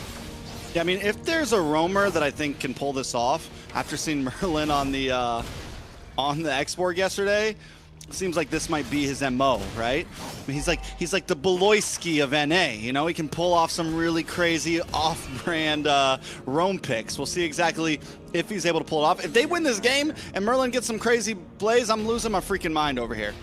I mean, it could be possible. The damage roam is real. Not many people can really pull it off. You can be a great set tank like Ashley herself, or you can be a pick-off player, but to be one that can dish out damage in the roam position, that takes some different level of skill, if you ask me. But here, Valkyrie Descent already going in. Merciless dishing out the damage. Taunt coming in from Shiro. The Turtle's going to be locked in by Tarzan. Merciless going down. Here's the Fury of the Phoenix we spoke about. First blood in the hands of Tarzan. Shiro goes down. Merciless on the chase. Yeah, Shiro goes down. Merlin brought down to about half health. Vendetta just completely control the pit at that point. Sending Merlin back to base, getting the kill onto the jungler this early on, and Vendetta's going to quickly take advantage of that. Down in the bot lane, Kisler does get a little bit of gold plating here. Melon rotated up to help out with that fight, and it helps Kisler out a little bit, but he's still a half a level behind. One full level, I mean half a level. Half a level indeed. Hey, we get to see some player cams. That's nice. We got an extra POV for ourselves. But the Night Horde this time needs to find a little more advantage across the map. Otherwise, this Benedetta in the roam position might... can it really be rendered useless, though? Because you still get the split going come mid to late game, right? I guess, yeah, you get the split. I mean, don't get me wrong. You have the... we've seen things like this, especially back when Fredrin was even more popular. You can go for more damaging or utility-ish roams because you already have this tanky guy, and you add that up with an Alice as well. They still have a front line. They didn't sacrifice that much. They have some set potential. Luckily, they make up for the lack of like big tank set potential with the Fury of the Phoenix paired up with the Ruin. We've seen that combo work amazingly yesterday. So like, there's still possibilities for the Night Horde here, and Vendetta did make things a little interesting with the Valier pick. I think that could end up being a weak point if it doesn't work out. That is true. That Valier, again, I'm dicey. I don't really like the Valier. Oh, wait, goes and gets a taunt already thanks to the Unbreakable. Revitalize already popped in. Melon going to be taken down. Oh, Fury Phoenix popped as well. Merlin going in. He gets the Petrify with the Electro Final Blow. Finally gets the kill. He was just dashing around Myth Bomby. AOG out of there. Kisler also getting a lot of free shots there, just chasing down the Clintons. Not looking horrible. RR, though, taking a lot of damage. Merciless able to lock on. More damage lands on a Merlin as well. He's forced to back off. And Shiro's just nowhere to be found. He's forced away from the pit. Tarzan may be able to force this. Shiro trying to make his way in. Still loses it. Appraiser's Wrath comes late, and Tarzan able to take it. Colleen gets a couple shots off of Shiro. Does finally go down. Colleen now on the run. Myth Bomby's not going to chase. Not necessary. They don't have to. Got the job done. Got the objective. A couple of kills on the board. Vendetta finally able to get ahead. Now you can see the items, the Sky Pierce. This is becoming a trend, Trex, on Suyo. Get the socks, get the Fury Hammer, go straight for the Sky Piercer, and then finish your boots. Yeah, first item, Sky Piercer, and it's been paying off. And for Tarzan right now, I didn't see exactly when he locked it on, if he got it in before the first kill, or probably the second kill, because he got that first kill pretty early on, I feel like. But yeah, so he's already got a stack in, most likely. He's already on the right path, and even though Night Horde's been able to put up a fight, Vendetta's holding a good lead right now. Yeah, they are holding a good lead, and RR even locked in that Chassis Pauldron early. So yes, you're slowing down Melon as much as you can. The same thing with the Freya. Prioritized items, so Night Horde definitely know what they're doing, and they understand to different levels. Merlin gets the Blade of the Heptaseas in the wrong position. Oh wait, walks into Myth Bomby. Oh, able to just get away with the eye for an eye. VTA not able to completely connect there. The VTA, but this is the pace that VTA kind of wants. They're not really forcing fights. Most of the fights are getting forced by Night Horde. They're looking for objectives. They're looking for map control, and this is something that I appreciated from this team yesterday. Yeah, definitely. Night Horde, they know how to hang. And I really like the idea of the draft, too. They have the peel, they have the front line, they have the split, and a lot of mobility around the map. Yes, apart from the Fredgen, but you have this Benedetta to really get that control in the river. What about 10 seconds to the turtle? You need this Alice to pop off. That's when you know Nightheart will go all in. Meanwhile, Vendetta needs to find a way to get this Valier back online. What, it takes about 2.5 items? So 2 items for Valier, and then you go full tank, right? Ooh. Merlin whiffs nice on the Electo. The skin looks nice, but that Electo final blow looked a little off. Up in the top side, though, VTA going to be able to secure another turtle, putting them at almost a 2K gold lead. Down in the mid side, Trobami and MythBommy kind of just keeping eyes on the Night Horde. Yeah, the Bommy brothers trying the best that they can. Hey, man, the Bommy brothers. That's what they are at this point. That mid duo, that connection that they got going on. Bam Bam. Bam Bam combo. Bam Bam combo. How about that? That's a nice one. Bam Bam brothers. The Bam Bam brothers. Hey, I mean, at this point, they get the War Axe in the hands of Merciless. Vendetta getting the macro on point, but then Nighthorde are all right with this. They got a late game composition. Both sides are super late, especially that Flint, even the Alice. So Nighthorde are all right, giving away, what, 2.5k gold lead in the side of Vendetta. Now the question is, how are they going to make this wombo combo work, right? If you are Vendetta, you need to find a way to make this Valier stay in these team fights. These extended team fights is where this Valier will shine. Getting to that Ice Queen wand. Tarzan. Honestly, with the 1,500 gold, oh my god, Tarzan is going to go down. So they get the shutdown. That is huge, but still, Tarzan had a 1,500 gold lead there. We're not even... They got time to wait for Merciless. They got time to wait for Melon to come online. They don't even need full combos right now. Tarzan can find moments as long as he doesn't make... Now, I don't think it was worth dying for Colleen at that point, but still playing a great game. Yeah, and he even gave a shutdown right at that, so it's not really the best of trades. So Nighthorde kind of able to pull back a little bit. But I really want to take a look at the items that Kistler's got right now. How far ahead is he? Has he got the Sky Piercer? Did he go for the Endless Battle, Berserker's Fury? What's the idea? Did he go for a BOD? Because that would take a lot of time to get online. But if it does, you know, with the high ground that this Flint has, it's going to be a massive problem for them to deal with the dive that Vendetta have coming in. So the Bam Bam Bros need to find a way to make that AOG and that Searing Torrent work. There's so many references I want to say right now, but I'm going to keep it chill on day 2. We'll get back to those later. Vendetta taking control of the pit, and there, you know, one thing that this Valier does do is because of the pushback, because of the disengage capabilities, it really lets Vendetta take fights on their own terms. But a little bit of action down in the Lord Pit. Shiro able to steal it. And a lot of damage lands onto Tarzan. RR able to get the kill as Merciless with the Valkyrie sent into the backside, trying to lock onto Caroline. And able to get the kill now under the tower, looking for Kistler. But it's not enough. Can't close the distance. Kistler locks down. MythBommy now just looking to get it, but can't do it. Merlin picking up the kill. 3 down on the side of Vendetta, plus a Lord over to Nighthorde. Yeah, over to Nighthorde indeed. RR is going to be 1 kill that they pull back on the side of VTA. Lord already marching down the bot side. Kistler going in. A lot of damage can be done onto Churobami. Ooh, using the ultimate just to make it out of harm's way. Now they walk in down the mid lane. This is where Nighthorde wants to be. Electo Final Bro chasing down Churo, and they get him. 4-0-2 on Merlin. It was a slow burn. It's been a slow burn, but that Vendetta's starting to look good. Just picked up a Malefic gun. Okay, I see you, Merlin. First it was Export yesterday. Today we get the pocket pick of the Benedetta. Mid tower does go down, and Lord still marching down the boss side. Nighthordes are going to translate this to another tower up top. Tier 2s and Tier 3s falling all over the place. Nighthorde got this Kistler online, man. The Clint is online. So is Merlin. I mean, yes, Merlin 4-0-2, but Kistler's build, he's going to go to a BOD at the moment. He got the Malefic gun, so definitely has that extended range. Berserker's Fury, Endless Battle. He's going to start piercing through MythBommy like he didn't even know. He's going to shred through instantly. He's got the front line. The problem being now, who's going to be the one to reach the back? Tarzan had that Sky Piercer, got that stack. A couple, if I may say so. But instantly giving that all away, right? Just giving it all away. And along with that, the advantage. The idea of the Suya, of course, you have the advantage as long as you're ahead. The moment you get behind, it's going to be difficult. Yes, he's one level ahead of Shiro, but that's not really the duel that's not really the fight for Tarzan, is it? It's Merlin that's just being an absolute menace, a nuisance, making sure he's able to clear the sides. And now Nighthorde slowly getting control of the map. It's a slow burn, like you said. But once Kistler gets into these fights and RR is able to pull off a massive Throne of Ruin, Vendetta are going to have a difficult time. Quick pause. Take a breath.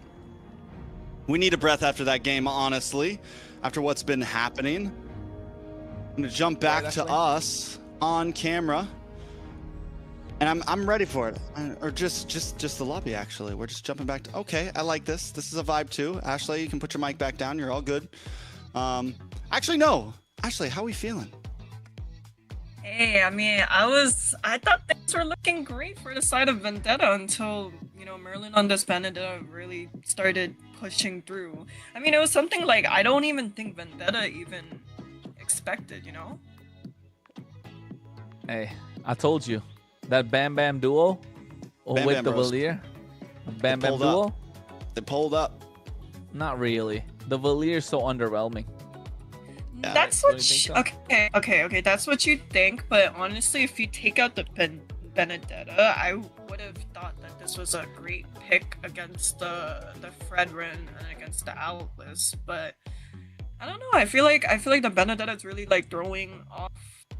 I mean, even if the Benedetta wasn't there, you're getting outranged by the Zetian, right? That's my only thing. That's the only thing that's kind of bothering me. And not just that, as a third pick in the first phase, could have been a little more different. I like Valier, but I mean, I don't like going against him. I like him if he's on my team. But as a third pick, you really show your cards so early with the Valier, with the carry, with the Freya. So, of course, you're really giving all the leeway to Nighthorde to play around with their draft. And they played around with their food. They got a Benedetta in the wrong position going crazy, 4-0-2. Yeah, I think in the defense of Vendetta, though, we do have to admit, like, there's still a Freya on the field. And we've seen how quickly a Freya can turn a fight into their own hands. Melon is also on a slow burn right now. When it does come online, as long as they can create space for Melon, the damage can be there. They just have to figure out what to do about Merlin. And then they have to find a way to get to Kistler, because with Shiro and RR holding down the front line, Kistler's just hanging out, getting free shots, landing those passives every single time. Yeah, and I think even with the items that he's got, yeah, he's going to a BOD, all right. He's almost there. He's got a Legion Sword, building the next one. It's going to take some time, but we're 12 minutes into the game. It's not going to be that long. And same thing, Shiro going to go for a Guardian's Helmet. So a lot more HP being added.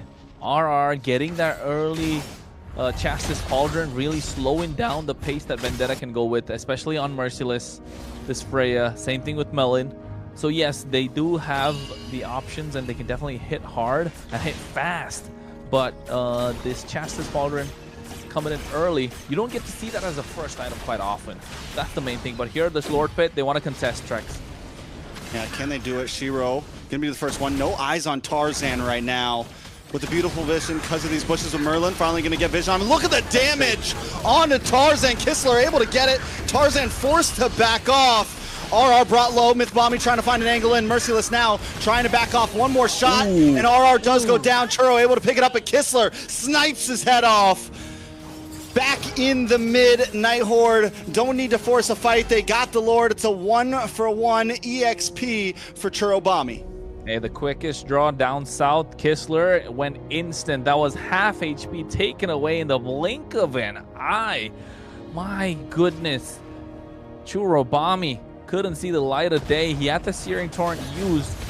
But then again, now going to go for a with Divine Glaive, so a lot of damage is online. And I think now you want to start building a little more tankier to be able to sustain in these fights. Lord marching down the top side. Nighthorde firmly in control. 1K goal lead on their side. They got to maximize this Lord. And another tower goes down for the Nighthorde. They're not going to be able to, I mean, they should be able to maybe get this tier 2. Lord did get shredded down. That's good for Vendetta. Can they try to defend this? VTA should be able to clear the waves. But in comes the Alistar, decides not to fully commit. A nice Fury of the Phoenix to get the stuns, but still Nighthorde unable to fully get a push out of it. They do bring Vendetta down to a tier 2 in the mid and inhibitors, but nothing crazy to break through yet. Great defense. VTA with a great defense, not letting go of that tier 2 in the mid lane. We're at 14 minutes in with that second Lord. Really well played, but Tarzan looking to be taken down. 1v1, Trex. The real 1v1. This is one that Merlin wanted earlier, but now Tarzan's ready to fight. Merlin with the re-engage, the petrify, the back and forth. This is what we're waiting for, and Tarzan gets the final shot that matters. Yeah, the Soul Sever. Just not able to dodge that. Merlin almost got the better of him. You could see that. That's almost an anime battle right there. That was. But oh my goodness, it was. Somebody got to clip that, slow that down, put it on the socials. But at the same time, now they go in AOG in the back line. Throne of Ruin. That's huge. RR goes down, though. Kissler able to find Merciless as Merlin takes down the base. Tarzan, though, is collecting kills back and forth. Decides not to go for the re-engage as a 2-for-1. Vendetta now has control once again.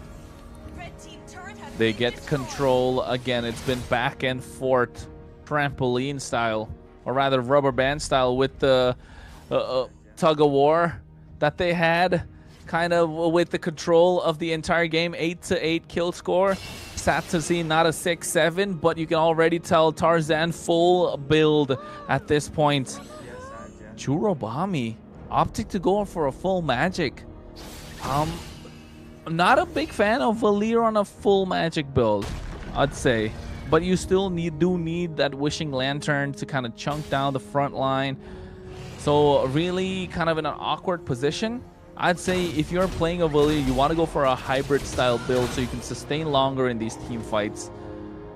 But in this case, Nighthorde, they still have a lot that they can do here with their lineup. Merlin, I don't think he's going to shy away from 1v1 again. No, he wants the revenge. I want the revenge. I need match 2 Rumble in the jungle. You know what I'm saying? We saw one, yeah. Tarzan came out on top there. I want to see it happen. I could just watch a 1v1 with them like this for the rest of the night, honestly. It's exciting. It's provocative. You know what I'm saying? All right, down to the Lord now. Up in the top side. Merlin. He's going to be holding that split lane, and that's what you said, right? You said he can kind of go for the side lanes with this hero. Once it comes down to late game, this is where even more, maybe you're not as an aggressor anymore. It's a little harder to get the kills, but you can still have tons of map control. And now here comes the Petrify into the backside. Look at the damage on a Churobami. He's gone, and Kissler tries to make the advance as well. Down to the boss side, though, the 1v1. Tarzan is able to pick up Merlin once again. Fury. Lord low. Shiro's close. Still no retreat from Tarzan. Can he sneak in for it? No, Shiro still takes it out of his hands. Shiro now locking on to the next target. Mythbommy brought down. Kissler finds the last hit. Tarzan looking for the re-engagement, decides to back off. It's a 3v4, and Vendetta do not want this. VTA kissing the boots of Kissler at this point. He's got all the damage in the world. 4-0-4. They have the front line. Merlin doing what he does best. Goes to the back line, finds the right target. Churobami on this Valir, just not showing up. The Lord is already marching on the top side. 10-9, 2K goal lead, 17 minutes in, and I think they're looking to take it all. The damage from Kissler is stacking up right now. Tarzan, oh, wait, the response shut down from Churobami! Just enough damage to Tarzan, and they're able to secure it, and that's going to push Nighthorde away and help them shred down this Lord to safety. Oh, stretching the game a couple more minutes. You got to wait for the next Lord. Now, if you're Nighthorde, you'll be kicking yourself. You had all the advantage in the world, overestimated the range, and underestimated the damage that's coming in from Tarzan. And look at that build from Churobami, man. That's a scary Valir at this point. If he's able to free hit, if he's able to get those skills landing on point, it is going to hurt, slow them down even more. But Mythbommy going to pop of the passive Colleen. Ooh, big AOG able to lock on to 2. Tarzan in the backside, looking for the Sever. Now watch for Merlin. Gets the Petrify into 2. Merlin does it again. He sets it up, and Churobami falls along with Melon. Tarzan able to find Merlin, but it might not be enough. Mythbommy's going to be the next target. Kissler gets the kill. 3 members down on the side of Vendetta. It is back and forth like we said. The rumble in the jungle is here. Oh no, Merlin, these gotta be the MVP. 5-3-6. He has been a monster. Now they're marching down the mid lane. They have the damage. Merciless by himself needs to defend. They're not gonna let Tarzan recall. Yeah, Tarzan can't come down to base. The damage is just too much. They're going to be able to lock on, and the Night Horde secure game number 1. Oh my god, the damage that came through from Kistler. He didn't go down a single time. And not just that clutch Clint's pick in the end. Oh my goodness, no one able to reach him whatsoever. And Merlin, that Benedetta working so well.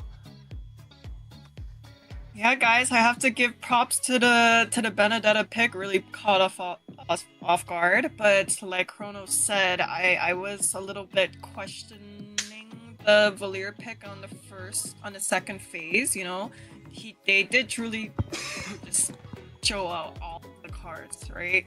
And not only was the Benedetta able to, you know, get these plays in, get these petrifies in, and like the last fight, that was changing move right there. Not only that though, it gave space to the Clint to be able to do damage at such a long range pace, like almost untouched but 2 deaths down. But that was insane. A great game though from both sides, honestly. Like, I can't just give it up to Night Horde here. It was an amazing game, and the kill count was, I mean, it's 11-14, but it felt like that could have been much higher the way these guys were fighting and the way that both teams were so good at just disengaging, not, you know, cutting their losses. I don't think there was ever a full team wipe. It was always 1, 2, max 3 members at a time. But Night Horde, all it took was that one big play from Merlin, right? And that's how a lot of those fights win. Whenever Merlin was able to make something happen, was able to shake something, Night Horde was coming out on top. Yeah, with the composition that they had, a lot of win conditions present for them, right? Especially with this Benedetta. Again, highlighting that Merlin on the Benedetta just opens up the possibilities and how they can approach the game, how they can approach the neutral objective, the early game, the late game, the mid game. Gives a lot of space to Kistler, and that's what he wanted. Went down only one single time. And that one time that he went down is when VTA really had a difficult time. Of course, taking a look at the highlights here, the first blood, Tarzan able to get that. And after that, VTA were looking aggressive. They were trying to be the aggressors, but Night Horde, this is where it kind of turned around, if you ask me. Yeah, no, I agree. Sorry. No, you're good. Go. I've already talked enough. I need to say No, yeah, I agree, because like we could see in like the early game, right? The early game on the side of Vendetta, they were able to take most of these objectives. At least the first 2 turtles were on the side of Vendetta, and it was looking good until, you know, we kind of forgot about the Benedetta, who was slowly creeping up and getting these lockdowns on the carry, and then soon after the Valier, there wasn't truly not really an answer for the Benedetta, you know. Yeah, there really was. And even when I mean, don't get me wrong, they could take out the Benedetta. Like, Tarzan was able to win that 1v1. There was times, but Merlin just did such a good job at finding angles every time. Just went untouched. This was that final fight. And this was legendary. This is going to go down. This is going to go down in Discord channels for ages. Tarzan's going to say, yeah, you beat us, but I got you in the 1v1 at least. That is very true. and don't get me wrong, like, I do think there were a little bit of hiccups nonetheless. Like we saw Tarzan on the Suyu was able to pick off the Benedetta at times, but I do think I believe it was the second or the last Lord pushing into the side of Vendetta. After they were able to clear the Lord, I think what really turned around the game was when we see here the Freya was showing bot lane, and then the rest of the team was showing on the opposite lane. I mean, I can tell why he's the MVP, but I see the disappointment in all 3 of our faces. We kind of were expecting the Benedetta to get the MVP. I mean, come on. He was an absolute monster, but still taking nothing away from Kistler on this Clint. He did prove to be the difference maker indeed. When the damage was needed, he was present to dish it out. The quick draws coming through, making sure he's able to melt down the front line, which was super important. But if it wasn't for that Bene in the back line, diving in the entire time, yeah, it would have been a completely different story. Yeah, Kistler did do a great job, and especially with the Clint. I mean, it's 2 off-brand picks that we haven't seen coming in from the Night Horde. And you said it, Kronos, when we look at the Night Horde, throw your papers out the window. They're gonna pick something a little bit different. They're gonna bring something that catches you off guard, and that's what they did here with both of those picks. I love it, man. I love it. Expect the unexpected, right, Ashley? Indeed, indeed. Just like how we're going to maybe, possibly expect a game 3. Because we're going to be moving on to the second game soon, where Vendetta has to show their true potential. Correct? Yep. They kind of have to pull up, otherwise they're going to be on the 1-1 bracket, right? They're going to be on the 1-1 bracket. We don't, especially if you're Ashley, you don't want that to happen. So Vendetta, you want Vendetta all the way. Let's go. But with that kind of a draft, I think kind of overcooking it. With the Valier coming out early, I don't know. Yeah. I think premature. Yeah, I pick? think that was definitely. I think that was where the draft started to get a little off. I think it felt good in the beginning with the Freya, but then showing and then also not only the Valier, they picked the gold lane as well. So you just completely telegraphed the whole composition. There's no flexibility anymore with and you have blue side, so you don't get a final flex pick, right? Red side is always going to have the advantage in that last pick. So you really need to try to like hold your cards as long as possible. And they just kind of telegraph the whole strategy. So I think that's what gave even more advantage to the side of Night Horde, to where, hey, we can actually pick something a little crazy here. We can get a little, like, we can push our limits here because we know that they're not going to switch things up on us. Yep, exactly. I do think, yeah, so Night Horde is one of those teams where we're seeing like unexpected drafts, unexpected picks, and hopefully for the side of Vendetta, they see this as like a little wake-up call, like, okay, we need to think about things more strategically on the side of drafting, per se, like the order of which roles are being picked, right? Very true. Yeah. Very true. I think just making sure you don't show your cards too early, like Trek said, and the order of it's super important. I mean, if you're really looking to go for a Freya, the EXP lane, then you could have gone for the jungle pick, gone for the mid lane pick, really throw a doozy to the opposition, throw a curveball, kind of put them in a difficult position. So, yeah, I think VTA needs to find a way to make this draft where head coach T needs to lock in. Yeah, Coach T, get it together, T. I'm blaming you for all of this. We're blaming you for all this. Yeah, it's all T's fault. Remember that. T's fault. Hashtag T's fault. We're jumping into draft number 2, though. VTA is going to be on the red side now. Night Horde on the blue. Basha Hilda ban. Nothing too out of the ordinary. Yeah, I do like the box ship ban, because now that Night Horde has played the Fredrin, that kind of leaves up no more, rock hard tanky picks. Now they're left with a little bit of less options, so I do like that. Okay, so they got rid of the hero. Okay, they got rid of the Fredrin. Okay. Freya. I like it. Freya Jushin. I mean, VTA they have to ban Freya because they can't pick it anymore. That's perma-banned from them from now on. Wait, but like, okay, so Night Horde is first pick, right? Mm-hmm. So what happens if they leave up the Marcel and Zushin? I was gonna say, yeah. I think if I was Night Horde, I'd ban out the Marcel here. Or you leave. But Night Horde One is open. First pick, no? It's okay. Oh, then. Yeah. Let it go. It's okay. I mean, it's too much of a risk to take at this point. You know, VTA is a strong opponent. You don't want to gamble. You're already gambling so much in your draft. You really want to. Well, they're doing it. So now Vendetta's on the gun of, do we ban one of them, or you have to go for the trade, right? You leave Marcel and Jushin open, so that like at least we get one of them and another pick along with it on red side. But which one would you rather have? Jushin. Really? I think Yes. I would have Marcel. Jushin's so annoying. Jushin just doesn't allow your mage to get into the game whatsoever. Yes, Marcel can be annoying, but Jushin is just too much to deal with. We already saw how you can stop the Marcel, right? We already saw how you can stop the Marcel. Needs to find a way to synergize that hero with others, but Jushin, they're giving over the Jushin, so there you go.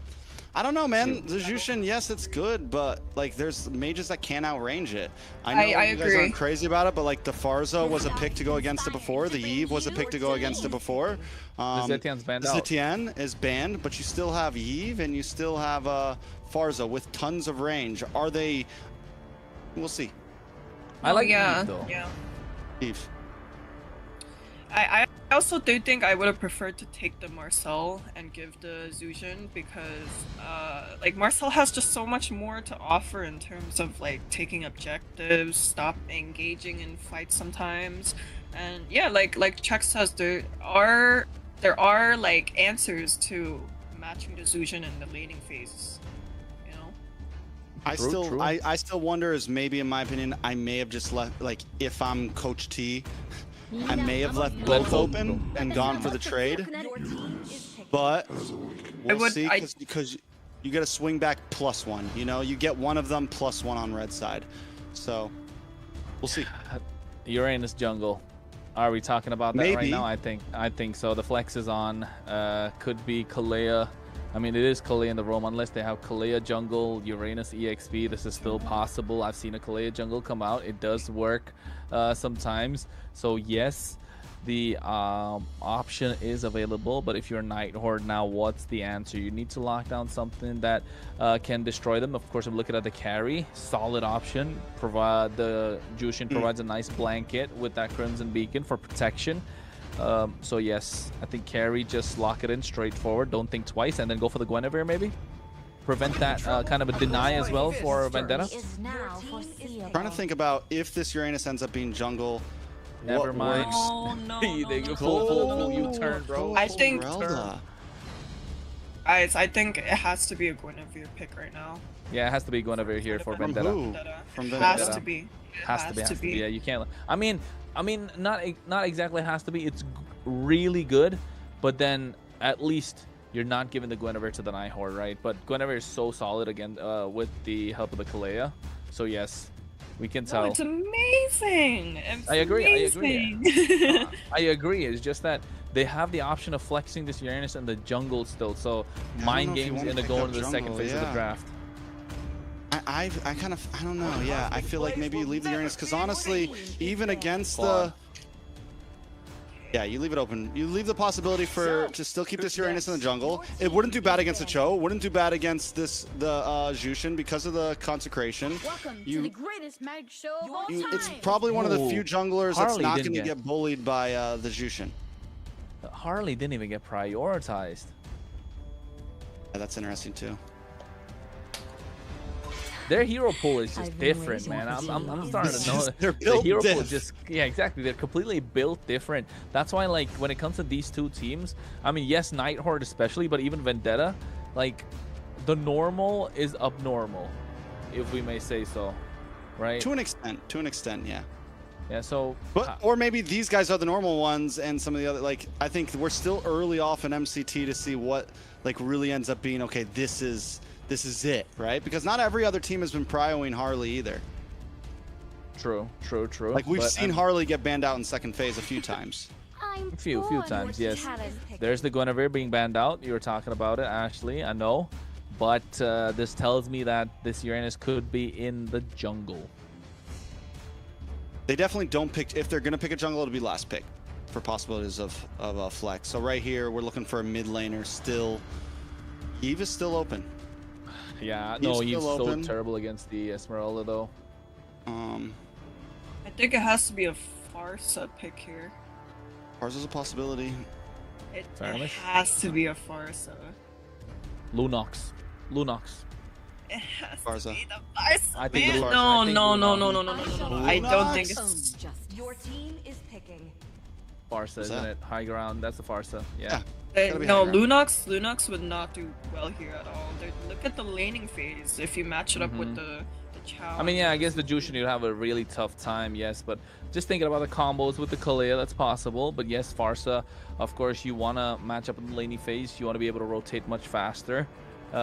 So yes, especially when you're going for sieges, the Farsa is going to be great. We race towards the future. I do think the Uranus is gonna go to the EXP side rather than the jungle side.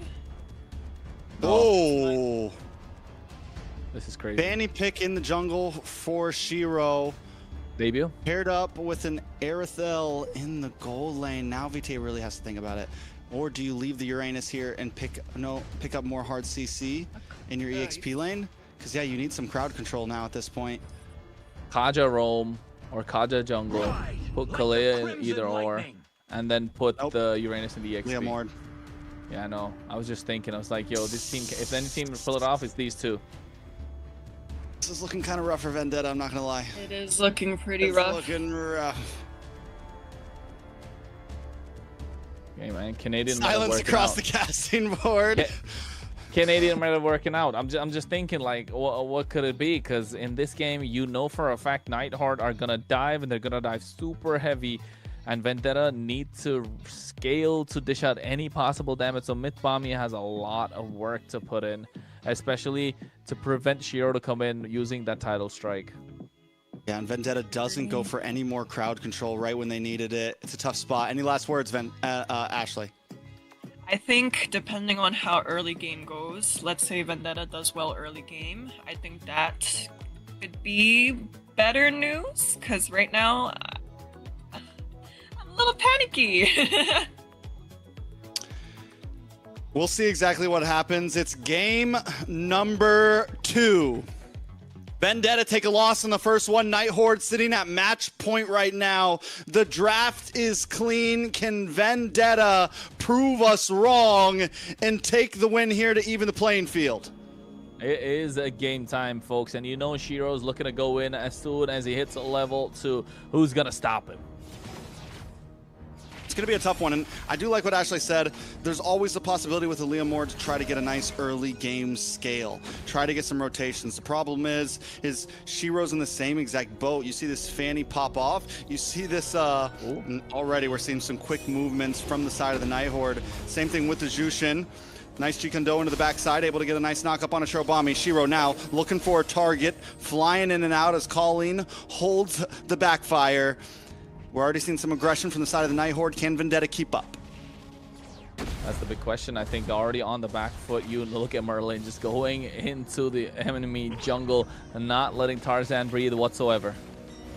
Yeah, Merlin is fearless right now. He's the problem child, man. Merlin the problem child for sure. With the types of heroes he picks, with the way he plays, he's just constantly catching you off guard. And the variety that we've seen from him, from aggressiveness to just tank roamers to X-Borg roamers, the guy's been all over the place. And you match that up with the rest of the composition, who also just, the hero pool around the map, Night Horde looks good.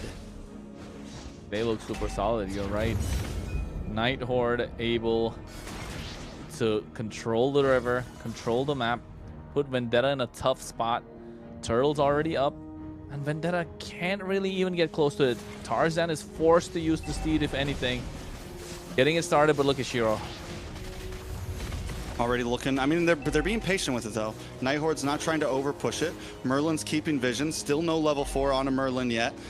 Colleen getting brought low here, Merciless chasing him down. He does have level 4, so he was able to use, he hasn't even used the consecration yet, and as long as Merciless can do that, that's huge for Vendetta. If you can keep this Jushin at bay, that's giant. Tarzan able to get the first turtle. It's a big win for Vendetta in this early game.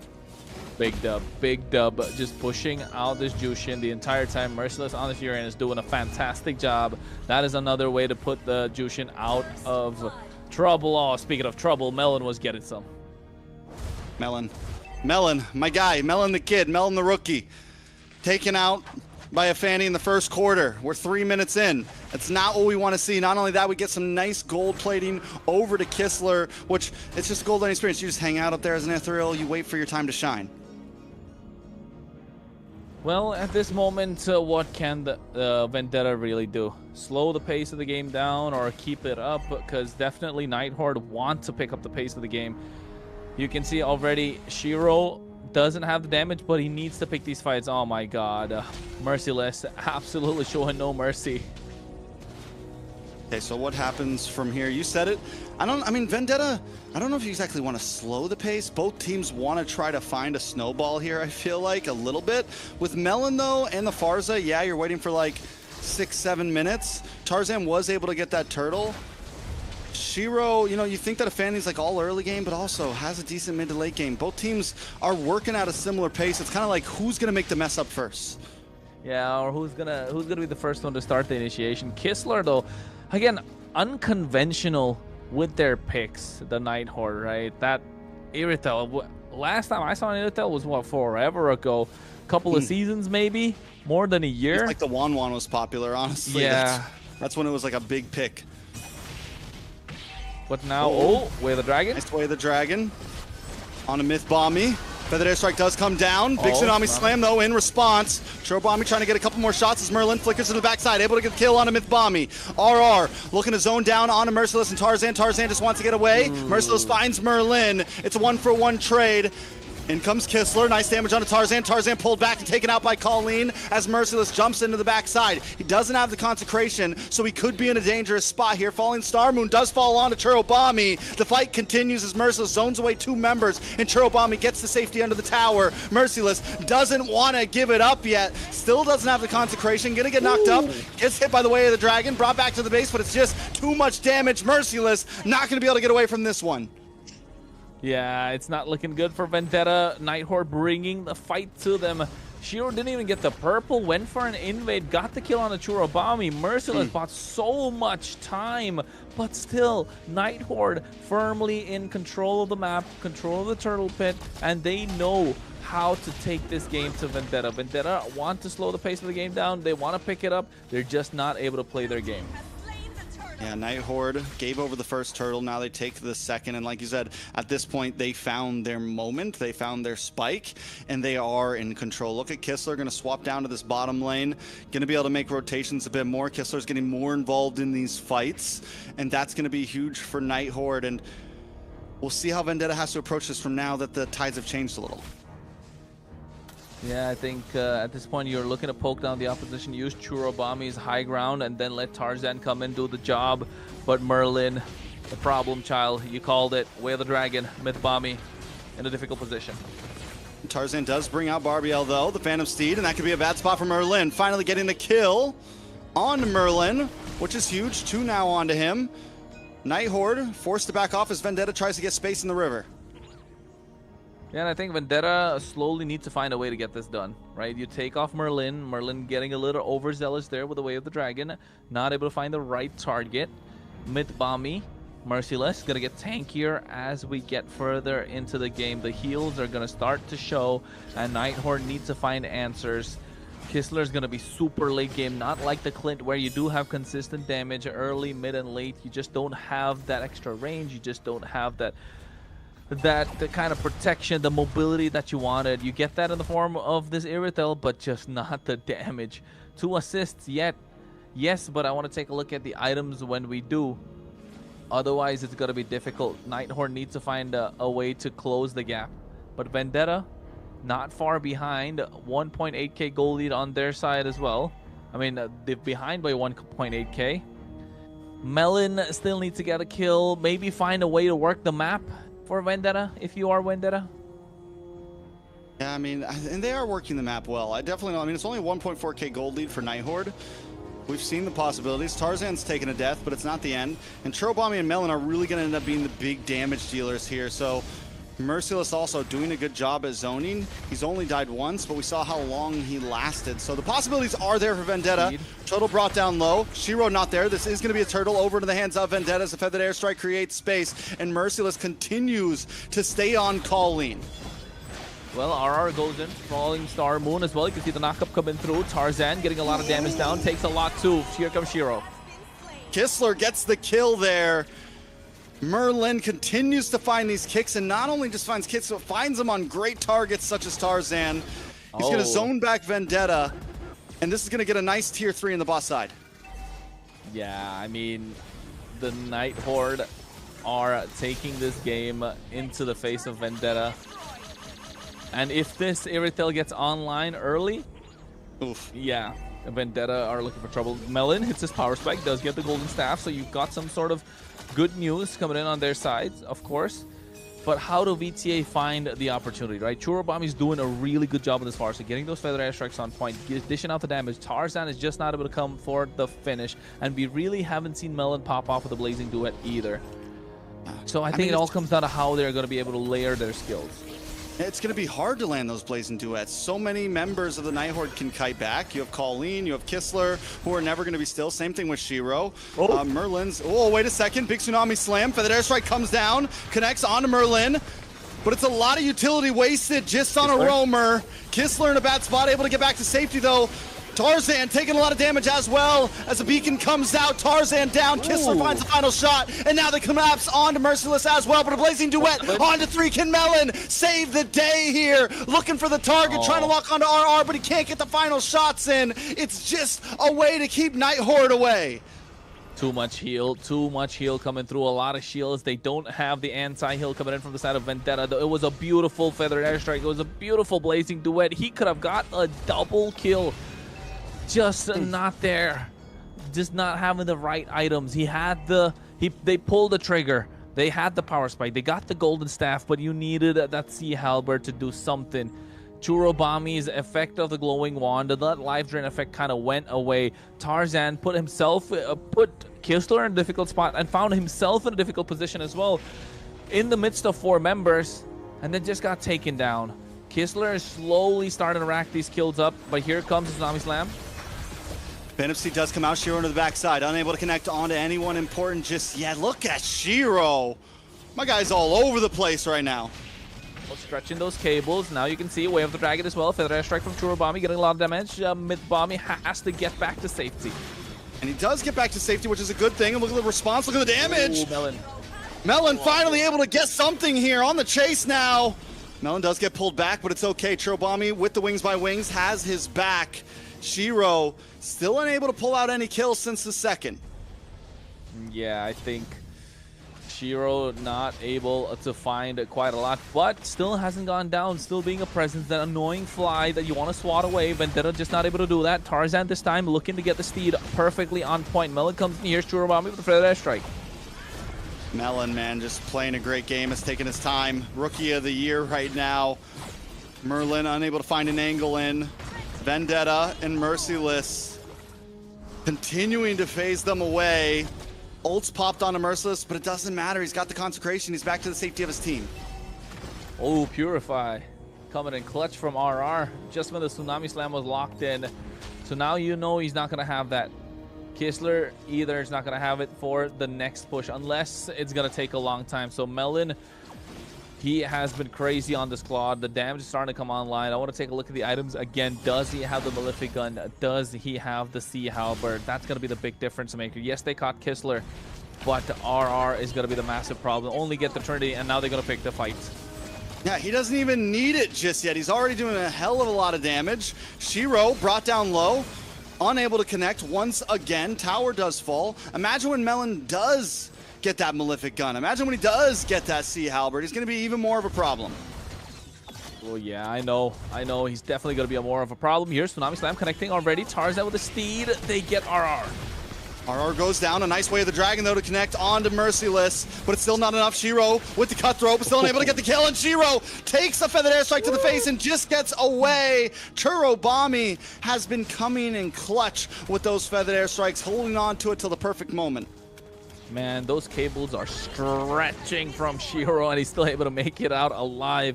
Mythbami has been consistent with these Tsunami Slams, but 3 Purifies on the other side just make it difficult. Now you know for a fact that they don't have this purple buff. Shiro trying to go for an invade, doesn't find anything. So you know Vendetta kind of contained Shiro on this Fanny. But so far, with the Way of the Dragon, they're finding the targets, but it's not right. A lot of damage.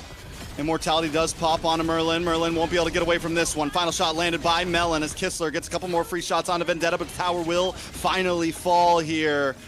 Shiro does finally find a purple buff, I'm pretty sure, to collect something for himself, but until then, I mean, you're right, they've been containing him. Shiro is unable to really do anything major here. Now the Melon as well just picks up Wind of Nature. You're in even more of a comfortable spot.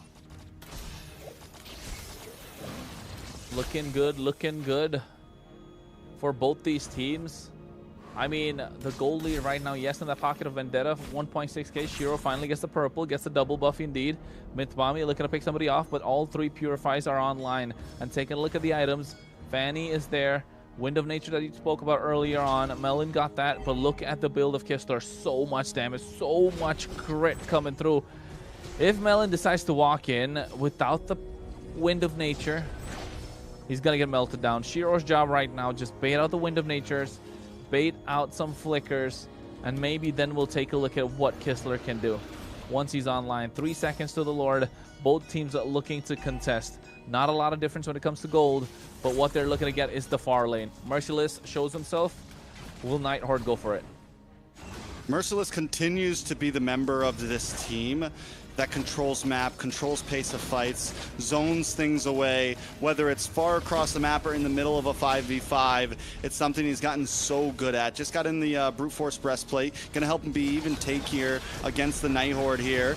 Lord is getting low though. Feathered Airstrike does come down. Merlin gets caught by the Tsunami Slam. Melon able to get the kill, but Kistler steals the Lord. Tarzan doesn't want to let it end just like this as Churro and the rest of the team move down. Shiro taken out, caught up by another Tsunami Slam. And Melon comes in once again with a blazing duet. Merciless forced to back off as Kistler gets a couple more free shots, and Colleen and the rest of the team have to defend. I don't think they want to look for a push here, but at least they're not down and out. I mean, Melon didn't really have to do that blazing duet play, right? But he did. I felt like he wanted to. Just styling on the opposition at the moment, but able to get a lot of damage done. Getting 2 kills in his pocket off of basic attacks. You know this Pelea is coming in clutch right now, looking to lock down Merlin. For the entirety of 15 minutes, was trying to get either the Irithel, either RR, or either Colleen, but had other ideas this time. Locking down Merlin, getting the kill in the pocket of Melon. And next thing you know, you find Shiro, get a tile strike. Don't let the Fanny move around. Now Vendetta firmly in control. Now even getting that Malefic gun. Who needs a Sea Halberd when you can penetrate straight through their armor, shred them down? And Churobami on this Farsa has been on point. Even getting the rapid boots, get some HP regen back up, moving around the map much faster. Merciless have been annoying again. Look at the amount of time that Merciless brought the rest of the team. Tsunami Slam does land into the backside, and Kistler is instantly deleted. Feathered Airstrike comes down, and now Tarzan is looking onto RR and Shiro. Shiro taken out! Right out of the cables, right out of the air. Vendetta looking for a tower now. Yeah, not just the tower. I think they're probably going to get the inhibitor. Look at Melon locking it down. Not able to get that. Minions already cleared out. 80 seconds to the Lord. Merciless. Shadow MVP of the team. Here comes the Steed. A Feather Airstrike to zone them away. They're able to get the siege on the top side. And they're going to be able to break through. Another wave coming down the mid. They should be able to take this with ease. With only 3 members staying inside of Nighthorde, Vendetta might just try to even the playing field here. Colleen trying to zone them away along with RR, and Vendetta's going to play it safe and get out of base. Yeah, they got a lot more than what they came for. Vendetta able to find openings, able to find the resources that they need to take away these towers. Mythbommy, what a legend. Going in at the right time. The Bam Bam brothers doing it all. Yeah, man, the Bam Bam bros, Bam Bam duo, all whatever you want. They're pulling up all right and making sure Merlin is not allowed to breathe. Even in that fight, Kistler was the target. He had the counter of this Purify down. Probably, what, 20 seconds was left, and he knew it, pulled the trigger, got the right target, and now look at how they're going, creating a sandwich, not allowing Shiro and the rest of Nighthorde to breathe whatsoever. We'll see if they can keep it up at this pace. It's looking good. Shiro's become essentially useless almost. He hasn't been able to find a target. The one target's supposed to be Melon. Melon's practically invincible at this point with the Wind of Nature, and here comes a Feathered Airstrike down. Merlin unable to connect on anyone. Lord does get reset. It's a nice reset too, but I think Vendetta definitely have priority. Merciless, who's gonna take down Merciless? Let's be honest, he's been there for a long time. I think 18 minutes in, yeah, like 18 minutes in, Kistler, he needs to have the damage. Only got, what, the Malefic gun, but he needs to... see Melon once again into the backside with the flicker, finds 2. This kid right here, all eyes on him right now. Another one goes down. RR on the run as Tarzan tracks him down. Melon wants to get another shot in. MythBomb looking for the cutoff. They don't care about your base. They want blood. They want heroes. They want kills. Hey man, I don't know about Rookie of the Year. This guy is playing like a veteran at the moment. 6-1-5. Melon on this Claude. Merciless being as annoying, and you're right, they smell blood in the water. They want these kills. Not letting Nighthorde get away with anything. Getting the Steed out in on the bot side. Able to get the inhibitor. Now locking on the base crystal. This should be it. Feathered Airstrike does come down. Merlin wants to do something, but the minions are coming, and Vendetta is going to break through that base. And they tie things up 1-1. Vendetta find Vendetta, of course, making it 1-1. What a match, what a series. And I think we're gonna go all the way. Of course, you could see at the first end of the first game, she was hiding her face, ladies. Now she's all smiles. So yeah, what did you have to say about that game? Actually, it was absolutely crazy from Vendetta. Honestly, the only thing I wanted to say at first was Melon. Guys, just Melon. That was honestly Melon? all. That was honestly all I had to say, guys. But I guess all of the, the taunting from us kind of worked out yesterday, right, guys? Like, it kind of felt a little familiar to the first game when Merlin was taking the first 2 deaths on the side of the Nighthorde from overextending, and Vendetta was able to maintain their losses and give room to Melon on this Claude to farm and shine, right? And this, ladies and gentlemen, might be the gold standard. And guys, I do reaching in it. The Claude standard, who knows? But hey, is this our first Kalea win of MCT? This might be the first Kalea win. It was done very well, honestly. I gotta say, MythBomb played amazing on the Kalea, was able to get the right targets. One of those last fights when he found Kistler, eesh, just every time locking on. Bam Bam duo. The Bam Bam duo. Bam Bam bros. There you go. I think the Bam Bam duo, that's what they are now.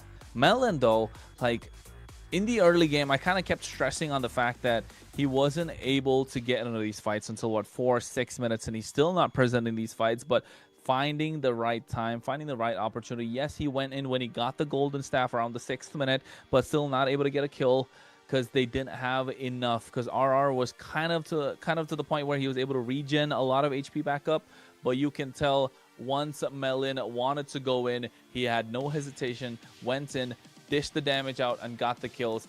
Tarzan wanted to be the executioner, but guess what? Melon took it for himself instead. Yeah, the Nighthorde actually simply did not even have an answer for Merciless's Uranus, right? Churro was able to ult almost freely on this Farsa, while Tarzan and Mercy made room for these two to really shine. And what I really believe in how this was even possible was the ability of these damage dealers to really, kite out all of the ults and skills and position really well.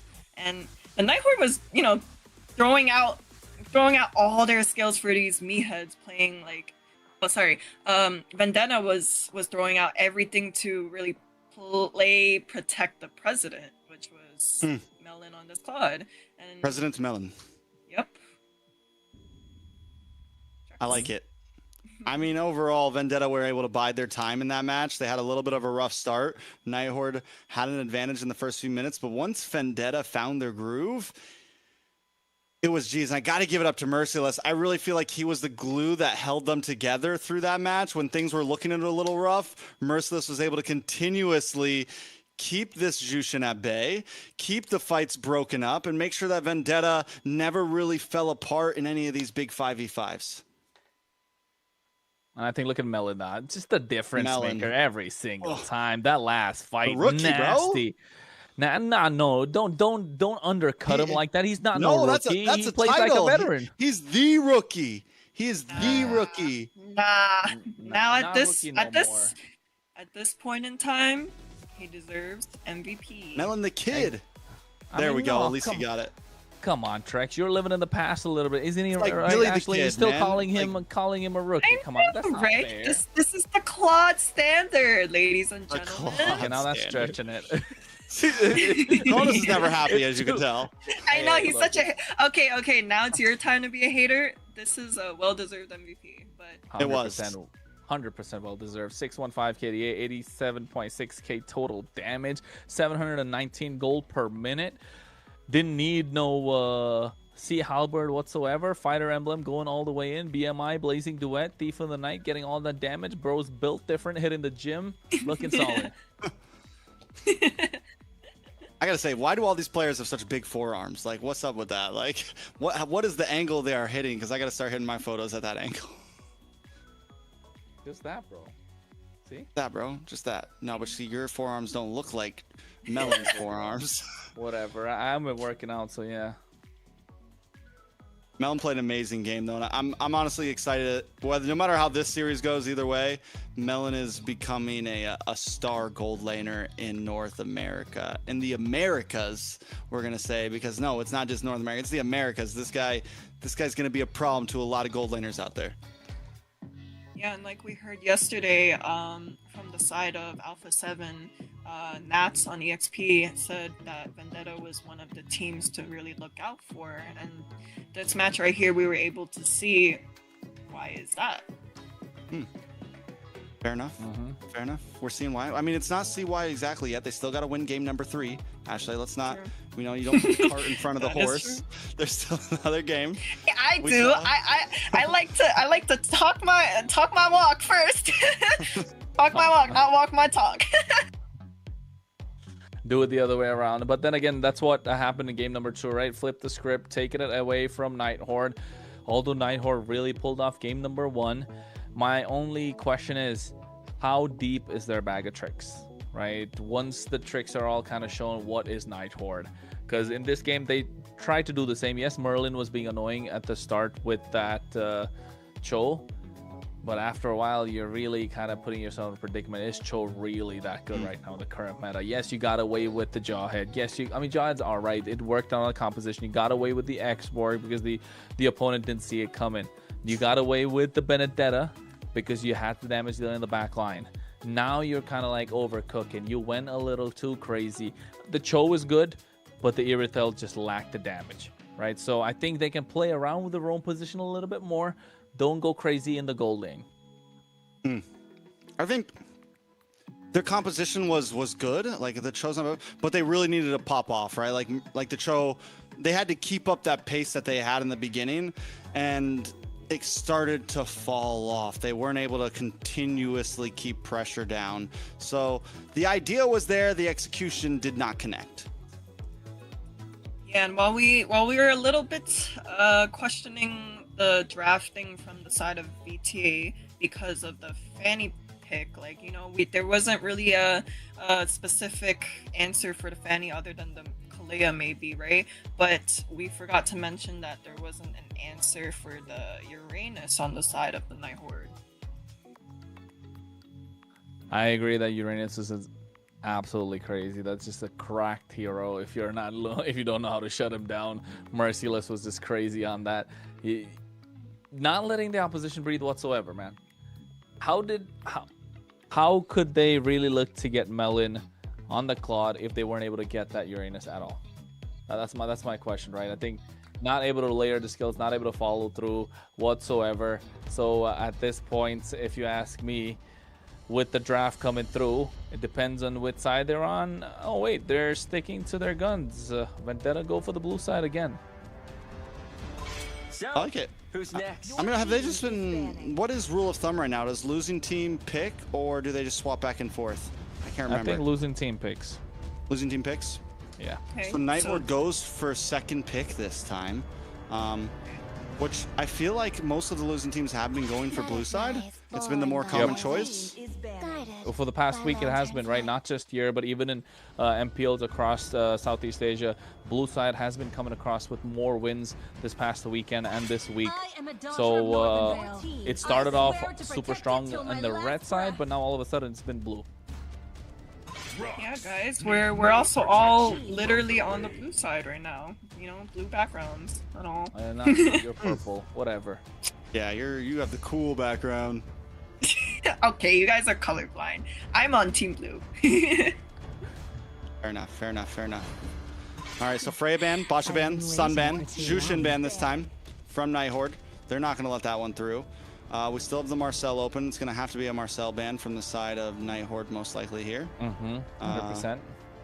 And yeah, and after that it comes down to Harley's still open for both teams. Should be Harley first pick, Vendetta. No? Whoa, but then the Sora is also still open too. True. AKA Valentina, yeah. I mean, we might as well just say Valentina instead of Sora. Very true, very true. So, but I think Marcel just too much to let go of. Ban out the Marcel. Oh no. Okay, they're pulling a... Trades are on Valentina, or are they going for no, Marcel's open. I know, that's what I'm saying. Marcel, Valentina, Sora, or Harley. Do what U2 or do what Influence Rage maybe did. Do you go for the Harley? No, so, Ashley already said Marcel's OP. Obviously, if they listen to Ashley, Vendetta's gonna go for Marcel. But I'm not the coach. T is. Coach look, T. look, so okay, look. So on the... Okay, yeah. Okay, so they pick super up strong. Because I was thinking if VTA picks up the Marcel, right, that would leave open the Harley and the Valentina. Harley on the Nighthorde, right? It's got to be Harley here. No. I'm saying like Marcel is still open, boom, boom. Yeah, there's no. Uranus, okay. Uranus, okay. Hey, I What's mean, going on? What dimension? I don't mind it. I don't mind it. I like the Uranus. You're not really giving a lot to the Valentina. You don't want to pick the Sora. You don't want to pick the Marcel because you're still giving the golden hours to Valentina. They still can pick the Marcel. Yes, they can, but don't. Never mind. They do go for it. I would have maybe preferred like a glue pick or some sort rather than picking up the Uranus straight away because. Well, they do steal it from Merciless at least. They steal it from VTA. It's they can't pick it. Never mind. Yeah, it's globally banned. So I'm not sure why they picked up the Uranus straight away, but it's gonna be crazy if like in the game, all of a sudden like they pick a hero that's been picked before. Are they just because they quite literally forgot? I mean, yeah. So what happens then? We reset. I don't know if they're gonna reset. Oh, the glue, so they picked up the Harley. Okay, they picked up and the glue. VTA looks super solid right now, but a heavy on magic. Nighthorde, what are they gonna reply with? They need a jungler, not the Suyo. He's gonna have a terrible time. They can go. Maybe they can go for the Leomord here. Add some firepower. A little more sustained compared to. It can at least sustain the Harley to a certain extent. Maybe. Yes, you're gonna have troubles against the glue and the Valentina, but at this point, just go for it. I mean, I think no matter what you're like, we already saw the Marcel. After seeing that first game, I'm not saying that was the best game for it, but it doesn't seem like it is the most unbeatable hero ever. And I think the Harley's already a great answer in terms of jungling. So I do feel good about VTA and what they have right now. Nighthorde, though, not making quite the same mistakes that we saw from the last Marcel composition. They have this Uranus, and I think from here on, you have a decent mid. You just need to kind of, well, you have a decent play across the board with possible flexibility as well. You just need some crowd control now. I mean, even if you picked up something like Hylos or, you know, Hilda still on the field possibly, there's some possibilities around the board. Yeah, on the side of Nighthorde, I do believe they're probably gonna do a Granger ban right after the Leslie ban, possibly. Let them play the hero. Because, you know, the Granger does work well with and against the Marcel. But, okay, they go for the Yuzong ban. Well, another jungler's got to go, right? I think they're really locking out the jungle pool here. That could be a problem for this Harley. 2 tanks off the table. 1, I made 3 possibly. I'm not sure. Maybe take out the mid laner. Maybe Zetian. Oh, Zetian's already picked up Valentina. Farsa. Never mind. Ooh, Shiro does have the land slot in his pocket. We've seen that before in the previous NACT, or when it was NACT before MCT started. So yes, that's a good ban. They've really dug deep to find that one. But I think a mid lane's got to be locked in here. Farsa? Yeah. I don't. You said no. ZTN is open for Night Horde. No, it's not. It's not open. It was Yeah, banned out. They played it in the first game. So maybe Eve instead of the Farsa, but then you're giving away so much to Valentina, right? That's the main thing. Yeah, but that's what makes Valentina first pick such a reliable thing, right? Wait, No matter what you pick on mid lane. Oh, Lunox.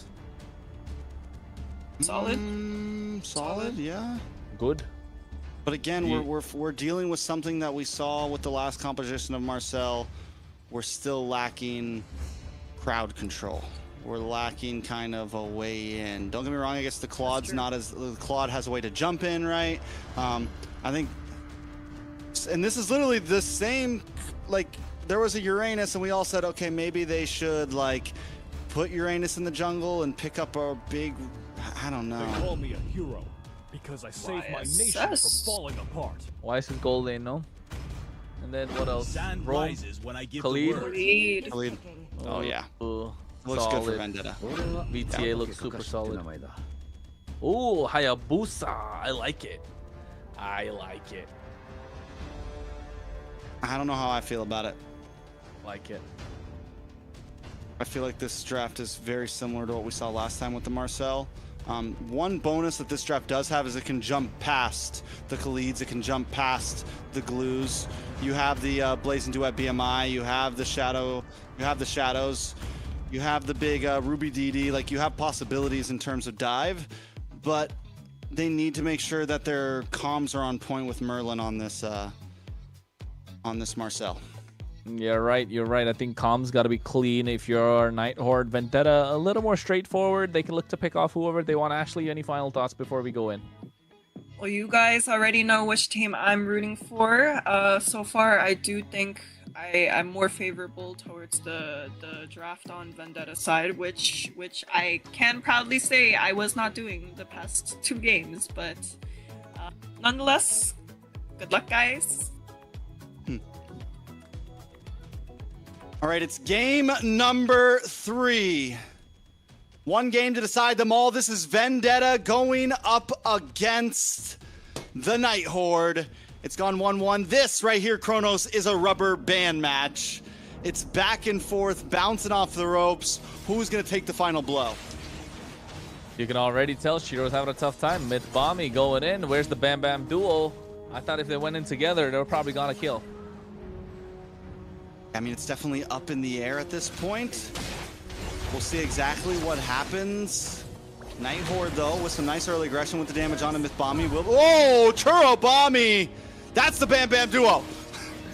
There you go. That's why we were talking about. Get the poke down with the Khalid and have this Valentina get that finish. And now you can tell instantly Night Horde are behind the 8 ball. They even give away the Lava Golem, possibly even the Beetle. Night Horde not looking good. You want to slow down a Hayabusa, this is how you slow him down. Most definitely, and at this point, with a nice early first blood, not only an early first blood, but one onto the mid lane of the Night Horde. It's not like you just got the roam. It's not like you just got someone, you got someone that's supposed to be a big damage dealer for the team. It's going to put a nice wrench in things for the Night Horde. Yeah, they got to go back to the drawing board. At least think about it for the next few seconds. Find a different answer, because you're not going to be able to contest the river. That Khalid Valentina combo that I spoke about early on, especially to control the river, is so hard to beat. And you can see already Merlin's taking too much. The problem child is having too many problems at the moment. Yeah, whether they're problems, sometimes it's problems for you, sometimes it's problems of his own. You know, he's got to deal with life on life terms at this point. Can he make something happen? He does come in for this turtle, doesn't have level 4 yet, so not going to be able to do anything detrimental to help push this into the side of the Night Horde. Yeah, Merlin going in. Oh, RR not able to get the turtle. You can see at the same time the fight breaking out. Myth Bomby and Merciless just putting pressure on this purple. They're not letting Shiro have a good time at all. And look at the damage on Merlin, brought down to about half health. Big stun. He's able to get away, but they're going to deny this purple buff from the Night Horde. Denying it as much as they can. Not just that, they even denied the lava golem early, the beetle, the turtle. Oh my god, Shiro's not having a good game. He needs to find a way to get the gold. He needs to split the map, and I think it's up to RR to try to create that imbalance that he should. It's because there's so little heavy crowd control. Yes, they're going to get this level 4 golden hour, but there is nothing to stop the push in from Vendetta. Shiro forced to use the retreat just to get his own orange buff. Luckily, there's 70 seconds to the next turtle. Not just the retreat, he even used the Yogi Shadow Kill on the buff so he could just secure it for himself. Bam Bam duel. Pulling up. Vendetta super strong at the moment. Ashley smiling. Merlin level 4 gets the golden hour.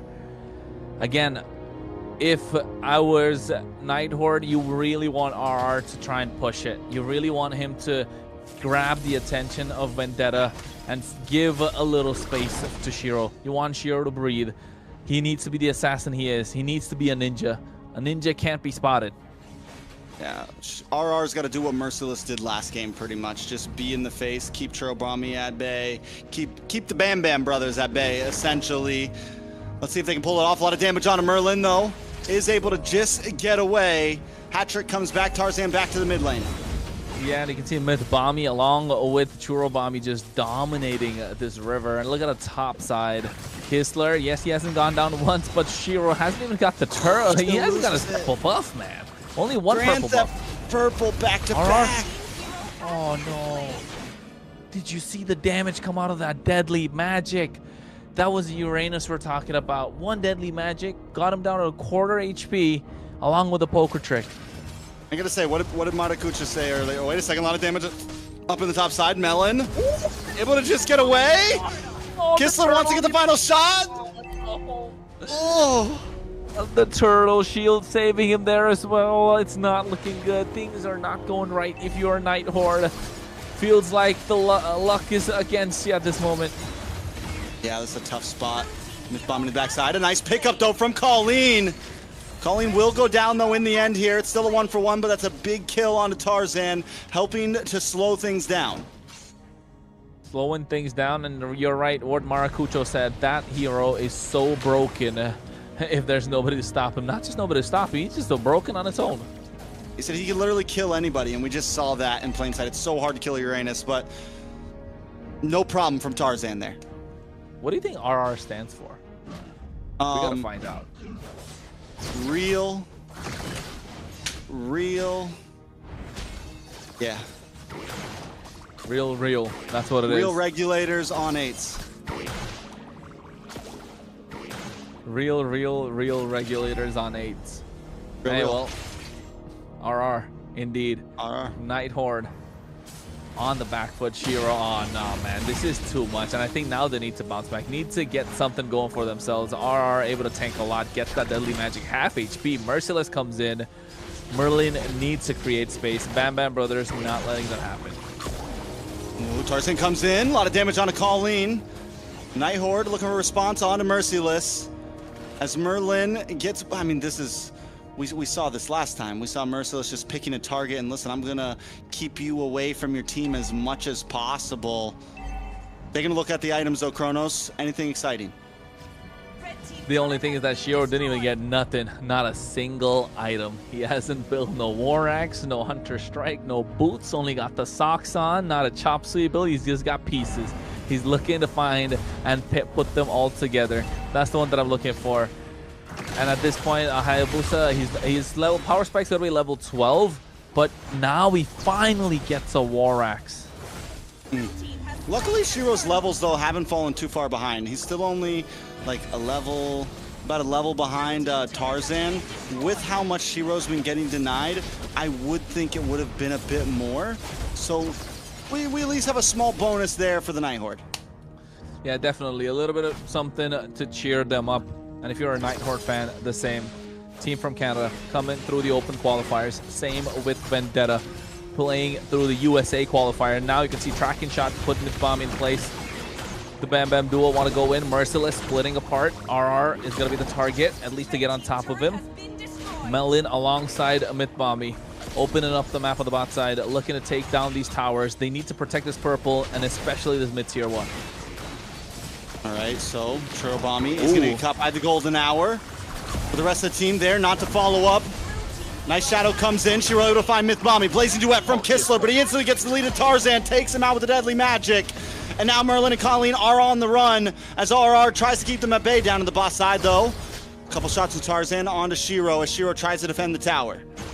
Nah, man, Harley, you can't let that through. It's too much. It's criminal the amount of damage that he does at this moment.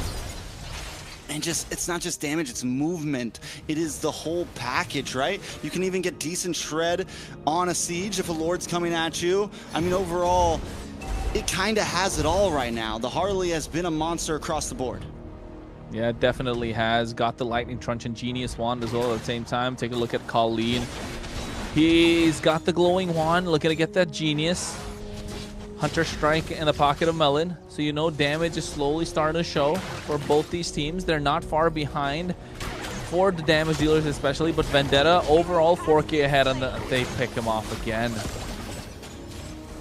A lot of damage, but I think overall it still feels like Nighthorde. I mean, is there a chance? We saw how well the Claude did last game with the possibility of coming on, but Kistler hasn't gotten any kills. He's fallen majorly behind. I don't even think he's even close to his Trinity. Maybe 2.5 items in, maybe just 2 items in.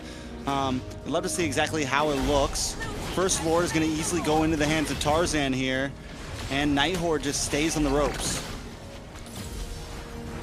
Well, at least when the Nighthorde are still holding on to their tier 2s, and with tier 1, yes, you got the Lord that's coming down the bot side. Consecration pop from RR. I think Vendetta slowly gonna get a nice push, get all the tier 2s. Shiro, the Rage Baiter, not able to bait. Ooh, a nice golden hour. A lot of damage on Merlin, though. Mythbommy doesn't get caught by the stun. Lord coming down the boss side as Churobami holds down the front line. Shiro looking for a possible target. May get found out by Mythbommy here. Going to be forced to back off as Churro comes to back him up. Ooh. A lot of damage from... Nothing too major. I mean, I like the way the Vendetta's approaching this. It's just a slow push. They're not trying to force anything. Deadly Magic does come on to Merlin. Might not be enough. Yes, the kill finally does secure. It's that last basic attack right after the poker trick he was chasing. He really chased him under the inhibitor even and got back right on time. The rest of the team was there to follow up and make sure they weren't able to take down Tarzan. Getting the Holy Shield on the top side. Even the bot side's been popped. The only one left standing is the mid lane. The tier 2 is going to fall now soon. Nighthorde in a predicament. What do they do to make it out? I don't know. You wait. I think they are playing this right, honestly. But wait a second. A big Raging Sandstorm caught by the Mountain Shocker as well. And 2 members fall. Melon with the double kill. Nice golden hour. But the damage, is it going to be able to connect after? And Kistler comes in with a Blazing Duet and the Flicker onto 3 members. But the damage just isn't there. No one falls but Tarzan on the side of Vendetta. Yes, it's a nice kill, but is it enough to stop the push? Hey man, 3-for-1 trade. Vendetta always trading up. Yes, they get a massive kill on Tarzan, but is that even enough? They're not able to close the gap. It's still 7,000. 6.9k. 7,000 right now. Every single member. Look at the difference between Melon and Kistler. 3,000. That's a BOD we're talking. Ay. I thought Kistler was behind, but I didn't think it was like that. Melon right now 2-0-3. I think it's time to wrap it up. Wrapping it up?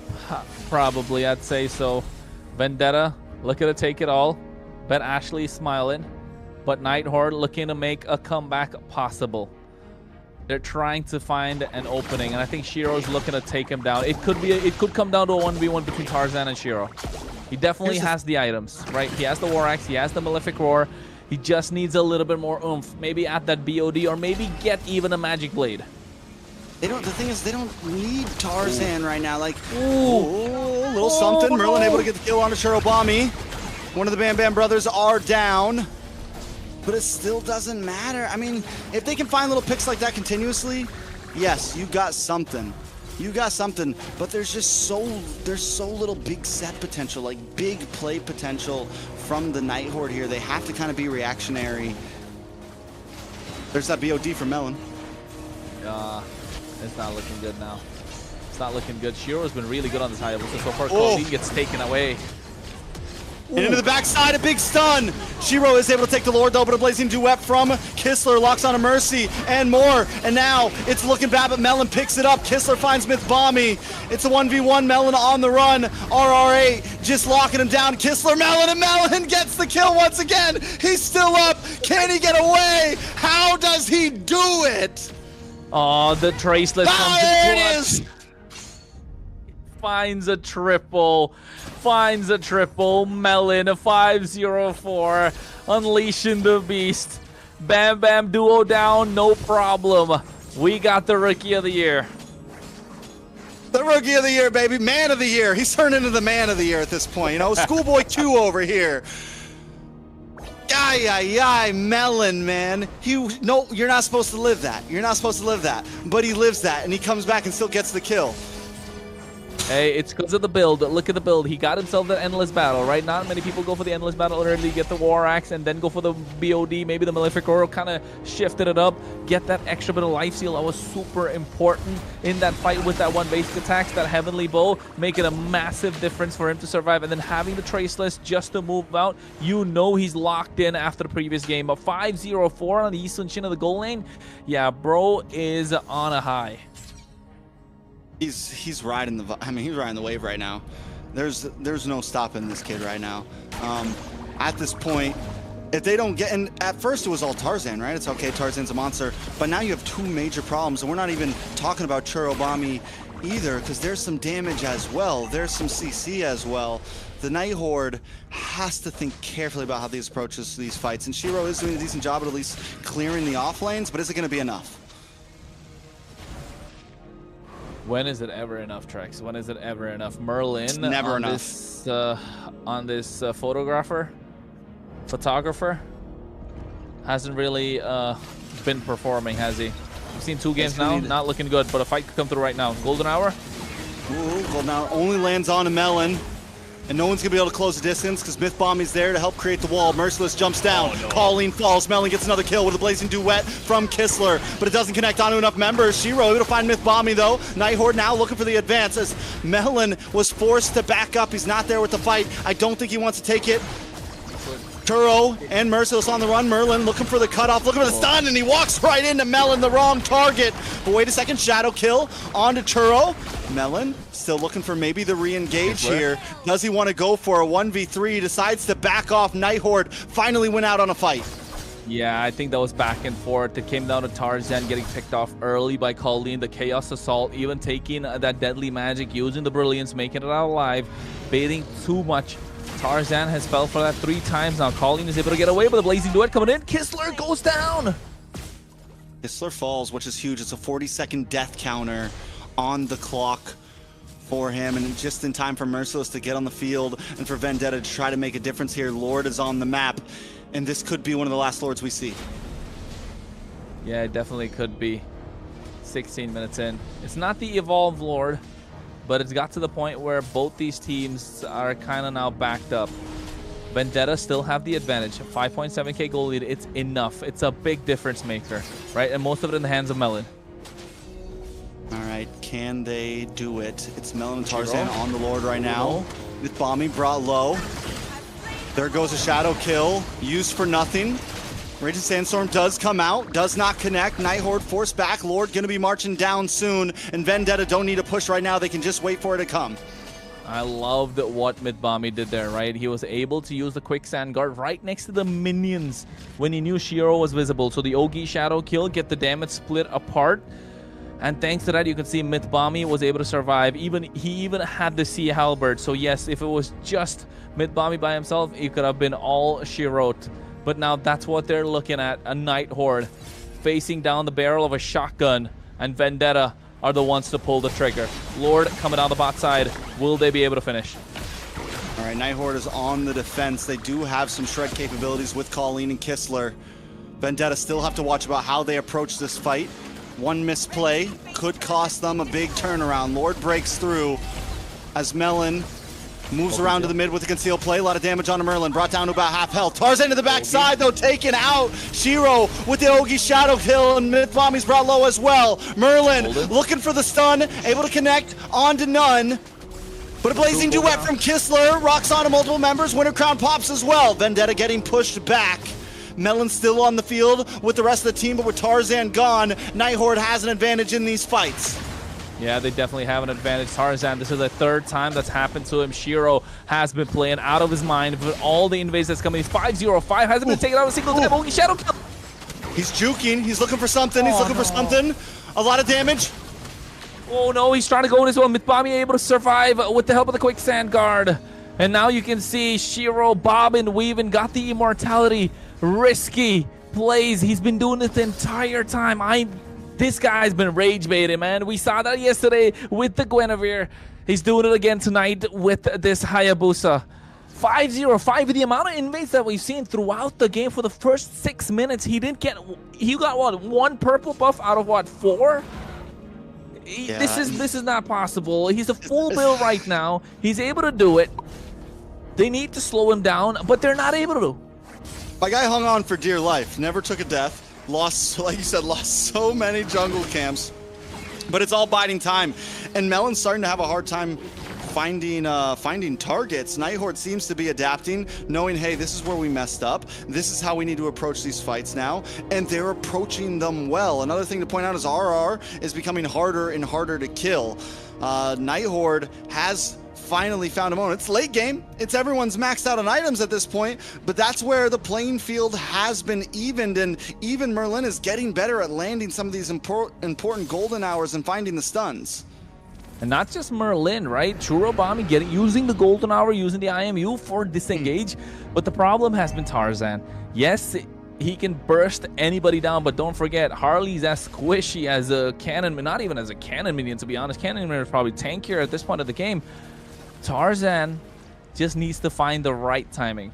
If he goes into Shiro, he gets picked off. He finds Colleen, the brilliance gets popped. Kistler right now, he can use the Winter Crown. Merlin has the immortality. RR is not the target you want to go for. So what's going to be the play for Tarzan? He needs to find someone, isolate them, wait for them to use the skills that he wants to see, and probably try and bait out those massive plays. That Winter Crown, the immortality, maybe the Ogi shadow kill. Find an opening, utilize those iframes into your favor. You need RNG on your side right now if you're Vendetta, especially if you're Tarzan. Getting picked off 3 times in a row is got to be a blow to the plays. It's got to be a blow to the confidence, especially if you're Vendetta. But if you're Night Horde, that's just moving and motivating your team to get the victory now. What looked so grim at start is starting to look a little more bright. Yeah, so let's see if they can pull it off. Shout out to some of the PH casters watching right now. Joseph, Renmar, Wolf, Leo. They say they're invested in this game, just about as invested as we are. It's game number 3, and a lot is on the line right now. The positioning from Vendetta. Melon needs to find the angle in, man, and I like the fact that he's sitting here in the mid. Merlin does show face, and watch for MLBB right now. Looking for the pincer. Looking for a way into the back line. Conceal play does come out. A lot of damage. Kistler able to BMI away. Melon unable to connect. Will get stunned. Ooh, gets caught by the golden hour. Merlin trying to find the engage as well. Shadow kill does come out. Merciless falls. RR to Kistler to the backside with the flicker. Looking for Churobami, but Melon can't connect as well. The BMI to safety. Merciless down, Merlin low, forced to go back to base. Tarzan makes his way to the top side to make sure he pushes that long lane, but the Lord is still reset. Oh my god, Kistler was able to juke. Man, a lot of people invested in this game. I just hope my neighbors aren't. But at this point, you can see Kistler started to take down the Lord. He's doing a great job. RR doing the same. Consecration already popped. Here comes the Mountain Shocker as well. Myth Bomb, he gets his HP back up. Shiro looking to take somebody down. Merlin goes in. Look at the damage on Shiro. It's going to be low. Final hit. Tarzan takes the Lord. Now they just need to disengage. Myth Bomb, he's in a bad spot. Caught in between multiple members. Will go down. It's 12 seconds on the clock for Merciless. Oh, no. Can they make this walk to victory? Minions are on the base. Night Horde staring death inside the face. Vendetta looking for the finish, but the members just aren't there. And Lord is coming fast. It's been back and forth this game. They got themselves the Evolve Lord. They need to find a way to stop it. Getting it into the base. I think this could be a blessing in disguise. Not having Mythbommy. Night Horde able to clear it out quick. They do have Colleen. They do have Claude in the hands of Kistler. So yes, you know it's going to go down quick. Just waiting to see if they're going to get another set of minion waves coming through. It's going to be the last one. Tarzan looking to find the opening, but Shiro Winter Crown. Oh, Shiro down. Shiro Bomb able to get the shutdown at that. Kistler brought low. Tarzan looking for more targets. It's now 4v4. The playing field has been even as Melon comes in to terrify a Merlin.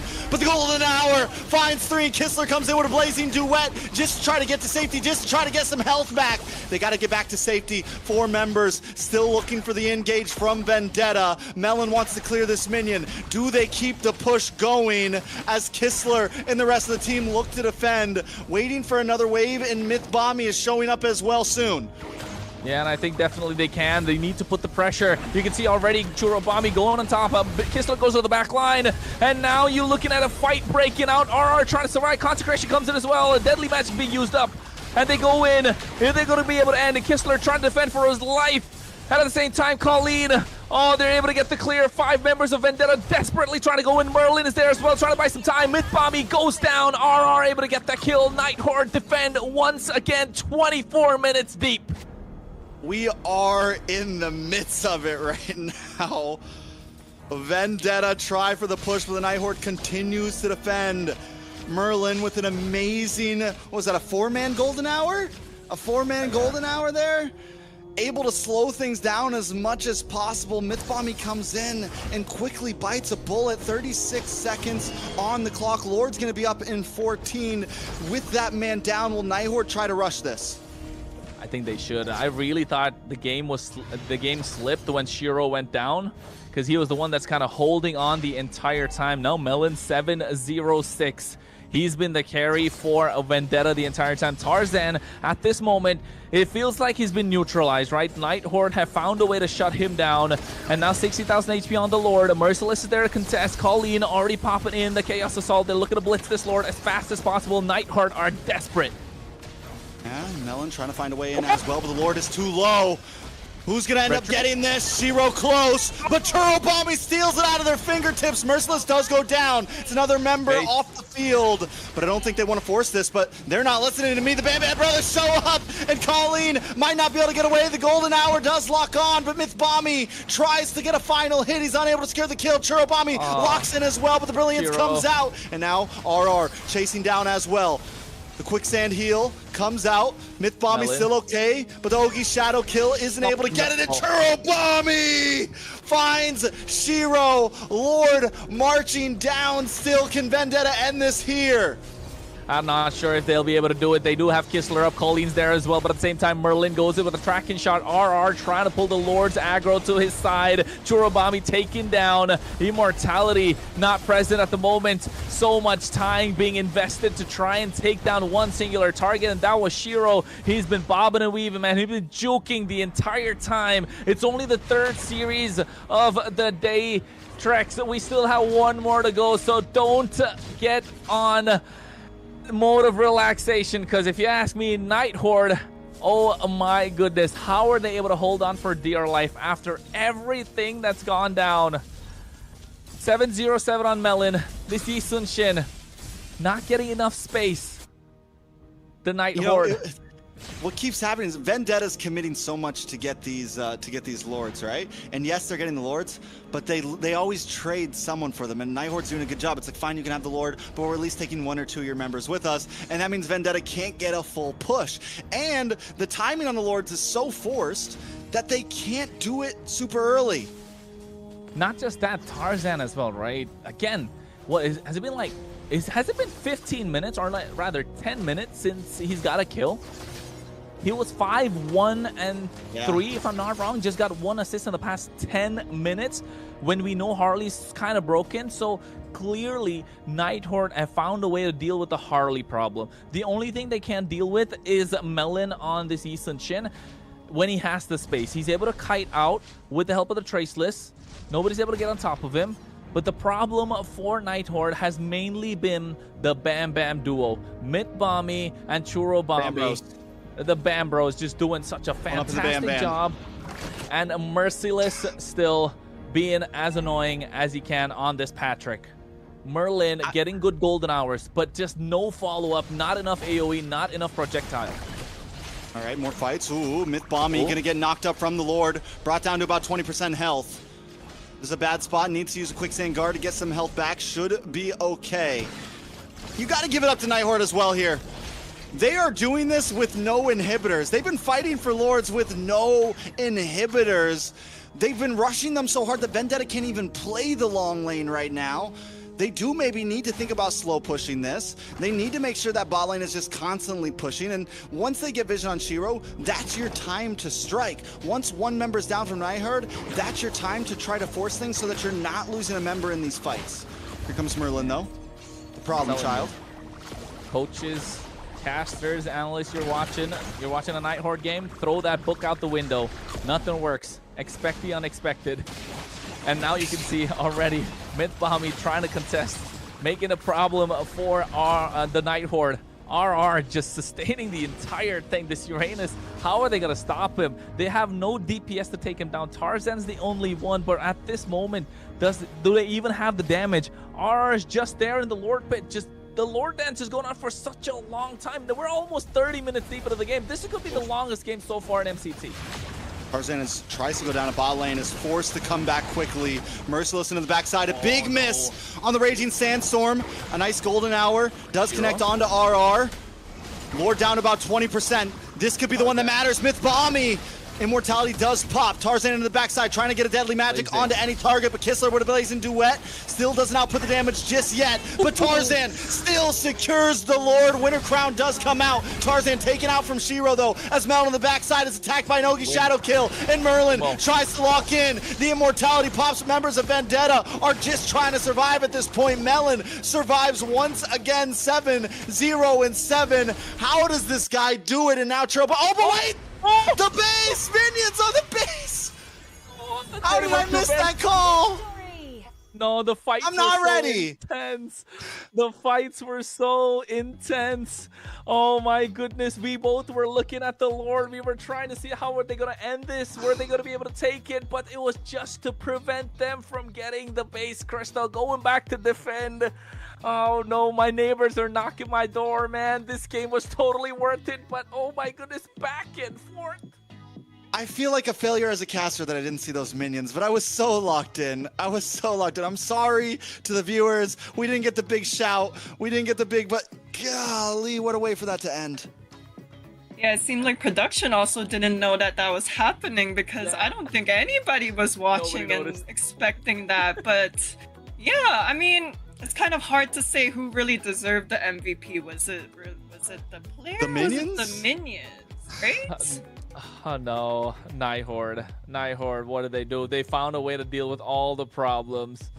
Yeah, they went back. I'm just taking a look at the replay. No, the minions were just I'm looking at it now. They side. sent back Lunox. I'm looking at the replay right now. I have to see what happened. They sent back Lunox, but it just wasn't enough. Colleen goes back. Ay, Ashley, take us through this. We're spent. Hey, do you want me to start from beginning to end, or All right, let me start. Talk about Whatever some you builds, wanna talk do. about some items, talk about Melon, talk about Vendetta, talk Whatever about you Alright, wanna well, do. clearly you guys are kind of shocked with what happened, but okay, let's talk from the beginning, okay?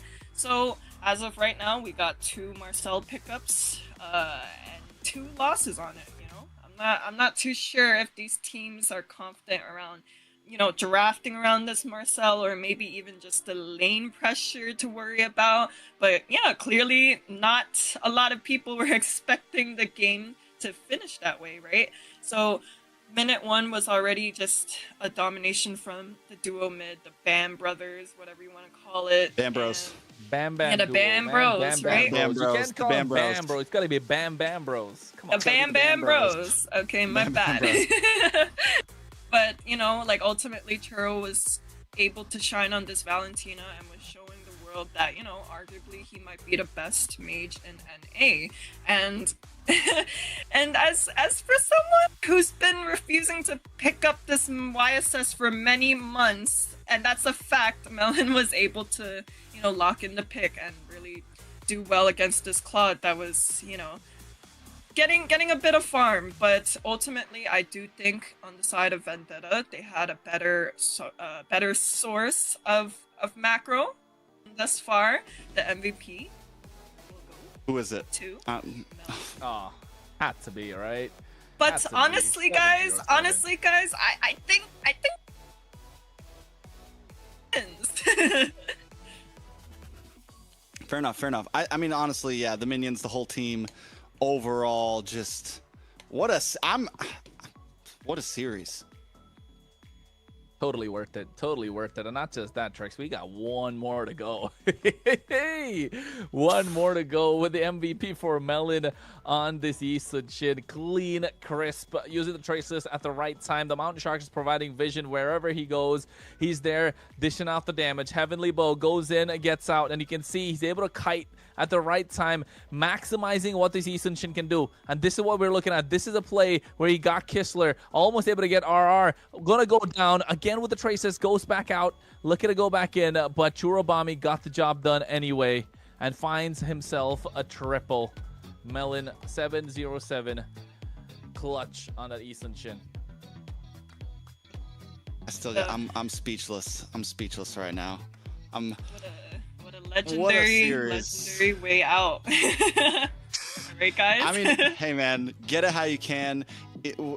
Vendetta deserved it. It was an amazing series from start to finish, from game 1 to game 2 to game 3, to bring it to that distance, have trouble closing it. But when in doubt, you know, you just call up the minions and they get it done for you. But that's what I mean when I say like lane pressure. It's not all about the team fights, and having that control, having the lane pressure got them the game. Yeah, and like, it's just, I know you two are shocked, but at the end of the day, you know, what makes these players able to come out on stage and play their hearts out is just being able to adapt to the pressure, right? You know, because the last Lord, we were able to see Tarzan hit that retro when it most mattered, right? Because that was the most important Lord. That was the most important, right? And I know you guys were a little bit locked into the fight that was going on, that we were able to see the minions ending, right? But I have a interview coming online with you guys, and you know, this man might not literally be the myth, but the legend himself, Merciless. And before we get started with the question, fun fact, guys, Merciless was actually the player I've known the longest in the history of ML. I was playing with this guy since he was like 12 or 13. But how you doing, Mercy? Hello, congratulations. I'm doing good. Thank you. Thank you. You guys had the same Discord image for like 5 years, hasn't it? Yeah. The chicken nugget. Yep. How we feeling, man? How we feeling? Feeling 3 good. games down the line, like 20 minutes plus on multiple. I'm feeling great. I mean, I couldn't believe it. Those games were so long. It was just a battle of endurance at that point. I like to hear it, man. It was a battle of endurance for all of us, honestly. I would have a Kronos. You got questions, man. I'm fried after that. That was. I'm not gonna lie, bro. grasping I know my you're mind. spent. I know you're spent because I was so locked in on the Lord's HP in that last fight. Like, okay, who's gonna get it? I'm looking at Tarzan, looking at Shiro on the other side. I was like, are they gonna get the Retri battle going? Who's gonna get the better of it? And all of a sudden, you see 5,000, it drops down 3,000. The Retribution comes in. All of a sudden, Tarzan gets it. The fight goes on, and next thing you know, the base crystal just crashes. Right at that moment, what was the call from you guys? Because I know you were looking at the minions anyway. You saw the pressure. What was it? Right after the Lord, when we lost the Lord at first, the call was to back at first, but then our jungler Tarzan, he saw like, oh wait guys, the minion, and then we all instantly turned around and started chasing them again, even though we were down like 2 players. You know, at first I was like, I don't even want to go back in. You know, we were down. Let's just cut our losses. Yeah, like, and no. let's just defend. But the second I look at me, I'm like, oh shoot, it's time to go back in. And you know, it was all thanks to his call that we were able to just go back in like that. Oh well, that was great. But apart from that, just one more. What are you thinking about the global bans? Just taking it back a little bit, ease up the pressure. The tensions are high right now. The adrenaline is rushing, but taking a step back, what do you think about global bans in MCT so far? Are you liking it? Are you not? I think the global ban is a very good thing because it suggests so much more different comps that we have to play, and it's not just like a one specific comp that we can run down every time. It's not going to be a tank jungle every game. We can have assassins, tank XPs, sometimes even fire gold. It like improves so much more different hero pools, and I really like it. Well, I got a couple questions for you, but for now, I will only ask one question, I guess, right? So my question is, what happened with game 1 around? I was expecting that. No, expecting that. like, tell me about it, please. Okay, so game 1 is we had an experiment to give up get the Freya on XP. But the thing is, we weren't expecting the damage banning at Rome. It was completely like out of the blue dark. We thought it was a goal lane at first when they first picked it. And honestly, I think we just kind of forget how to play around such a weird type of comp, you know. This is what the global bans improve on. There's so much different stuff that they try. And I think we messed up on the Lord fights when we kept rushing them and trying to go too fast instead of playing, you know, front to back like we usually do. I like it. I have a question. First of all, Merciless, it's great to see you. I'm glad you're back here. You've been doing an amazing job. I think when we've been talking about Vendetta, we feel like you've really been killing it in the XP lane from map presence to just control, not just your typical like aggressive EXP laner, but overall in macro and everything. Like you've improved tremendously. But my question is going to be more focused on you guys are going into the 2-0 group. All you need is one more win. And you guys get to pretty much break for a while. You get to just hang out, watch games, and wait until playoffs. Your opponent is going to be Alpha 7 next week.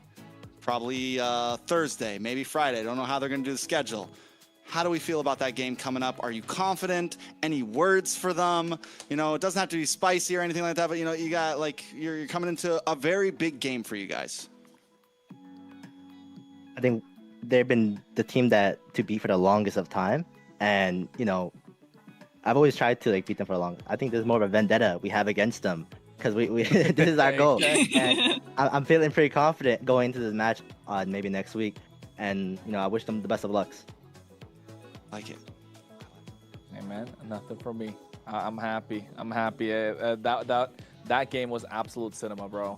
Give us games like that, we're happy. Any quick words for fans, friends, girlfriends, I don't know, whatever. Shout out to my manager Hime and my sub Akiro and my coach T. They've been the most helpful people. Coach T, yep. All right, thank you so much, man. I appreciate it. Good luck next week. We're going to be excited to watch your games. Thank you so much.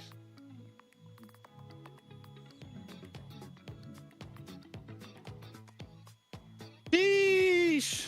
What a great... Ashley's all smiles right now. Suddenly I have a lot more energy. Yeah, I mean that yesterday by this time I was like, I was running out. That game just pumped me up. I'm ready to go a couple more series. You guys ready, production?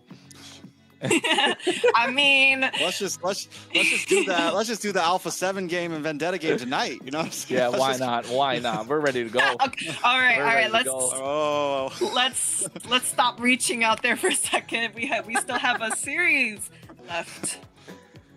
I mean, after that action-packed series, right? It's been back and forth, off-meta picks, curveballs shown all across the board. The next series is gonna slow us down a little bit, but for the next series, it's still both teams kind of need to make a statement with the performance that we saw. Stamina Esports versus Leon, right? That's the one that we're looking at next. We spoke about it before the game started. We spoke about behind the scenes. Stamina Esports need to pull up. They need to pull up at least with a dominating victory. Same thing with Leon. After getting swept by Alpha 7 in a fashion that kind of put a little bit of a preconceived notion in everyone's head about the way that they've been playing. Trex, what are you thinking? I think Stamina needs to put up a dominant display, or Leon. It's got to be one of the definitely. Whichever one loses this is going down as, like, you know, the weak team in MCT, I feel like. I will, in defense of Leon, they got swept by a team that just swept Leviathan. Like, so I think a lot of us, we are definitely looking at Leon as like, can they prove something here? Like, but we still don't have a true gauge. I feel like we at least got a little bit more of an idea from Stamina because they win 3 games against Nighthorde. We have a bit more of an idea of what Stamina might be capable of, to whereas Leon, it's still, for me, I don't really know. Did they just get stomped by Alpha 7 because Alpha 7 are monsters, or, you know what I'm saying? We'll see how things go. It could be nervousness as well, right? Because we saw their draft. It felt like they were looking to counter lane for lane, trying to get some sort of advantage. Didn't find any synergy, of course, and that became a slight bit of a problem for them in the end. But of course, let's take a look at the lineup, folks, that we are going to see of the 2 teams. Up first, we're looking at Stamina Esports. Ashley, take it away. All right, guys, for Stamina Esports, we got Instinct. We got Dez on jungle. We got Yomel on mid lane. We got Diamond. I think it's pronounced Diamond though, for gold lane, and Bless on Rome. What are we thinking, Trex? I like it. I mean, Stamina Esports, this is a team that I think a lot of people are hoping to do big things. They've got a pretty decent fan base. Dez has been a growing face in the Americas scene. They just need to actually pull it off. That's the thing. They've got hype around them, but can they walk the talk, right? You can't, like it's been the topic today. You don't put the cart in front of the horse. First, they got to prove themselves before they get the full respect of everyone in the community. And this is just the first stepping stone of that. Taking a look at the next lineup, it's going to be Leon Esports, Kronos. Let's take it away. Hayase in the EXP lane. We've seen what he can do, kind of being the linchpin for the team. Synerjun, we didn't really get a good gauge of it, like you mentioned, like you said, Trex, of course. But of course, Synerjun still a monster in the jungle. POV, we nicknamed him. Gets a good POV for everyone to look out for when you're looking at Leon. Leanhart in the gold lane, and of course, Raquel in the roam. We've seen that cool friend, what it can do. But are you still leaning into those pocket picks early on?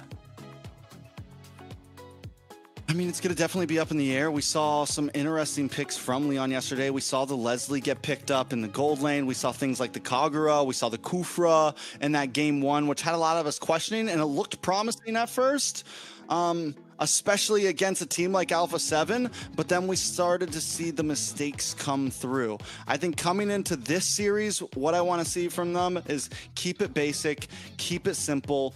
Don't get too crazy, especially not in game number 1. Yeah, game number 1, keep it simple, get the draft right. Ashley, what are you thinking?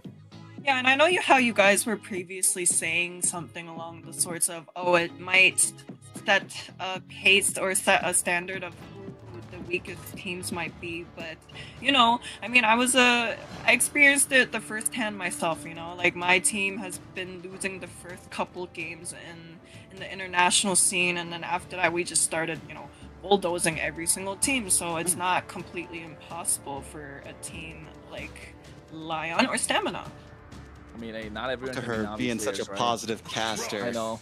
It's a great thing. Who Don't you are think? you? Don't you think?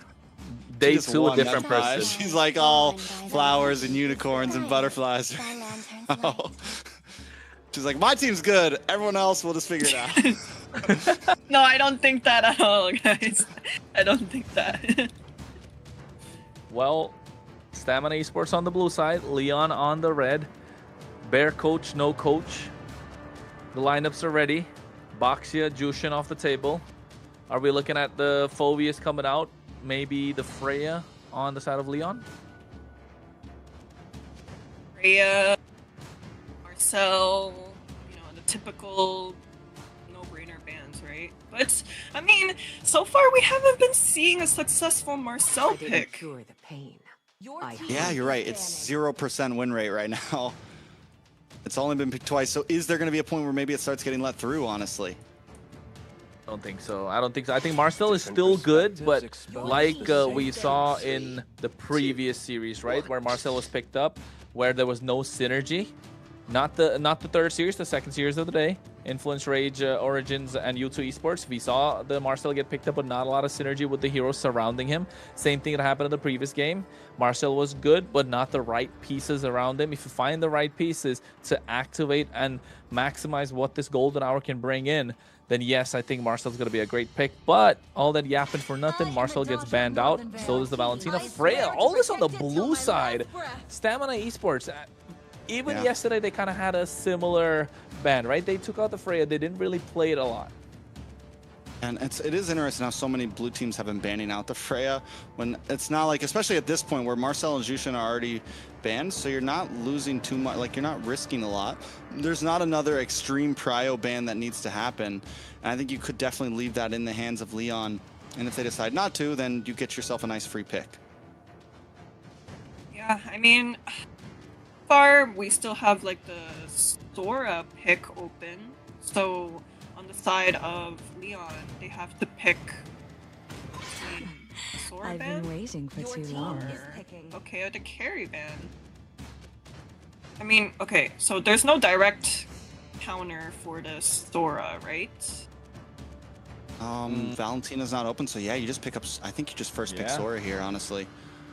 First pick Solid Sora, choice. Leon responds with like, go for the Claude against the Sora, you go for like Claude and something else since you banned out the carry. You guys are thinking wrong, man. Is it going to be Harley or Sora? Ooh. Come on. Come on, really? We're still underestimating the Harley now as a first pick? I'm not underestimating the Harley, I'm just saying the Sora is also pretty good. They're going to go for the Sora. True. Sora, I agree. Sora, Harley plus Glue maybe on the other side? Maybe not the glue pick straight away. For me, since they banned out the carry, I envision them picking up a Claude here. So Those Claude are like and Glue the two then. top picks. Really, I'm not too much of a first pick glue fan. All you need is little magic to dream a wonderful dream. I mean, hardly Claude. I Okay, know you're not getting like a big front liner, but Harley Uranus. We were all halfway there. Yeah. We were. So Harley not is as strong. Yeah, I guess since Sora's in, they don't have to rush the Claude. They don't have to rush the marksman, essentially. So Stamina Esports, on the other hand, they lock in. They could go for something like the glue here, something tanky, something that can at least withstand Harley for a little bit. I still don't like the glue pick this early on. It's giving leeway to, maybe a Fram pick for the other side. Crowned by heaven's mandate. I think that was a Zeton. Shall That was a endure. Zeton that we heard. Sun rises when I give the That word. the lead. Yeah, I heard Khalid Khalid. and Zetion. Zaytan. Zetion. No, Zetian and Khalid, super strong. Get a good mid lane prio. Able to rotate much faster. You got that global ultimate with the Fury of the Phoenix. They're definitely strong for the first turtle. How are they going to clap back with it? Hylos, super strong pick again. Able to contest the river control. Definitely going to take charge in these team fights. You definitely have a way to disengage as well. A lot of HP bars. And it can do well against the Khalid too. It can kind of stop it in the tracks. If you want to try to come in for the dive, it can take you out of the quicksand guard. Little bits of crowd control like that will be important for Leon in this fight. I'm born with Yeah, I think talent. for the side of stamina, I would rather go for maybe gold lane bans. I don't see any like real Mid lane threats bans. on the mid lane. You think it's mid lane? I think still take out whatever you can, right? Choke the mid lane as much as possible. What the Eve's still an option. Take that Eve off the table. I guess no Farsa, matter what, maybe? Sora is going to do good in the gold lane, so you don't have to like stress it too much. I mean, yeah, you could still ban out something like the Claude here, something that would be a threat in Claude late Harrods. game to kind of. I don't know if you ban out the Harith. Harith's been Yeah. kind of like meh to me. And so much magic as well. But you could take out like Eve and you could do like a Kimmy. There's your. Kimmy. I was gonna say like Claude Eve, but Kimmy and anything else really. Still need a jungler though. Suyo? No, not against the Harley, right? We've seen that fall too many times now. Yeah. Too many times. I'm going over Fredrin's here. still open. That Yeah, is I true. can see that. Could see that. Red Run for stamina wouldn't be horrible here. It can at least withstand against the Harley for a little bit. And they do have damage with the Sora and the Zitian. And then if they want, they can pick maybe a slightly more damaging EXP lane if they pick up something like the Fredrin here. Okay, well, the thought process behind when I said maybe go for marksman bans were, you know, Zitan I think can hold her weight against many other mage matchups other than obviously Zushin, but that's taken off. She has like Wow. a ult that can counter engage most of these mages, so I was like, I would rather go for marksman. Yeah, Claude ban here. It's simple. It's got to be a Claude ban. Just don't overthink it. You know, Yeah. Claude does really work wonders along with the Glorious Pathway. He has Yeah. enough peel in front of him. You got Harley to go and finish him off after the Blazing Duet. So definitely layering of the skills works out of the favor of Leon. So why overthink it? Don't give the Claude away. Stamina Esports, what are they gonna do to finish ready. things They're off overthinking in it. the final phase? Is picking. They They go for the overthought. Leslie ban. Okay. I mean, we did see the Leslie pickup from Leon yesterday, but I don't think that was worth the ban. They have so many answers for a Leslie, honestly. They have so much dive that, yeah, Leslie has the little knockback, but it wouldn't be enough to deal with the Khalid and the Sora. So now Claude is open for Leon. They don't even need to pick it here. They can last pick it, honestly. Unless Stamina goes for some cheeky, like, swap here, right? Like, they put Sora into the EXP lane, something that Kronos likes a lot, and they pick up a gold laner. I still think that Sora's going to be the EXP lane. I don't think that Sora's going to be the goal lane. I really think it's No? going to be EXP Sora. Yeah, I still think it's EXP Sora. That's the reason you got the Uranus on the other side to kind of wall the Sora, right? Super hard to beat Sora in the EXP lane again. So, yeah. Oh, wait, let's see Eve, though, coming in. Eve? Claude on goal lane stamina? Do you think Claude is the best? Okay, so we got the Claude, yeah. I don't know about the Leslie ban either. It's like that would have been So a weird, pretty- though. It would have been a good answer to the Claude if Sora was an EXP. Claude plus what's in the jungle? Nolan? Maybe? Des got that in this pocket. Maybe a Fredrin? But a I still Fredrin think against Fred, yeah. Eve. If they pick up the Against Claude, Eve, you though. definitely go Fred, I think. If you pick up the Claude here and you put Sora into the EXP, you pick up the Fred, I think. It's just Maybe simple, Leo Mord. easy. Possibility. Probably a Mort, I would say. Fredrin, you're really kind of playing. With Dez's playstyle, probably look to go for something that he can be the one that can finish or be the executioner for. That was I Joy. heard That was Joy. Ooh, our Joy's good first too. Joy game. Okay. That's a divey comp. That's aggressive. It's all those things packed into one. All you Yeah. really have. I mean, I guess with Sora and the XP, you go for a slightly tanker, bulkier build, possibly. Instead of just going like high damage. And create kind of some space for Claude and Joy. Love it. Love the Moskov. I And- love the and- Moskov at the end. I thought for some reason that sorry, it's pronounced Leon or Lion?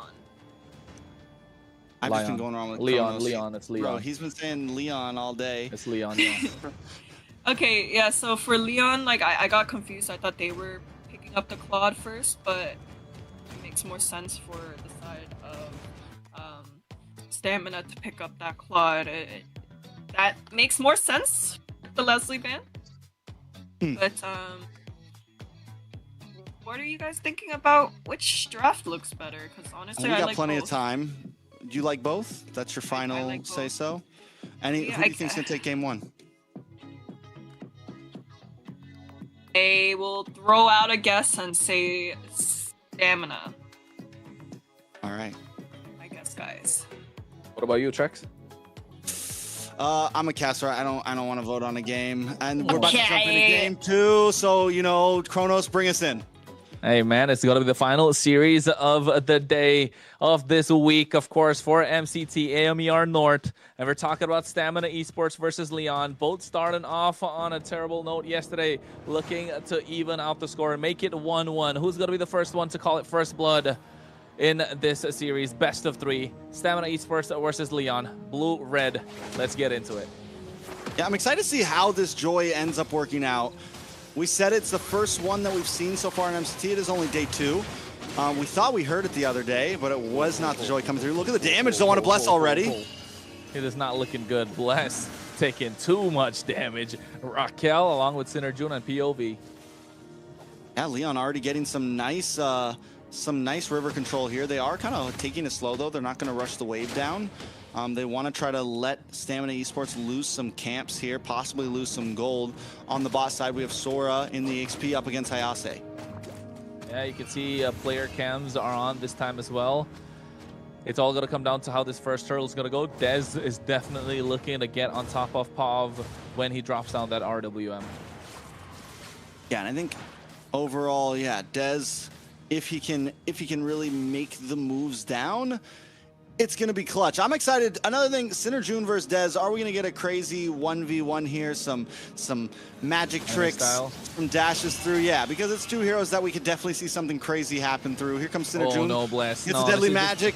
He's gone. Oh, no, he's able to survive with the quick sand guard. Oh. Clutch. Clutch. Very clutch. That's why you got to love a Khalid. He's a hard guy to kill this early in the game. Oh, Yomel forced the flicker out as well. Sinner June right now going with the hat trick. Dez, electrifying beats not being used. Gets his rhythm down. Finding the tune for victory, Stamina Esports. All right, so Turtle right now looking like it could be in favor of Leon. But Dez wants to make an entry in. Yeah, he goes in. Instinct of the backline as well. Shifting Skies already used up. They want to go in. Dez able to get that turtle on point. SOD connecting. Fury of the Phoenix popped it as well. They put them in their place. Sinner June was the first one to fall. Instinct gets first blood with the turtle. Stamina back out. Yeah, I mean, Turtle plus a first blood. Not only a first blood, but first blood onto Sinner June. Gonna give Dez a nice advantage in terms of moving around the map up in the top side. A little bit of action between Leonhart and Diamond. Diamond winning out in this lane. Overall, across the board, Stamina Esports is doing a better job. Stamina Esports winning across the map. The only thing that Leon have going for them is that EX Billion. Hayase applying the pressure onto Instinct, and he needs to continue to do so. All right, taking a look at the items. Once again, nothing out of the ordinary on either side, really. Sinner June is going to skip boots for now. And kind of jump right into an item. Needs to do some catching up after taking that death, and knowing the Joy, it's going to be moving around the map fast. The jungling path is doing clean, already a level ahead of Sinner June, especially after getting the kill. How are they going to work this out though now? 50 seconds to the next turtle. Leon, Sinner June needs to start getting those kills, right? This Harley needs to come in online, fast. Looking to get that Genius one. Only got socks in, no boots. Still able to keep up in terms of gold against Dez, but the Hylos getting the better of Bless. All right, so where will the big play happen? Gold still at a standstill. Stamina Esports had a small advantage, but weren't able to translate into anything major. Nice deadly magic on a Bless. Raging Sandstorm goes in as well. They get the Shifting Skies in the back line. RWM dropped on. Pav taking too much damage. Here comes Dez with the electrifying beats. He wants to unlock it, gets Pav. And now the SOD connecting. Instinct has to flicker out of harm's way. Diamond making his way there as well. Sinner June comes in. They all back off again. Touch and go. Stamina find one. Back away. And that's all they have to do. If they can keep on doing that, it's going to become worse and worse. If Dez can get another kill in, we're going to start to see that stack up. Pov is going to be, you mentioned it, a hot target for Dez with the electrifying beats. Leonhardt's going to need some time to even get involved in these fights. We're down to the second turtle now as Leon starts it off. Well, Leon starts it off. Seems like they have control of the pit. They're able to get the turtle. Pov takes it for himself. Now the top side pressure is on. Instinct doesn't care of the bot lane. I mean, gentleman's handshake. Both EX billionaires. Not going to go there. Synerjun finally gets the Genius Wand. We're going to start seeing some pickoffs come through. We already know what the Harley can do. Even with the death, the damage is already going to start stacking up. Genius Wand does lock in for Dez as well, though. So, I mean, both standing at a standstill, 300 gold lead into the hands of Dez. I called it from the beginning, and when I'm calling it again, I feel like this is going to be a big battle of junglers here. Who can really carry the team to victory? Can Dez finally come out on top and secure a win in the MCT? Hey, man, he's got to put stamina on his back. It's been a long time. They've been waiting today to play their game even after such a long series coming off the 3 series that we saw. But here, Instinct going in. Shifting Skies, Raging Sandstorm coming out as well. Nice of Fury of the Phoenix to put them in place with the Blazing Duet goes in Diamond, but Hayase able to zone them all out. SOD misses. Just trading skills, trading HP. It's a slow game, honestly. I mean, yes, there's been, like you said, some little touch and go, but both teams taking their time with this, especially with something like the Harley on the map. Normally, we would see a little more action this early on. We're already 6 minutes in. We're only 2 kills on the board. We're coming down to the last turtle. When does the balloon finally pop, right? When does the bubble pop and we start to see the game-changing fight? It's going to be this next turtle. It's about, what, 28 seconds? 16 seconds, rather. And you know that's going to be the big one that they're looking for. Looking to pop the Celestial Armament in the hands of Yomel. Going to be crucial. We saw how much of a game changer that can be yesterday when U2 Esports were looking to make that winning play. Just completely cancel out by that pushback. And now Leon won control of this turtle pit, but at the same time, Synerjun needs to pick somebody off. And nobody has vision on Dez right now, so Leon are taking their time with this turtle push. Ooh. He's going to steal the orange buff away from Leon. Synerjun looking to make his way to the mid here. Oh, well, he wasn't able to get the orange buff completely. Goes back, tries to get it, but now Leon looking to get the turtle started. Find it on the top side. Leonhardt tried to get a push going, and that was enough time to cause confusion between Stamina Esports, losing out on this neutral objective yet again. I thought for sure Stamina Esports were going to go for a gank up to the gold lane there. And like, all right, fine, you get turtle. We're going to get a kill onto Leonhardt, maybe even a tower. But it seems like they kind of second-guessed it. Leonhardt maybe smelled it coming and backed up, and they knew the opportunity wasn't there. Yeah, and I think that became a little smart with the way that he was going about the map. And I really thought if once Dez got the orange buff, maybe he could make his way into the mid lane, take down Pov, or even make his way into the turtle from there through the purple, get a pincer move going. I don't know. It felt quite passive at that play, right? Yeah, no, I definitely agree with you guys. Like, I think there were so many openings for the jungler to be able to, you know, stop by the mid lane, maybe even burn a spell off. But it seems like both teams are kind of taking it slow so far.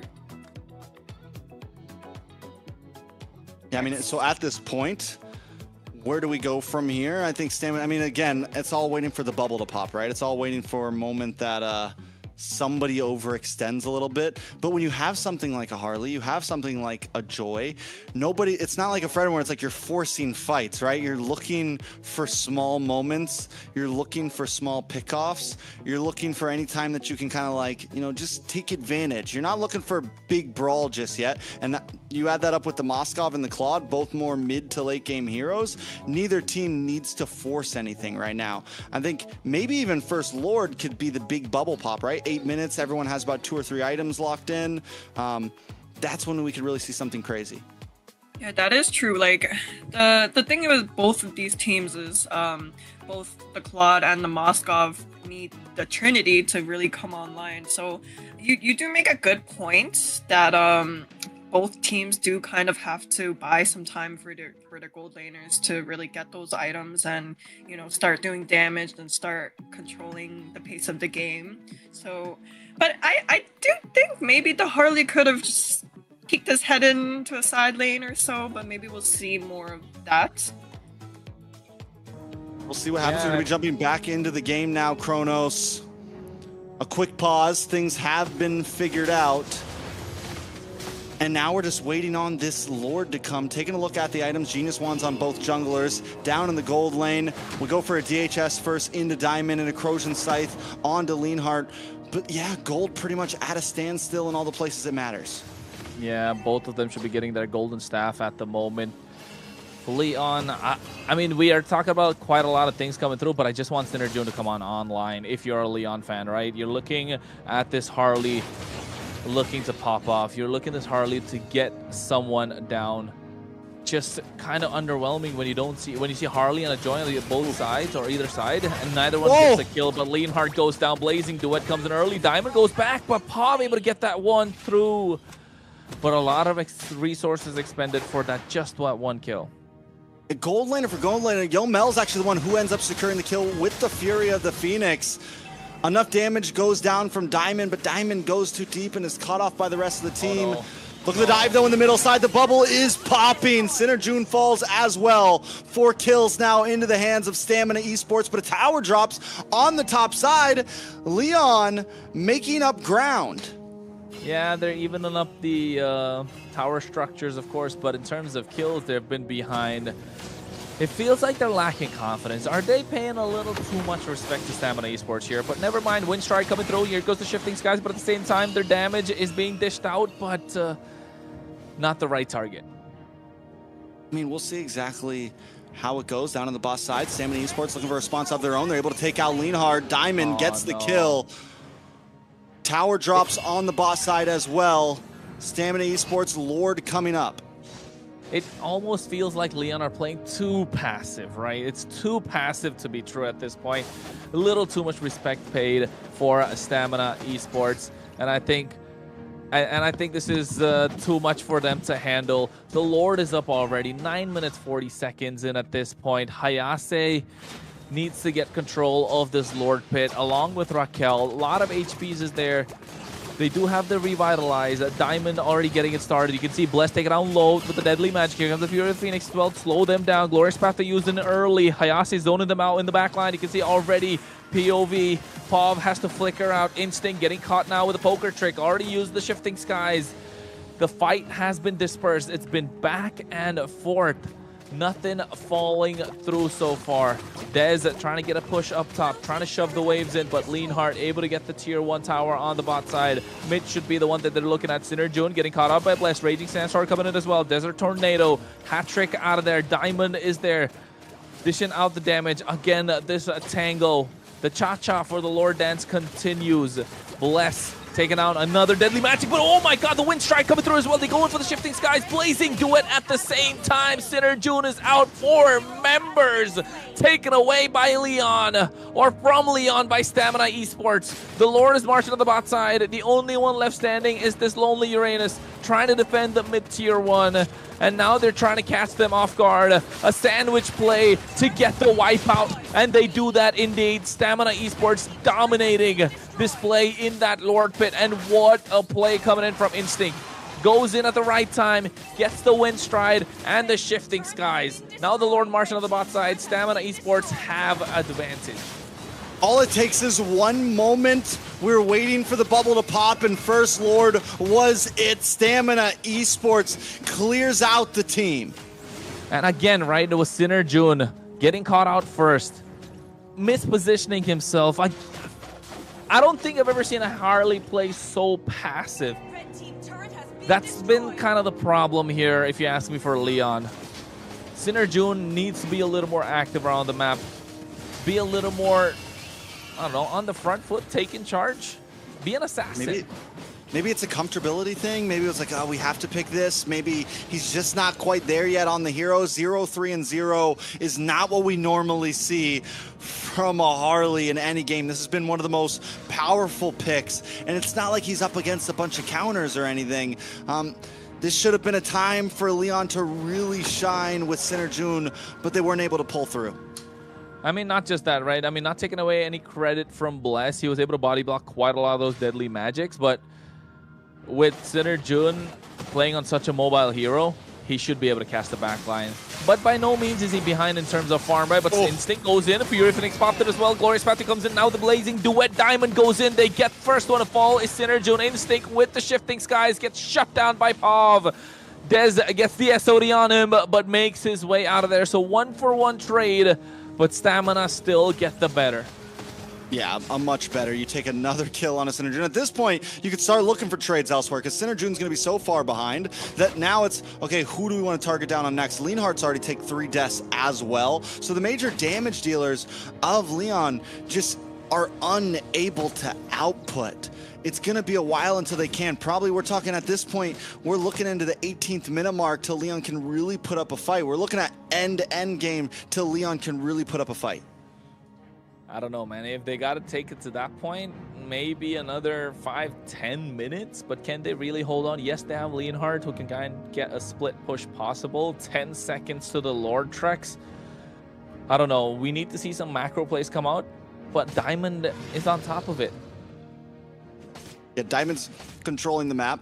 Same thing with Bless. I mean, Stamina Esports in general, once they were able to kind of get a fight, start to get into their groove, find their moment, now they're no longer just looking for pickoffs. They're looking for plays across the board. Lord's going to get shredded down. Does Synerjun try to pull something off here?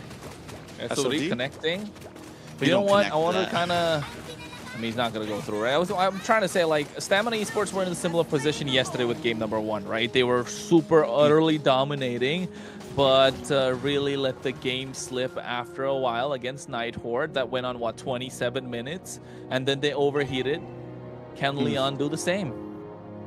I remember in that game too, we were kind of calling it like, they need to finish this. The clock is ticking. And when you're up against something like a Moskov, the possibilities are there. Something even like a, I mean, yes, the Harley hasn't done well, but the damage will eventually come online if he can find the right targets. So yeah, Stamina Esports, the clock is ticking. Close things out. Don't be too scared.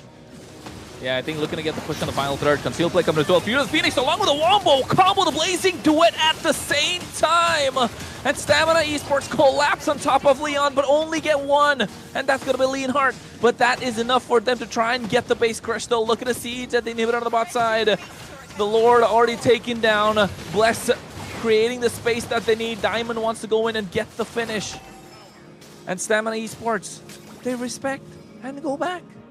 They respect it. I mean, they're 7.8k gold lead. I know I'm saying the clock is ticking, but they do still have a little bit of time with a lead like that. They are going to go for the re-engage here. They're waiting for the minions, looking for another inhibitor. Will they be able to get it though at this time? Raquel doesn't. He does have the Glorious Pathway. Bless out of there with the Raging Sandstorm. SOD connecting. He might as well come through at this point. No. A lot of damage being dished out. Pav with the RWM. A lot of damage on Instinct. Leonhardt looking for the reconnect here. Oh, Dez looking for the re-engage though. Wind of Nature coming through as well. Dez able to find a double kill. Now he goes into the back line. Everybody backs off. 2 kills, 2 important kills. Synerjun and Leonhardt. Oh, how can Leon even bounce back? I gotta give, I mean, I guess everyone, I was about to say, gotta give it up to Yomel, 209, but almost everyone on the team of Stamina Esports is deathless right now since there's only been 2 deaths across the board. Dez, Yomel, and Bless holding the lead on that. Look at Bless in the backside. Oh my God, comes through with a concealed Raging Sandstorm, looking to take them down, but now they're locking the base crystal. Stamina Esports, 1-0, best of 3, dominating victory, what we wanted to see. We'll see what happens here. Stamina Esports picking up where they left off in game 1 yesterday when they had some great moments. Now they're online and they took a patient approach to that game. They didn't try to rush it, at least not in the beginning. They waited for their moment to strike, and once they got it, then it was, okay, now we hit the gas. It seems like their timings were so much better compared to what we saw previously. Yeah, what a domination, guys. And it wasn't just that maybe stamina will win, it was a stamina won the game. Oh, now. Right? No, like, I mean, I'm correcting myself, right? Like, at first, we were kind of seeing a slow, steady pace from both teams, you know, buying some time. And everything really started flipping minute 8 or 9 when we saw the mid trio really shine. A lot of great Khalid games we saw today, but especially this one from Bless himself. And while we were buying some time for this Claude to get his items, his Trinity, he said, forget that, I'm ready, let me come to you guys instead. And yeah, like minute 13, this Joy, Des, the face of Dominican Republic himself, was having a field day. He was waiting for skills to be thrown out, kiting and timing everything really well. And yeah, that was just a very great performance from the side of Stamina. The face of the DR. Face of the DR. Dr. Des. Hey, man. Could be. He needs to find a way to surgically take Stamina across the line, right? He needs to find a way. He was doing that with this Joy. Wasn't able to do it yesterday. And taking a look at the highlights, you could see how dominating Stamina Esports were this entire time. Leon, I mean, they had a chance. But the more you take a look at the replay, the more you think back, track back a little, take a few steps back, look at the bigger picture, just feels like they were playing a little too passive. On the side of Leon? Yeah. I mean, yeah. I mean, again, maybe it's nerves, maybe it's uncomfortability, but yes, Synerjun wasn't able to. You mentioned Bless body blocking, but honestly, in the beginning too, Synerjun was kind of just attacking Bless. There was a few times where he tried to get the deadly magic, but the quicksand guard came in just too soon, and he wasn't able to finish off those kills. And then we see that final huge fight that really just sent Stamina over the board. And even here, Synerjun a little bit too deep, gets caught off from Diamond. Just some mispositionings across the board. Yeah, like, I mean, from the minute the game started, right? Like, we were kind of seeing a little bit of, I wouldn't say pauses, but a lot of time passing by for the Joy to really get these items, get this damage. And, you know, I'm a little bit stuck on who the MVP should really go to, but it will go to... Nah, come on. Another Zetian! Another Zetian. I'm trying to say, like, yeah, Des played a great game. He's got his fans. We want to make sure it was a battle of the junglers, like we mentioned, but can't take anything away from the Zetians. 2, 0, and 10. Sitting pretty in the back line. That was your pick, Kronos? I mean, yeah, I would say that was my pick, just because of the fact that with the Fury of the Phoenix being the start of every single fight, right? That big game theory, basically, he was the shot caller for every single thing, no matter where he was on the map. Bless saying that, hey, I can get them in the backline. All right, pop the Fury of the Phoenix. Next thing you know, Raging Sandstorm, and all hell breaks loose. Wombo combo comes in, Instinct goes in with that Shifting Skies. Yeah, Yomel, well played.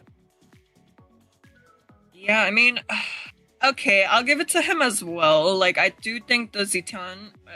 okay, now I'm getting the pronunciation even worse, but I do think the ults played like a very important factor in how and why the opposing team kind of felt like they were playing, you know, what's the word? Kind of reactive, you know? It almost seemed that way. Because I wasn't seeing much happening on the map for the side of for Leon. What do you think, Kronos? Drex? You're good? Go on. Go on. I know Yomel did a great job. I think one of my shining moments was his timing on those. You mentioned the Fury of the Phoenix, and again, every time I see the Zetian, I kind of forget about those things. And even early game when he was able to, oh wait, there's a big play happening on top side. I'm gonna snag this kill real quick in the gold lane when I'm halfway across the map. So his awareness overall just seems clean. And on a hero like that, you have to have full map awareness. You have to know what's always going on while still holding your own lane, you know. And Yomel's done a great job at that. Yeah, definitely, and abusing kind of the mechanics of the hero, utilizing the range that you have. I think overall, of course, Stamina Esports coming out with a dominating victory, but now in game number 2, can they pull it off? We did see them overheat in the yesterday, right? Hopefully you don't get to see that today. And another thing I kind of wanted to touch upon is it's late in the day right now. Is fatigue kind of getting to them? Or did they wait for too long? I mean, yes, they had their schedules well in advance. They knew that they were going to play this late anyway. But were they prepared, you know? Did they have their potassium intakes?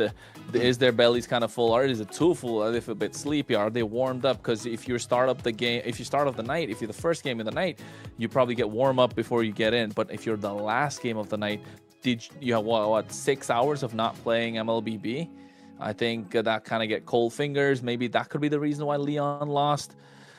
I don't know. I'm trying to find reasons to be positive, but I don't know. Fair enough.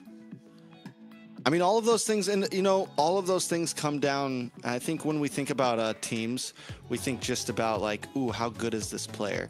But mentality comes in. How well you schedule yourself around these games. Are you getting sleep? Are you doing all these things? Like those things also are what great players are able to handle, are what great teams are able to handle. It's not just micro mechanics. It's not just macro mechanics. It is the full deal. So as we jump into game number 2, possibly the last game of the night, are they going to be able to maybe bring this to a game 3, or does Stamina already have the momentum, Ashley? Yeah, I mean, okay, well, to be fair, they will be playing, they're playing the last series for today, right? They played the first series of yesterday, so it's only a little bit fair, right? But, you know, it's going to be the first 2-win game that both teams might potentially have. It's going to be the first time that they'll be, you know, they'll be doing that. So they should know by now, like this is almost like a all or nothing situation. Not completely yet, because they won't get kicked out just yet. But they should really give it their all. Definitely. I think if you're Stamina Esports, you're looking to make that statement with a 2-0 victory. But if you're Leon, you don't want to be getting the short end of the stick. You don't want to be seeing, you know, you don't want to be the gum on the bottom of somebody's shoe, right? At this point. So looking to make any sort of a comeback possible. And it all comes down to the draft. And even in the draft, Leon did have a decent draft going in. It's just the execution of the draft. Just felt like their minds were not really in MLBB at the moment. In MCT AMER. Do they even know that it's the 18th of April right now? Or maybe the 17th of April, wherever they are. So we gotta wake up. Gotta wake up. It's 18th for me right now. We're sitting at 1:30. If we can keep our energy going, players are gonna have to do the same thing. I'm wondering, yeah, Leon kept a pretty simple draft this time. We talked about them sticking to the basics, and they did do that. They got power picks. So now it's like, where do you go from here, right? You got some of the best picks that some people would want. You got the Harley, something that people have picked in front of Marcel's, people have picked in front of other picks, and you weren't able to pull it off. So do you go to comfort here? Do you go to maybe not exactly full meta, but like, hey, this is what we like to play. This is what we might be able to win for, and try to catch Stamina Esports off guard? Because, yeah, we've seen that work. We saw it work earlier with Night Horde up against Vendetta, right? Able to kind of Merlin picking up things like the Benedetta. So it's a big battle, and it is a lot on the line here. We're no longer just looking at, it's not day 1. You're sitting at 0-1 right now. Another loss, you go down to an even worse position in the Swiss stage. I think. Sorry. Kronos? No, you just want to be in the upper half of the table, right? When you're going in, get a better seed in the Swiss stage. That's all I kind of want to say. Yeah, now's the time for both teams actually, but more so on the Leon's team to really give it their all. Whatever it is that you have planned, just throw it out there, because it's not looking so great for them. So with that, what does Coach Bear have planned here for Stamina Esports? They've already taken a dub. Do we just play the same game? They feel good right now. We always talk about the losing team and what they have to change. Does Stamina Esports really have to change anything? Well, blue, red, Eve, Rhea. Boxia? How are we gonna see this happen? Marcel? Probably. Jushin? Yes. Boom, that's the bans. First pick Those into are the Leon. bans. Sora still open Perspectives exposed. to the side of Leon if they There you want go. it. 2, 1. I don't think they're gonna get it. Yeah, I mean,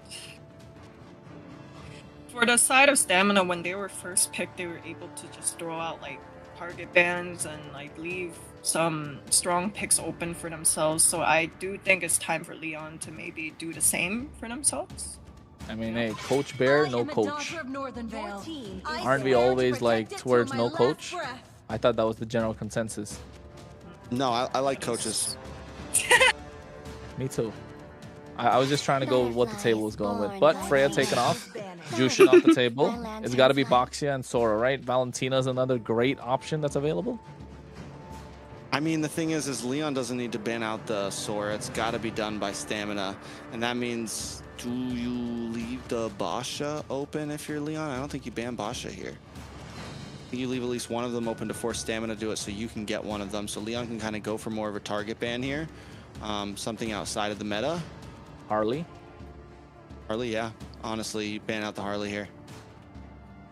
Yeah, Harley looks good because they can't pick it themselves due to the global ban. And not just that, dangerous grass. Harley's super dangerous on that map. Very dangerous. In the dangerous I grass. am not the only Peeking one through. bound by these chains. Obvious. Obvious ban. Focus, Not Solid. bad. Solid. No complaints. So now, yeah, do we ban out the Basha or the Sora here? I think you ban out the Basha by Stamina. Ban out the Sora. So first pick Basha, easy peasy, lemon squeezy. Easy. I think so. When life gives you lemons, take Boxia. You make Basha. Exactly. Don't overthink it. I mean, I was kind of thinking, like, what She's if? overthinking it. No. Okay. I mean, I guess Sora is always a. Oh right. They have a ban on Sora on Stamina side too, so they can't pick it up. Okay, never mind. Never mind. Carry. Okay, what's Oh, going Lord. on now? Overthinking it. Oh no. All right, he's so doing Basha Leon. pick from Stamina, Basha, and or Valentina. Harley, really whatever you want. But yeah, Basha Valentina seems like just a clean, easy, upfront, simple. Don't overthink it, and you're good. Unless Dez wants to be a little spicy and play the Harley, because that could work too. Could be Basha, Roman, Harley, jungle, to be honest.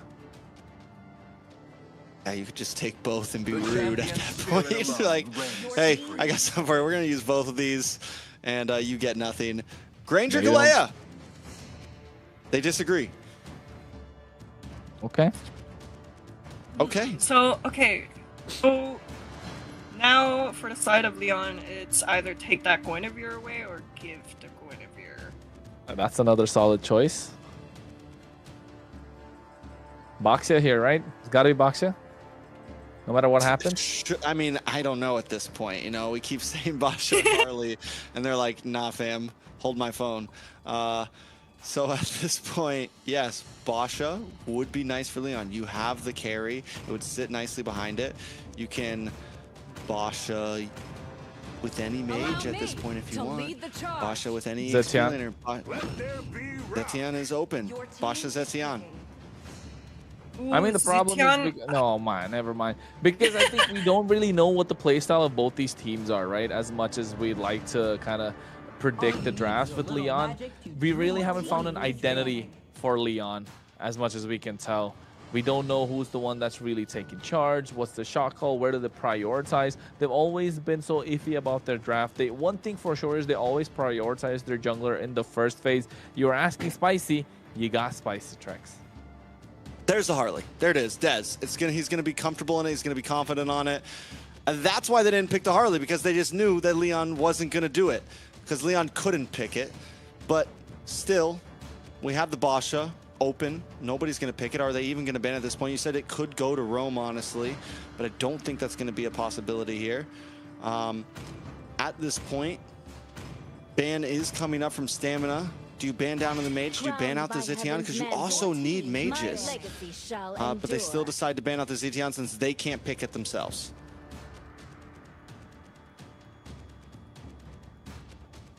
Kronos? How is it gonna work out now? If you ask me, the Zetian's not gonna give that. They're not gonna give that away, like you mentioned. On the other side, take out another mid laner. Yeve's already taken off the table. Zetian, what's something else that is gonna be super annoying with all the extra range? Valentina, right? Take off the Valentina here. Yeah, Valentina. Yeah, you don't want to give that first pick. You want to think about, since the Zitian's gone, yeah, you get rid of the Valentina. You lock into something else as well. But they go for EXP lane instead, taking out the Yuzong, taking out possibilities to get to the back line and give Leonhardt a hard time. I mean, I get the Yu Zhang as well being taken away, just because of the fact that even if Valentina's picked up, what is the Valentina really going to take away? There's only one time ever I have seen an MLBB where the Valentina takes away the taunt of the Fredrin, flickers in, and then taunts, what, 3 people? I think was that Stanford? Sanji? Was that Sanji? Might have been Sanji. I feel like Yeah, I've seen it once or twice, but Yeah. that's a rare one. Yes, That's very rare, right? Very rare. That You was gotta be, epic. like, that was super big brain, and one of the best plays I've ever like seen. that I was think. what MSC, like last MSC. I think he pulled that one off. That's crazy, man. That's absolutely crazy. Nobody would think about you doing that so much. But hey, if it works out, works out. But look at that. They take away the R lot. I think this is a target ban. We've seen this before as well. They'll lock it down and not let Bernoulli play that in the EXP lane. However, here now, Leon maybe look to take out another EXP laner. Kind of choke the pool that's there of Stamina Esports. Never mind. Take away a mid lane, Lilia. But Eve is not open. I'll banned out first thing. Farza could be a possibility here. We've seen it pull up whenever some of these choices are gone. Lunox also still open as well. Could be some nice shred against the Fredrin and the Hilda. Could be a decent pickup up front here. I think, you know, they're lacking a lot of crowd control if you're Stamina Esports, apart from that title strike and Tsunami Slam. It's going to be crucial. It's going to come down to that. Yes, you have the combo that's possible with Granger. Yes, you're giving Harley a lot of space. I think it's just going to be crucial to see where the crowd control is coming from. Maybe go for something that could even cause problems for the Fredrin. I can see the Lunox working out. But there it is, the Valentina. They need that Terrifies. They need to still pose a threat to what could come out of the EXP lane by that IMU. So, yeah, solid with the Valentina. Leon, on the other hand. Hi, Ashley. Welcome back. Hello. Back. Sorry, I low you TP'd away. I'm here. Yeah, she hit the diversion on us. Sorry. Continue, Kronos. No, I was saying, what could Leon go for here? They're lacking mid lane options. Not a lot left open. The Valentina was a solid pick, a solid choice. Now that's not available. Kadita, if you ask me, Leon, they could play that in the dangerous grass. Flip one over onto the Harley. Maybe even the Kagura. The Kimmy is still available, but I think Kadita is just so good here.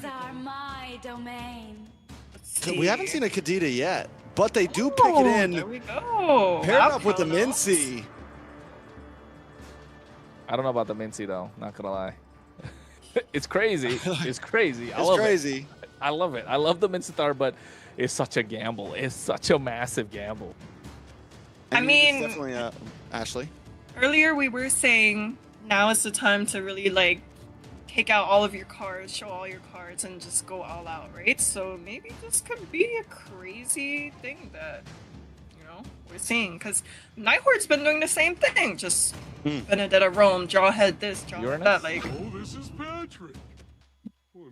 Yeah, Oh, Patrick? Oh, no. Oh, Patrick Star. That might Good be a luck. decent answer, honestly. Yeah, to the Hilda and the Fred,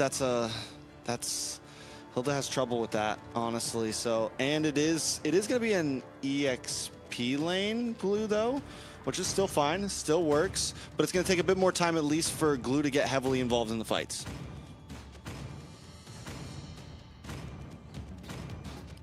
Well, looking at these lineups. This is another one of those times where I'm just like, I can't really side with a lineup. Like for the side of Stamina Esports, I think this is the type of comp that we see normally. This is a very textbook play we have versus Leon. It's like let's just throw out all the cheesy picks we can. I definitely like Stamina Esports draft here. I think theirs is much cleaner, much more straightforward. I'm not against the Kadita, but honestly, like, who are you even targeting here? It's normally something used well against the Fredrin, more stationary utility junglers, and I feel like there's not that many places to go with it. Kronos, you called it out. Any thoughts? I mean, I do like Stamina Esports draft a little bit more, if you ask me. A little bit more straightforward. But then seems like both these teams are not ready to go in yet. We're back again on the desk with us, or rather not. Look at the lineups. Stamina Esports still looks super strong.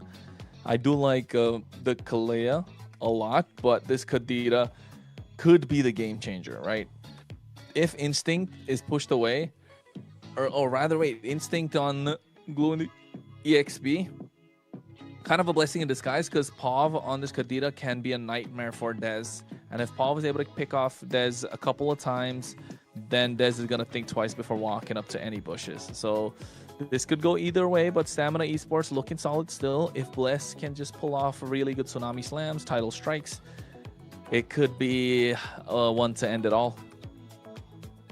We'll see exactly what happens. I mean, Dez, overall, I think just the kill pressure from Stamina Esports is there. You have early game, you have mid game, you have late game. Leon, again, it's one of these drafts where there's a lot of boxes to check to make this work. Pav has to be on point. Leonhardt has to have good positioning, and Bernoulli has to do Mincetar things, I guess. Yeah, I mean, for the side of Leon, it's like it's a lot of wombo combo team synergy things to really make it work. But if they could coordinate these things well, I do think it can be hard for Stamina, right? Like, imagine you're this Harley and you're trying to really go through these bushes, and then you're met with a Mincetar. Well, we're going into the second game of this series, ladies and gentlemen. What could be the possible final game? Match point for Stamina Esports. It could come down to how Dez is able to get this early game in their favor, or Synerjun for Leon taking it in their hands and controlling the river as much as possible. All right, so it's match point for Stamina Esports, like you said. They got to close this out here. They got to try to make things happen. Don't let it be a rerun of what they saw in day one. Leon on the other chance. You've lost every game so far. You got, Raquel goes down. First blood over to Yomel. This is what you don't want to see happen. Leon's got to pull it together if they want to see, if they want to see daylight. They haven't won a single game yet. They got to put something on the board to show the world. Yeah, they got to make sure they get something on the board, right? And if you're trying to pull it off, it's got to be against Stamina Esports right now. Bless, super aggressive. Yomel following up, getting that first blood. This is what we want to see if you're a Stamina Esports fan. At least push back Raquel, not letting him contest that river whatsoever. That means you're kind of hindering, what do you call it? Kind of diminishing hindering? What? No, yeah, hindering, exactly. I was saying right. Just fumbled. Lisp? It's late. Was it? Kronos, I don't know. You're good. You have a lisp? No, I don't. Felt like it for a second. But then again, just Cody Rhodes, man. But then, yeah, just getting... If you're able to stop Pav from getting control of these bushes, then yeah, Stamina Esports will walk away the victory. That's why you take down Raquel as early as possible. Both these heroes super relying on these bushes. Camping them is going to be a problem. If they don't get it, Stamina Esports could just walk away with the game. Oh, 1v1! Diamond gets the dub, but Leonhardt goes down. But a Deadly Magic actually helped out. Wasn't a full-on 1v1. Let me call it out. Yeah, King's Calling coming in as well. Rough Waves being used up. You can see a lot of damage being dished out. Yomel able to make it out of harm's way. But that was the Rough Waves coming in from Yomel. Petrify used early on as well. Dez able to get control of this Turtle Pit. Instinct trying the best to put out Synerjun. Grab not coming through. Turtle being reset. Synerjun makes it out of harm's way. Raquel trying to space out the river. Dez doing a lot of magic with Deadly Magic. This is what we wanted to see in the previous game from Synerjun. Yeah, 3-0-1 on the Dez, and we're only 3 minutes in. That's a kill a minute just to average things out. Turtle about to go into his pocket as well. Synerjun forced to go back to the orange buff. Stamina Esports taking complete control of the game early on. Complete control indeed. I think Stamina Esports right now 4-1 at 1.5k goal lead. They're trying to blitz it. They're trying to end it. They are looking to catch something. The deliveries are a little bit late. They need to get this on the board as quickly as possible. They're already chunking down the tier 1 of the bot side, getting all that gold shield, and you can see the goal lead extending almost 2.5k right now, and we're only less than 4 minutes in. Yeah, I mean, Stamina Esports are moving fast right now across the map. They're looking for picks. They're looking for plays. We saw one first in gold lane. We see kills down in the turtle pit. Then they quickly move to EXP, grab a Tsunami Slam, and take it and go. Taking a look at the items, we did see Diamond win for the Hunter Strike first instead of going for Sky Piercer. I think it's a good play. We've seen some other players sometimes pick up the Sky Piercer first, but I think Diamond's playing it safe, playing it clean, and because of the lead, it's okay. He's hanging out in gold lane. He's not trying to get too many kills up front. He just wants to get that golden. Yeah, I think that's what they need to do at this point. Not give away. Look at how they've cornered Leon into the mid lane, right? No sides whatsoever. And if they're moving like a unit. And that's what kind of Stamina Esports want, so they can be able to back off. Blessier gets caught out. Not looking good. Synergy able to pick up that kill. 5-2 kill score. Stamina Esports 3k, 2.1k ahead now. Leonard locks in his first item with the Corrosion Scythe, trying to get back onto the board here to be able to play against Stamina Esports. Like you said, 2.2k gold lead into the hands of Stamina. 4-0-1 onto Dez, Yomel 1-0-3. All the damage dealers are exactly where they want to be for Stamina. Turtle's going to be up in 10 seconds, and Stamina at this point have control. Does Synerjun even really want to contest it when you're this far behind? And especially Pav and Raquel still up on top side. It looks like they might try to go for a play up here instead of forcing Turtle. Ooh, I don't know. I think if I'm Pav, definitely want to start camping some bushes, man. At this point, you got to make your mark. You got to be a threat to Dez. Turtle is going to be the target for Stamina Esports. Dez making his way. Doesn't want a purple. He wants to get this turtle started. They spot out Pav and Raquel. Pav gets spotted out. Diamond sniping from downtown with the Detonata Center. June looks like grab is going to be on top of him. And now they go with the King's Calling of the Flicker play as well at the same time. A lot being dished out. Petrify coming in. Bless goes down first. Synerjun able to get that turtle. Dez able to get only what? The Lethal Wanderer? Didn't even get that. Didn't even get that. A nice turtle secured for Leon. And honestly, a great King's Calling to help clean up space. They even brought down Diamond to try to get advantage in that fight, but it all kind of backfires on them because not only do they lose the turtle, but they also lose the tower up in the top side. This is looking good for Leon. They're able to push back. I think Stamina Esports, we saw this happen yesterday. Overheating. Game number 1. They got it in the bag. They let that slip. Game number 2. Not really sure what happened. Kind of don't remember. Memory of a goldfish, but still we know what happened. Stamina Esports should not be doing. Let it not be a repeat of day number 1. I mean, Dez still hasn't gone down. The damage is still heavily there. Instinct able to just get away in the nick of time. Dez can still make moves happen. Diamonds can still make moves happen. Yes, the playing field is even away. Bless in a bad spot, does go down, unable to get the kill, but Dez picks one up, doesn't have a hat trick, is going to be in a bad spot, going to get caught up. Dez falls as well, a shutdown in the hands of Raquel. Yeah, this is what they were looking for. A massive shutdown. This is not looking good if you're Stamina Esports. You're giving too much leeway. What was 2.2k at one point, now down to what, about 500? Yeah, I mean, they still have Yomel and Diamond with 0 deaths. Taking a look at the items, Dez still holds 1,000 gold lead over Synerjun. If they let more mistakes like that happen, yes, it is very, very bad. But it's not the complete turnaround point just yet. There's still playability. Leon, on the other hand, they just got to keep doing what they're doing, kind of stick together, look for small pickoffs, find little kills, and make sure that Stamina Esports doesn't get ahead of them. True. They got to stick together and make things happen. They can even go for a 2-play where you got Bless along with Diamond or Bless with Dez.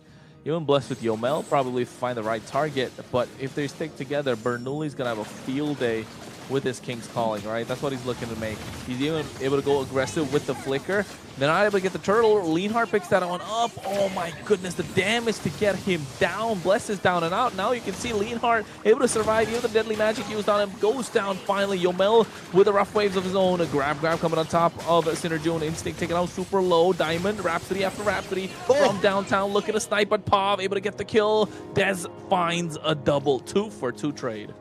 Yeah, 2-for-2 trade. Not only that, Turtle does go into the hands of Leon though, but it still feels like Stamina Esports comes out a bit on top. Dez securing even more kills into his pocket, 7-1-1, to whereas Leonhardt takes his second death on the map, and this is the guy that's really supposed to be carrying into this mid to late game. How are they gonna make it work for a Leon? You said about it, they need to find a way to make it carry into the mid game, mid to late game, but Pav not dying a single time. I was hoping to see a couple of Sky Piercers come through, maybe even the hands of Pav, but the Sky Piercer in the hands of Diamond is got to show up. Once he gets those Sky Piercer stacks going, you know Stamina Esports are looking to run away with the game.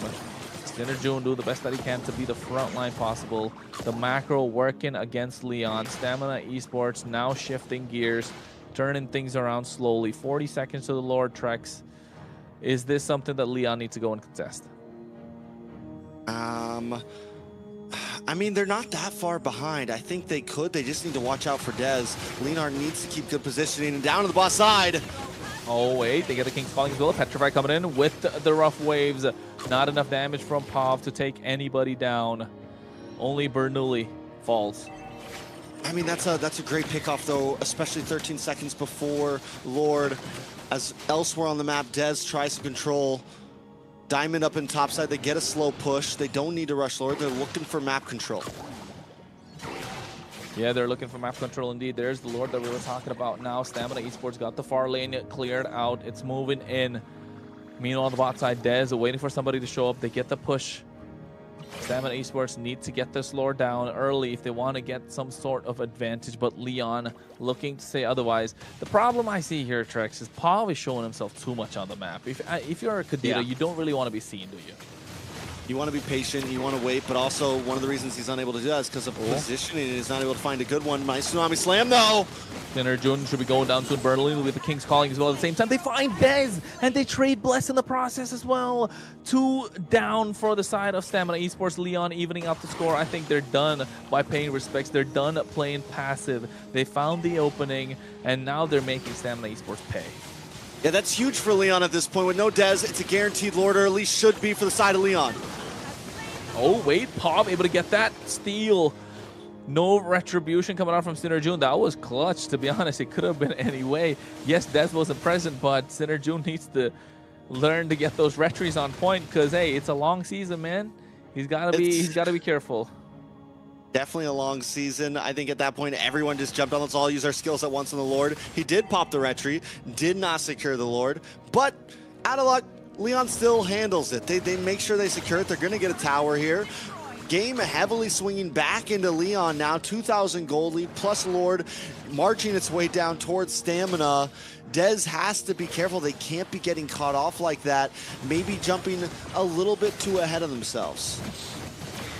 Leon able to get that tier 1. Oh no, just. There's Bless. Title strike. King's Calling comes in. Bless should be going down soon. Yeah, this min star is coming in clutch. 2, 5, and 6 though. Can still do much better. Look at this. Kind of going from the back. Looking to catch Leonhardt off guard. He goes in. Deadly Magic is not there as well. Yomel goes in with his own King's Calling, but the Petrify coming in clutch from Pav with that rough waves.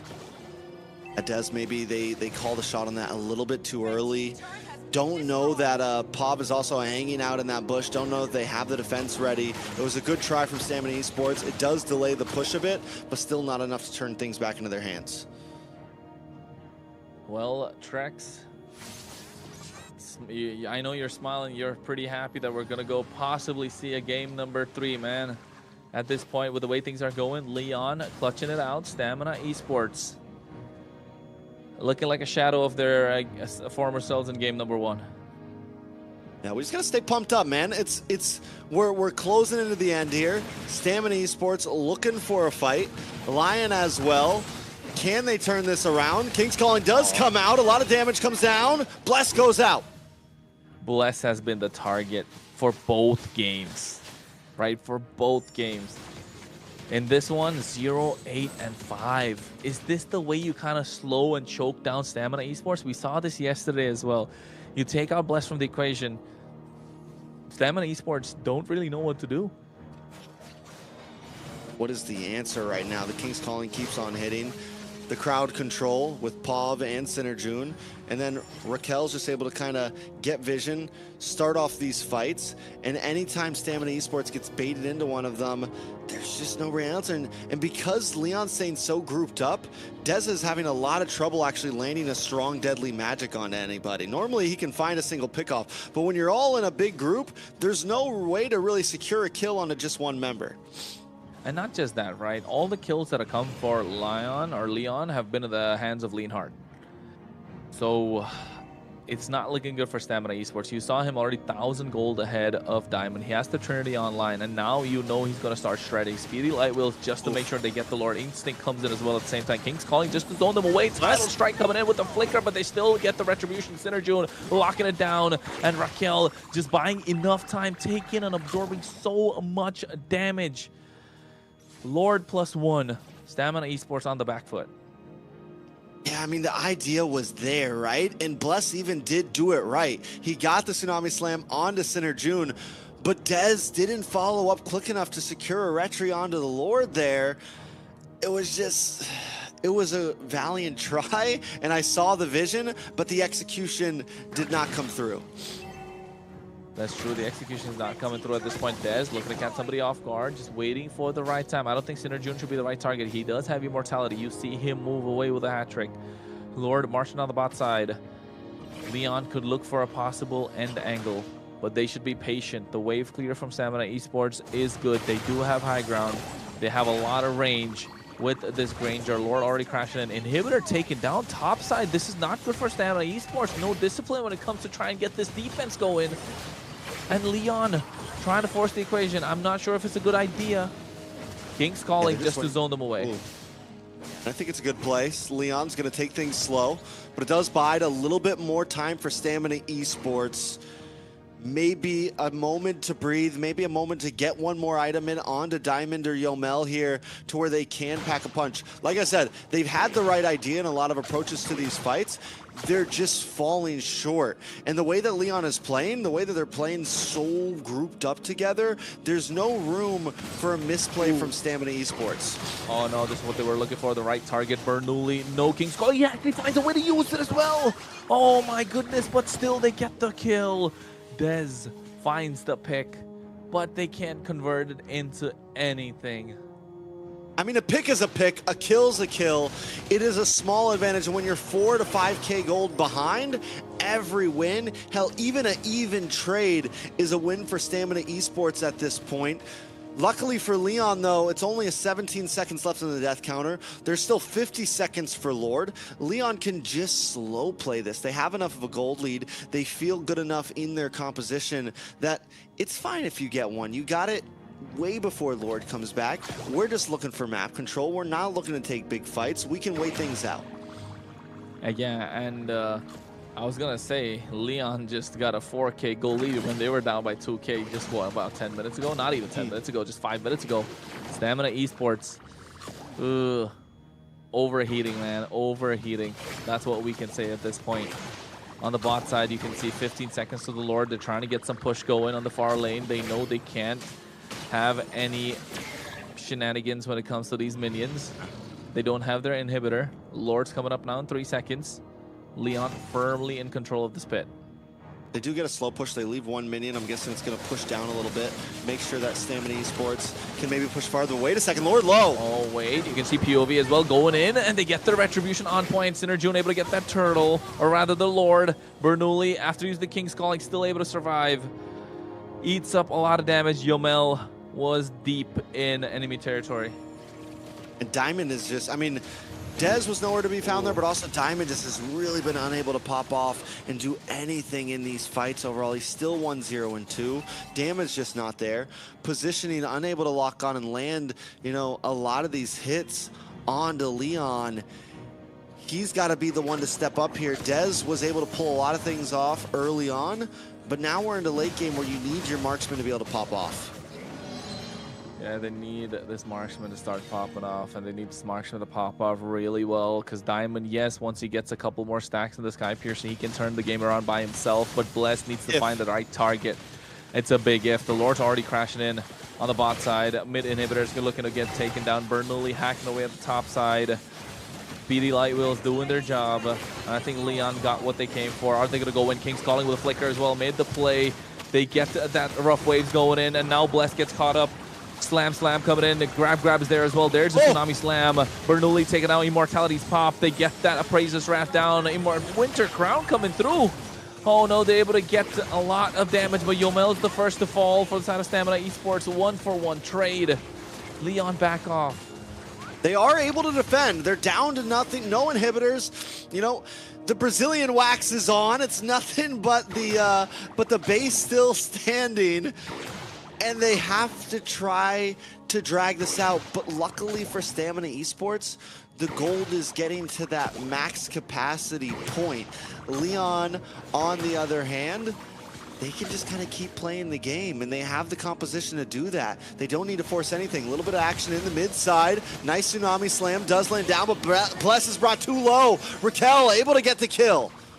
Yeah, Sinner June tries to go in, but you can see Diamond not able to dish out the damage, and Dez uses the magic onto Raquel, but takes a lot. Sinner June can lock him down. Retribution to slow him down. No, it's not present. Being pushed back. Sinner June, Instinct, keeping him at bay. Minions crashing all three at the same time. No Bless available. Are they looking to go for the end? They're looking like they will. We're going to tie things up possibly here. Ooh, wait a second. Split coming in. Grab. At the same time, and you can see Pav get sniped from downtown. This is what we were looking for from Diamond, but is it a little too late? Finds a double. Now looking for the third, and make that a maniac if possible. No, it isn't. Stamina Esports finding the opportunity. Okay, Diamond, finally, 20 minutes in, getting 3 stacks on the board, getting 3 kills on the board. Is this a moment for Stamina Esports to fight back? Leonhardt, maybe in a bad spot here, gonna get cut off as well. Immortality does pop. Stamina Esports finally finding a moment. The shutdown locks in. An unstoppable kill for Stamina Esports. This is what they were looking for. Now they found their groove. They were patient, ever so patient for Diamond, especially once he got those Sky Piercer stacks going. It's got to be at least 40 by now. You can see they are turning the tides, but again, the map, the minions are completely against them. They do get the Lord, and Evolve Lord at that. Will they be able to find the push? Will they be able to find the end? And the Lord marching down the top side. It's going to take a long time for the Lord to come in. And they need to plan on how they're going to execute this push. Because if they're going to take it to another Lord, Leon will have the advantage. Yeah, Leon definitely. I mean, without any inhibitors, we could see something similar to what we saw between Vendetta and the Night Horde. But they have a push here. They have all 5 members. At this point, it's kind of do or die for Stamina Esports. Can they make it happen? You can see the slow push. They know it's got to be super slow, but the mid's going to get cleared out. Somebody's going to go to the Lord on the top side, but the moment they show up top, they're going to go for a play. Blessed. Ooh, was that a preemptive flicker? Wasting such a massive tool. That could have been so clutch for them. Not looking good. Stamina Esports now can't cast them by surprise. Lord's going to start getting shredded down. Speedy Lightwheel does come out from Leonhardt. Stamina Esports just looking for any play on the map, but they're finding nothing, just grasping at straws right now. Maybe they get a tier 2 in the boss side? Maybe, right? A big if. They don't even get that next set of super mini waves coming in. Or did they? Here it is. Tsunami Slam with that a nice lockdown onto Pav. Dez able to get the kill. 10, 2, and 3, but the rest are not able to follow. Raquel zoned away. Instinct with the grab, or rather the slam. Tier 2 is down and out. Now Stamina Esports slowly inching to the finish line. Okay, Dez on the boss side, chipping away at the inhibitor. Diamond doing some great. Bless goes way too deep there. Instinct there as well. They get the King's Calling as well, but at the same time, nice King's Calling from Yomel with the IMU. A lot of damage being dished out. Sinner, June, able to drop the Appraiser's Wrath. Diamond sniping from downtown. The Sky Piercer stacks are starting to add up. All right, Diamond finally online. It only took 20 minutes, 20 plus minutes. The gold goes back in the hands of Stamina, but at this point, it's all about juggling items. Everyone's maxed out. Leon lose an inhibitor. Lord is going to be on top side. It's a blessing for Stamina Esports because the lanes will be matched on that long lane. Yep, so it's a blessing right now for Stamina Esports. This is what they needed. Now they know they can start working at this Lord, but Bernoulli goes in Flicker with that King's Calling. Diamond right now eating a face full of damage, but he snipes. He finds it again. Pav, or rather Yomel, goes down. 2 traded for 2, and now they find Raquel. Diamond's the target, and they're looking to chase him down, but he can kite, and he's kiting and kiting. Finds the double with the help of the Rhapsody and the Sonata. Now they lock down the Lord, and this is what they needed. Stamina Esports. The opening is there. They've got the shotgun. They're looking down on Leon. Will they pull the trigger now? The opportunity is in front of them. Just don't mess it up at this point. 40 seconds for Raquel. Lord's going to be coming out with this wave of minions. You've got 4 members standing. Yomel at 20 seconds on the side of Stamina Esports. All they got to do is try to close things out, but Leon's been great at finding the mess-ups, finding the kinks in Stamina's armor. Can they defend? Evolve Lord. The Evolve later Lord. it goes, the stronger it becomes. 24 That is how minutes, that works. 37 seconds. I know. 24 minutes, 37 seconds, man. We're deep now. Stamina Esports don't want to let this loose. It's pretty late for them too, if you ask me. Right? Fatigued. They've been waiting all day for this.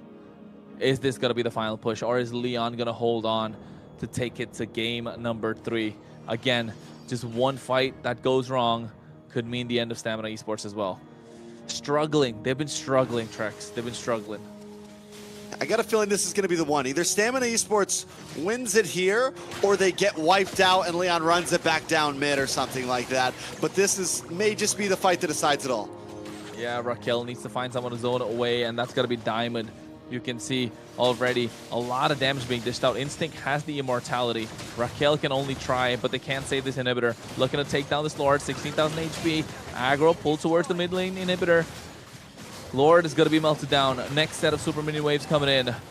Diamond looking to hit. Free hit. Find someone.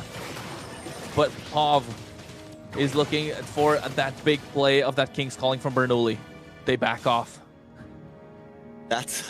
I mean, it's slow plays from around the board. The waves just weren't synced up from Stamina Esports, and Leon had an easy route at clearing down that Lord. As long as they have Speedy Lightwheel, as long as they have Bernoulli, they can just shred these things down. And Stamina Esports is being so careful about their approach. Watch on the top side, though, Bless and Diamond, along with Desert, look for a pick. Shadow Strike comes through as well. Tsunami Slam to look at lock somebody down. There it is. The King's Calling coming through. Pav goes down first, and now Bless taken out super low. Bernoulli, no flicker present. Des looking to catch somebody off guard. Doesn't have the deadly magic. Yomel coming in clutch with using that King's Calling, or rather has it right now with him. It's got to be this final Lord now, and Stamina Esports looking to take it and finally get the end. I mean, Bless having that immortality is extremely clutch. He's willing to take a death, knowing that, listen, I might use the Tsunami Slam, I might go down here, but at least we'll get a kill onto Pav and a 40-second death counter. But Leon, no, this is all or nothing, and there's no way. And Dez is able to secure it. A King's Calling does come out, another pick off. Sinnerjune in a bad spot. Immortality pops, but he's going to go down. A legendary kill for Diamond. Yeah, they're sniping. The Sky Piercer starting to stack up, and you can see the recalls are coming in. I'm not sure if it's the right time, Diamond. The Lord is already in your hand, marching down the mid lane. Let's see if they're able to pull off the finish. All right, so Stamina Esports, all they got to do is try to do what they tried to do last time, but a little bit better. Top lane isn't quite synced up, but Instinct is in the bottom to at least keep things pushing. They're stalling lane, waiting for that top side. They want to get a full-on crash the whole way, but Lord is going to come first, and that might be the mess up. Luckily, Instinct is there in time. Instinct think this there. And look at Dez. He's trying to find the pickoff. Yomel has the King's Calling, finds the angle as well, but it's not right. Tidal Strike coming through will help with the Tsunami Slam, but Bernoulli makes it right on time. Pov comes in with the Petrify, with the Rough Waves, and Leanheart is able to get the kill, and they're able to kite. Dez taking out super low. Immortality sold as well. I think they're locking down the base. Crystal Stamina Esports finds it as they're able to take it all 2-0. What a game, what a series. They waited all night for this. Stamina Esports waited another 20 minutes in game 2. It took a while to do it, but finally they secure it 2-0. Ashley, I know you were waiting a while for that game to finish. How you feeling? Dude, I mean, there was so much back and forth from that game. I was like sitting at the edge of my seat, and then I was like, okay, never mind, we're not ending. And then sitting again, and I was like, okay, we're not ending. Okay, so at this point, I was like, okay, are we going to a game 3, or what's gonna happen? You know? But okay, before I go on to talk about the winning team, I gotta give a little bit of props to Bernoulli on this Mincetar, you know, like I know the guy had like what 9-10 deaths, but he was full on committing to take down like anyone important such as like Dez from these like major objectives, right? Unfortunately, Stamina was able to thug out the kiting competition and, you know, take down the Lord when it finally mattered, fight the battles, and, you know, come out not too skated. But one thing is for sure, guys, I can tell that Dez and Diamond really poured their heart and souls out for this series. Diamond with a nearly perfect KD with 0 deaths in. And it was almost like, you know, rather than like the protect the president strategy, we got like a suicide mission, send the Kalea in and let everyone else divide and conquer. Yeah, I mean, overall, Leon played a great game there. Stamina Esports just hung on by a thread at the end there, barely able to do it. But once they found their moment, once Diamond came online, it was kind of a wrap. 9-0-5 on Diamond. For me, it's got to be the MVP. Let's see if it picks someone else. Dez. Oh. Hey, man. 10-2-8. Still He's clean. all right. Still clean. Yeah, very clean. He was able to get the kills in the early game, was able to transition to the mid game, always being a threat constantly throughout the entire game. Yes, Diamond came online later on, but Dez is the one that kind of allowed that to happen, right? He was the one that bridged the gap from the early to the mid to the late. If it wasn't for him, this could have been a 1-1, and we'll be looking at a game number 3. So yeah, Stamina Esports fans, Dez fans, they finally find the donut that they can glaze. Well said. Very well said, Kronos. No, yeah, Dez definitely deserved it. I think if it wasn't for him, they would have never got to 20 minutes at all. Overall, just completely from early game, even when he had his moments where he couldn't get the kills, towards the end there, he found a couple kills. Just really brought the team to victory. Yeah, I'm honestly so, like, I'm glad for him, you know? Like, we didn't go into a game 3, and it was a very long game that we were watching, but I do think that Dez does deserve this win and this MVP as well. All right. I mean, with that, we're going to have some great games tomorrow. We had some great games today. Dez able to finally secure a win. Going to be going up against either U2 or... U2 or who? Who's the other? What's the other team that's sitting at 1-1 right now? U2 or Nighthorde?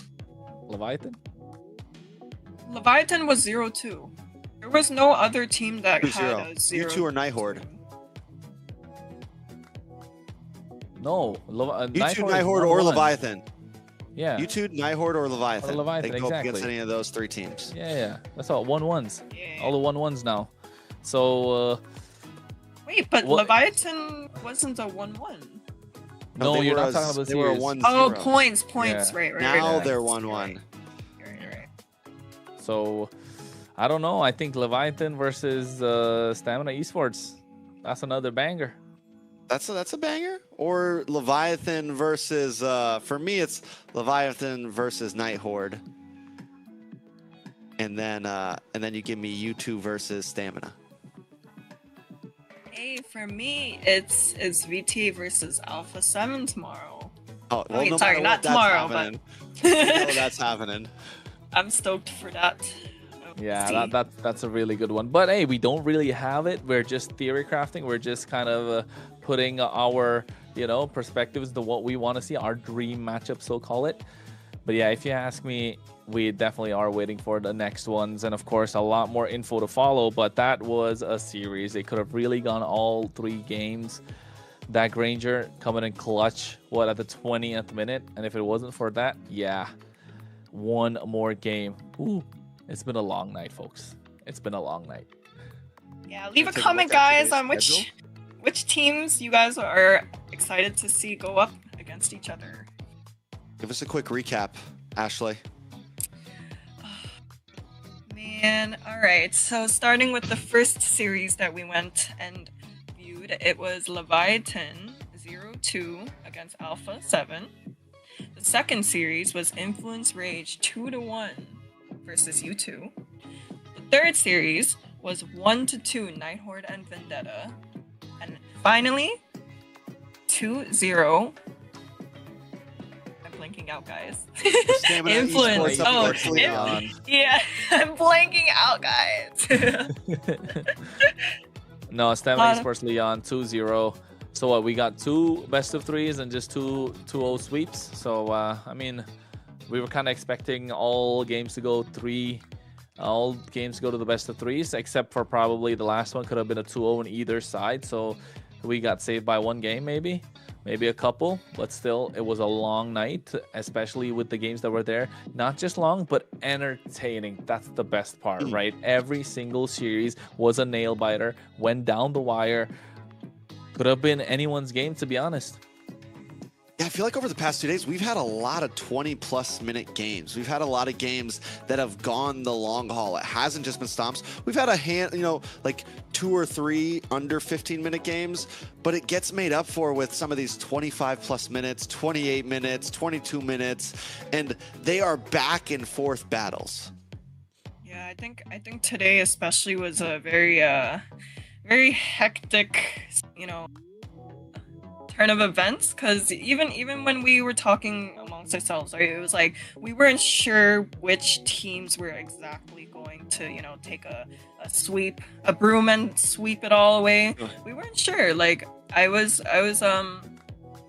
pretty entertained. We even had a game where it was won by minions. Like won by minions. That's crazy, guys. A dub's a dub. A dub's a dub. dub. Exactly. I mean, that game was intense, but so was this last game.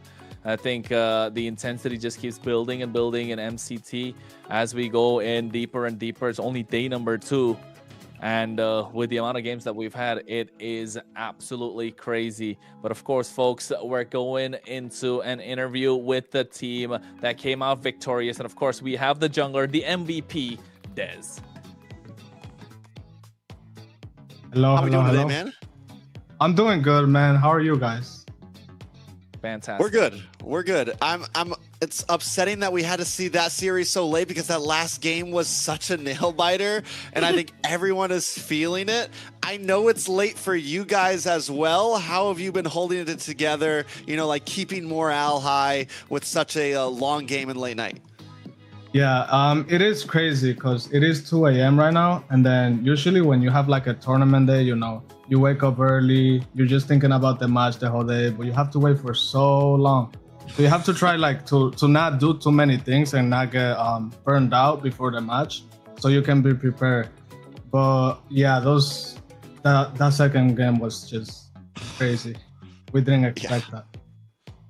I mean, similarly, what happened with the second game, right? We thought you guys were going to overheat, especially with the long wait that you have throughout the day.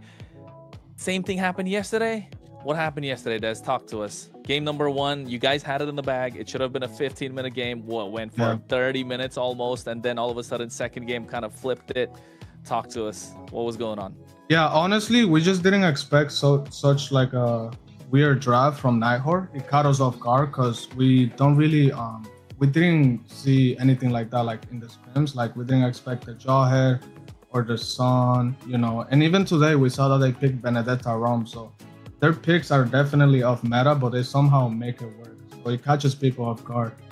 And also, like, we did have to make like some changes a few days before the tournament, and we're currently like adjusting to our new roamer blast. So it's definitely gonna take some time, but hopefully we're more ready for next week. You know, it kind of does seem that, you know, like you guys lost a series yesterday and you were able to pick up the pace today. Like I know you played wonderfully, you know, well-deserved MVP. Can I ask you, like, what's your scheduling like? Like what's like usually the plan to improve, you know? For the tournament day?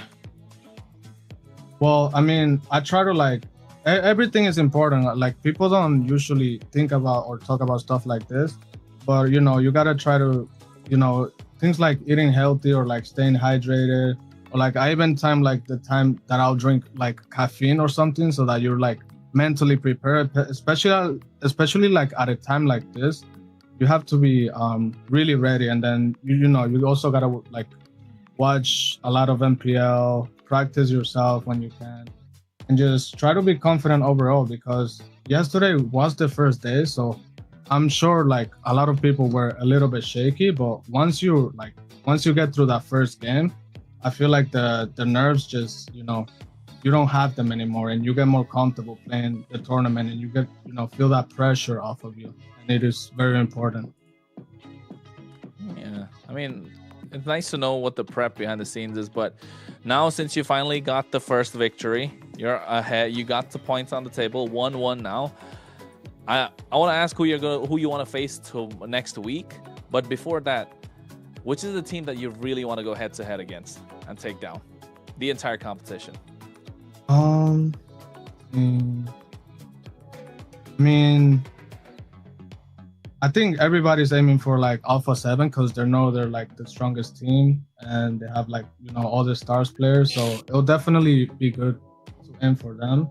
And then to whoever we face, I think we have a chance to go against Nighthawk again. So it'll be nice to have like another rematch.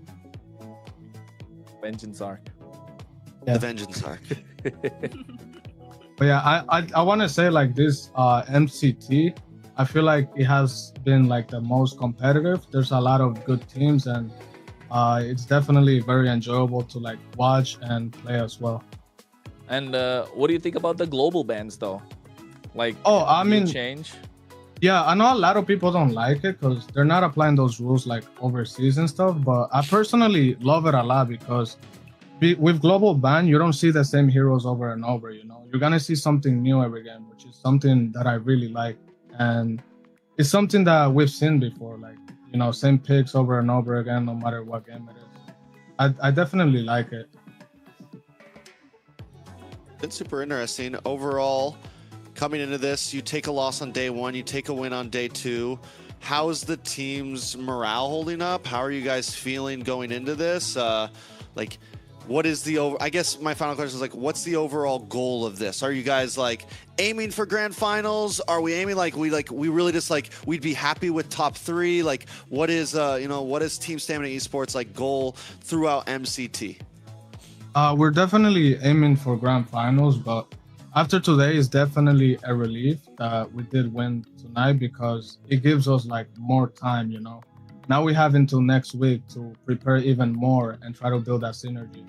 That's very important. But of course, our goal is to like qualify for EWC. Anybody that plays tournaments should be always aiming to, you know, win. Of course, you cannot be comfortable with just, you know, getting top 3, top 2. You should always aim for the top, and you shouldn't care about like who you're against or anything. Yeah, man. I like it. You sound like you're locked in. The noise is completely blocked out. And I think this is the version that we were kind of expecting as well. All of us on the desk, we've been talking about it behind. Like Trex has been saying it mostly. Like, we got to see Dez locked in. And hey, listening to what you had to say, Trex, you happy? A lot of white noise. He's just completely locked in, right? I mean, and I feel like you're becoming a popular face in the NA scene. Last year we got to see you kind of break into top 8 and like really start performing against some of like the big dogs. And I think a lot of us want to see where you can exactly take it. You know, like, can you push the limit? Can you be that grand finalist? There's still obviously some growth, but the drive, we can see it, and we're happy to see it there for sure. Yeah, you can't just go against the big dog. You got to be the big dog now. You gotta beat them. Exactly. You got to be them, bro. You got to be the them. You gotta be the god dog above the big dog. God dog. Yeah. Well, more or less, if anyone is deserving to be here today, it's you, Des. I'm pretty sure a lot of us know that you worked hard to, compete for the spot, and best of luck to you. I do know that you have a lot of fans who came to show support and watch you today. So do you have any messages for them? I want to say thank you to anybody that supports us, or the competition in general, because it's very nice to see like an official MPL, you could say, like this come to this side of the region, because it's been really long and it's honestly been going downhill. But I hope whoever qualifies here, whoever wins, it could be us, it could be anybody. Most likely, I just hope they do good in overseas, so they can keep bringing these competitions, and just for everybody to support each other. Well, thank you so much, Des. It's been a pleasure to have you. Can't wait to see you guys play next week, seriously. I think we're all excited for it, the players, the teams, the casters, the viewers. So we'll see you next time, all right? Thank you. Good luck. All right, guys. Hey, man. That's some really positive news we see. And the fact that even though you kind of glazed the donut, it's not going over his head, right? Come on. Can we stop with the glazed donut? It makes me feel weird inside. Okay. A little uncomfortable. I get it. But you know what I'm talking about, right? Doesn't really get to his head. Pride's not a massive thing here. Doesn't have a massive ego, I'd say. And I think he's really humble in terms of what he's looking forward to. He's literally locked in and wants to really get through to the competition, understand what's at play, from looking at it from a macro and a bigger picture perspective. Most definitely. With that, we start to go into the closing of this night. We're going to be taking a look at the Swiss format and what we're going to be, I think, our matches tomorrow? Yeah, it should be. Is it out? Matches no, it's tomorrow? Not. No, not tomorrow, next week. But I don't think it's coming out today, is it? Or next week. Next week. Even if it came out, I'm pretty sure they wouldn't show me, because they'd be like, wait. Yeah, don't show Ashley. Yeah, but you know what, Ashley? You were absolutely amazing. Fantastic. Day Really one, were. day two. Could not have asked for a better host. Sadly, this is our last day with you. Unless you decide to come back one day. You always have a place here with us on the desk if you want it. I mean, we don't run it all, but if it was up to us, we'd be like, yeah, let's bring Ashley back. A new career path. I don't know, guys. One challenge at a time, right? I still have. First, you got to go win MWI, and Yep. then you come and be a caster. You get to retire as a caster. Yep. I promise you. If I do ever win the whole thing, I will be back. I'll be back right here. That's good. That's good. We'll be cheering. We'll be rooting for you.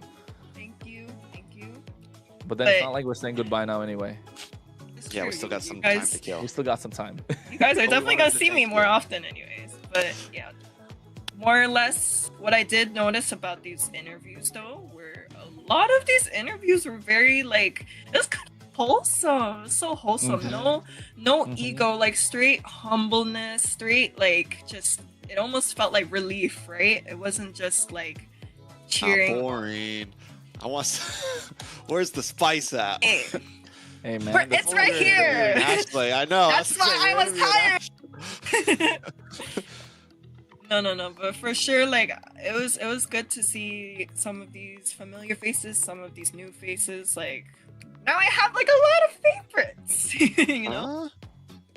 Oh yeah, everyone's been super cool. I think even some of the new faces, everyone just seems very excited to be here. It's a great start, I feel like, to MCT. I think when we get into playoffs, things might, interviews might get a bit more everyone's going to get a bit more comfortable. There's going to be a bit more rivalries starting to happen. And I feel like we're in this place where, we're kind of rebuilding, and players are going to start to, the rivalries will start to happen as we move forward. I agree, and I think with this first weekend that is there, right? It was an absolute crazy weekend. What was the favorite parts of your weekend, at least? But before that, we are gonna see the schedule for next week, folk. Not tomorrow. Oh, Is it tomorrow. We're looking for tomorrow. South, actually. For South, yeah. my bad. We're looking at the schedule for the South, which is gonna happen tomorrow. That's right. AMER is not just North; it's North and South. And we are looking at these 4 matches: Octa Gaming versus Black Sentence Esports, DreamMax Esports versus Infinity, Influence Rage versus Entity 7, and Alpha 7 versus 9Z Global. And you know what, Trex? The one to watch out for is that last one. Actually, you know what? All games are cracked. Yeah, I mean, if it goes anything like how things went here, all of the matches will be amazing. It's not going to be me, Kronos, or Ashley on that desk. It's going to be a set of new casters. We'll leave that as a surprise for you guys. Hopefully you've been following the MLBB Esports, and you know what casters are going to be casting tomorrow. That's why you got to watch that kind of stuff. That's why you got to tune in. But I'm sure they're going to bring on an amazing show for you guys. So make sure you guys stay tuned in, because the week is not over for MCT Americas. It's crazy, right? It's crazy to think that we got 4 days of streams going on MCT AMER. And of course, like Trek said, if you want to keep up with all the info, make sure you follow MLBB Esports and be a part of our community. X, Instagram, Facebook, YouTube, TikTok. The info is all there. And of course, I think a massive shout out to the ones who made it possible for us. Can we maybe do it early as possible? Maybe. Yes, we do. Of course, we're talking about runestone.gg. A quick shout out to them, because if you want to level up your gaming experience, check out runestone.gg. It's the perfect place to track stats, improve your gameplay, and stay ahead of the competition. Go take a look and start climbing smarter today. You know why? Because they are the official sponsor for AMER MCT 2026, and get ready for a new esports experience with real-time data and more interactive broadcast, folks. Well, Ashley, it was an amazing cast with you. Seriously, from day 1 to day 2, you got rid of the shakes. You were able to come on. I'm super thankful. It was an amazing week 1 with you, Kronos. We got a lot more days to come. And to all the players, fans, viewers, seriously, it was great. Ashley, or Kronos first with any last words, and then Ashley, if you want to give some last words and send us out. Yeah, I mean, I got nothing really. It was exciting. Just looking forward to tomorrow as well as next week. Don't forget to catch us in the, catch the South streams as well, because they're going to be cracked. They're going to be amazing.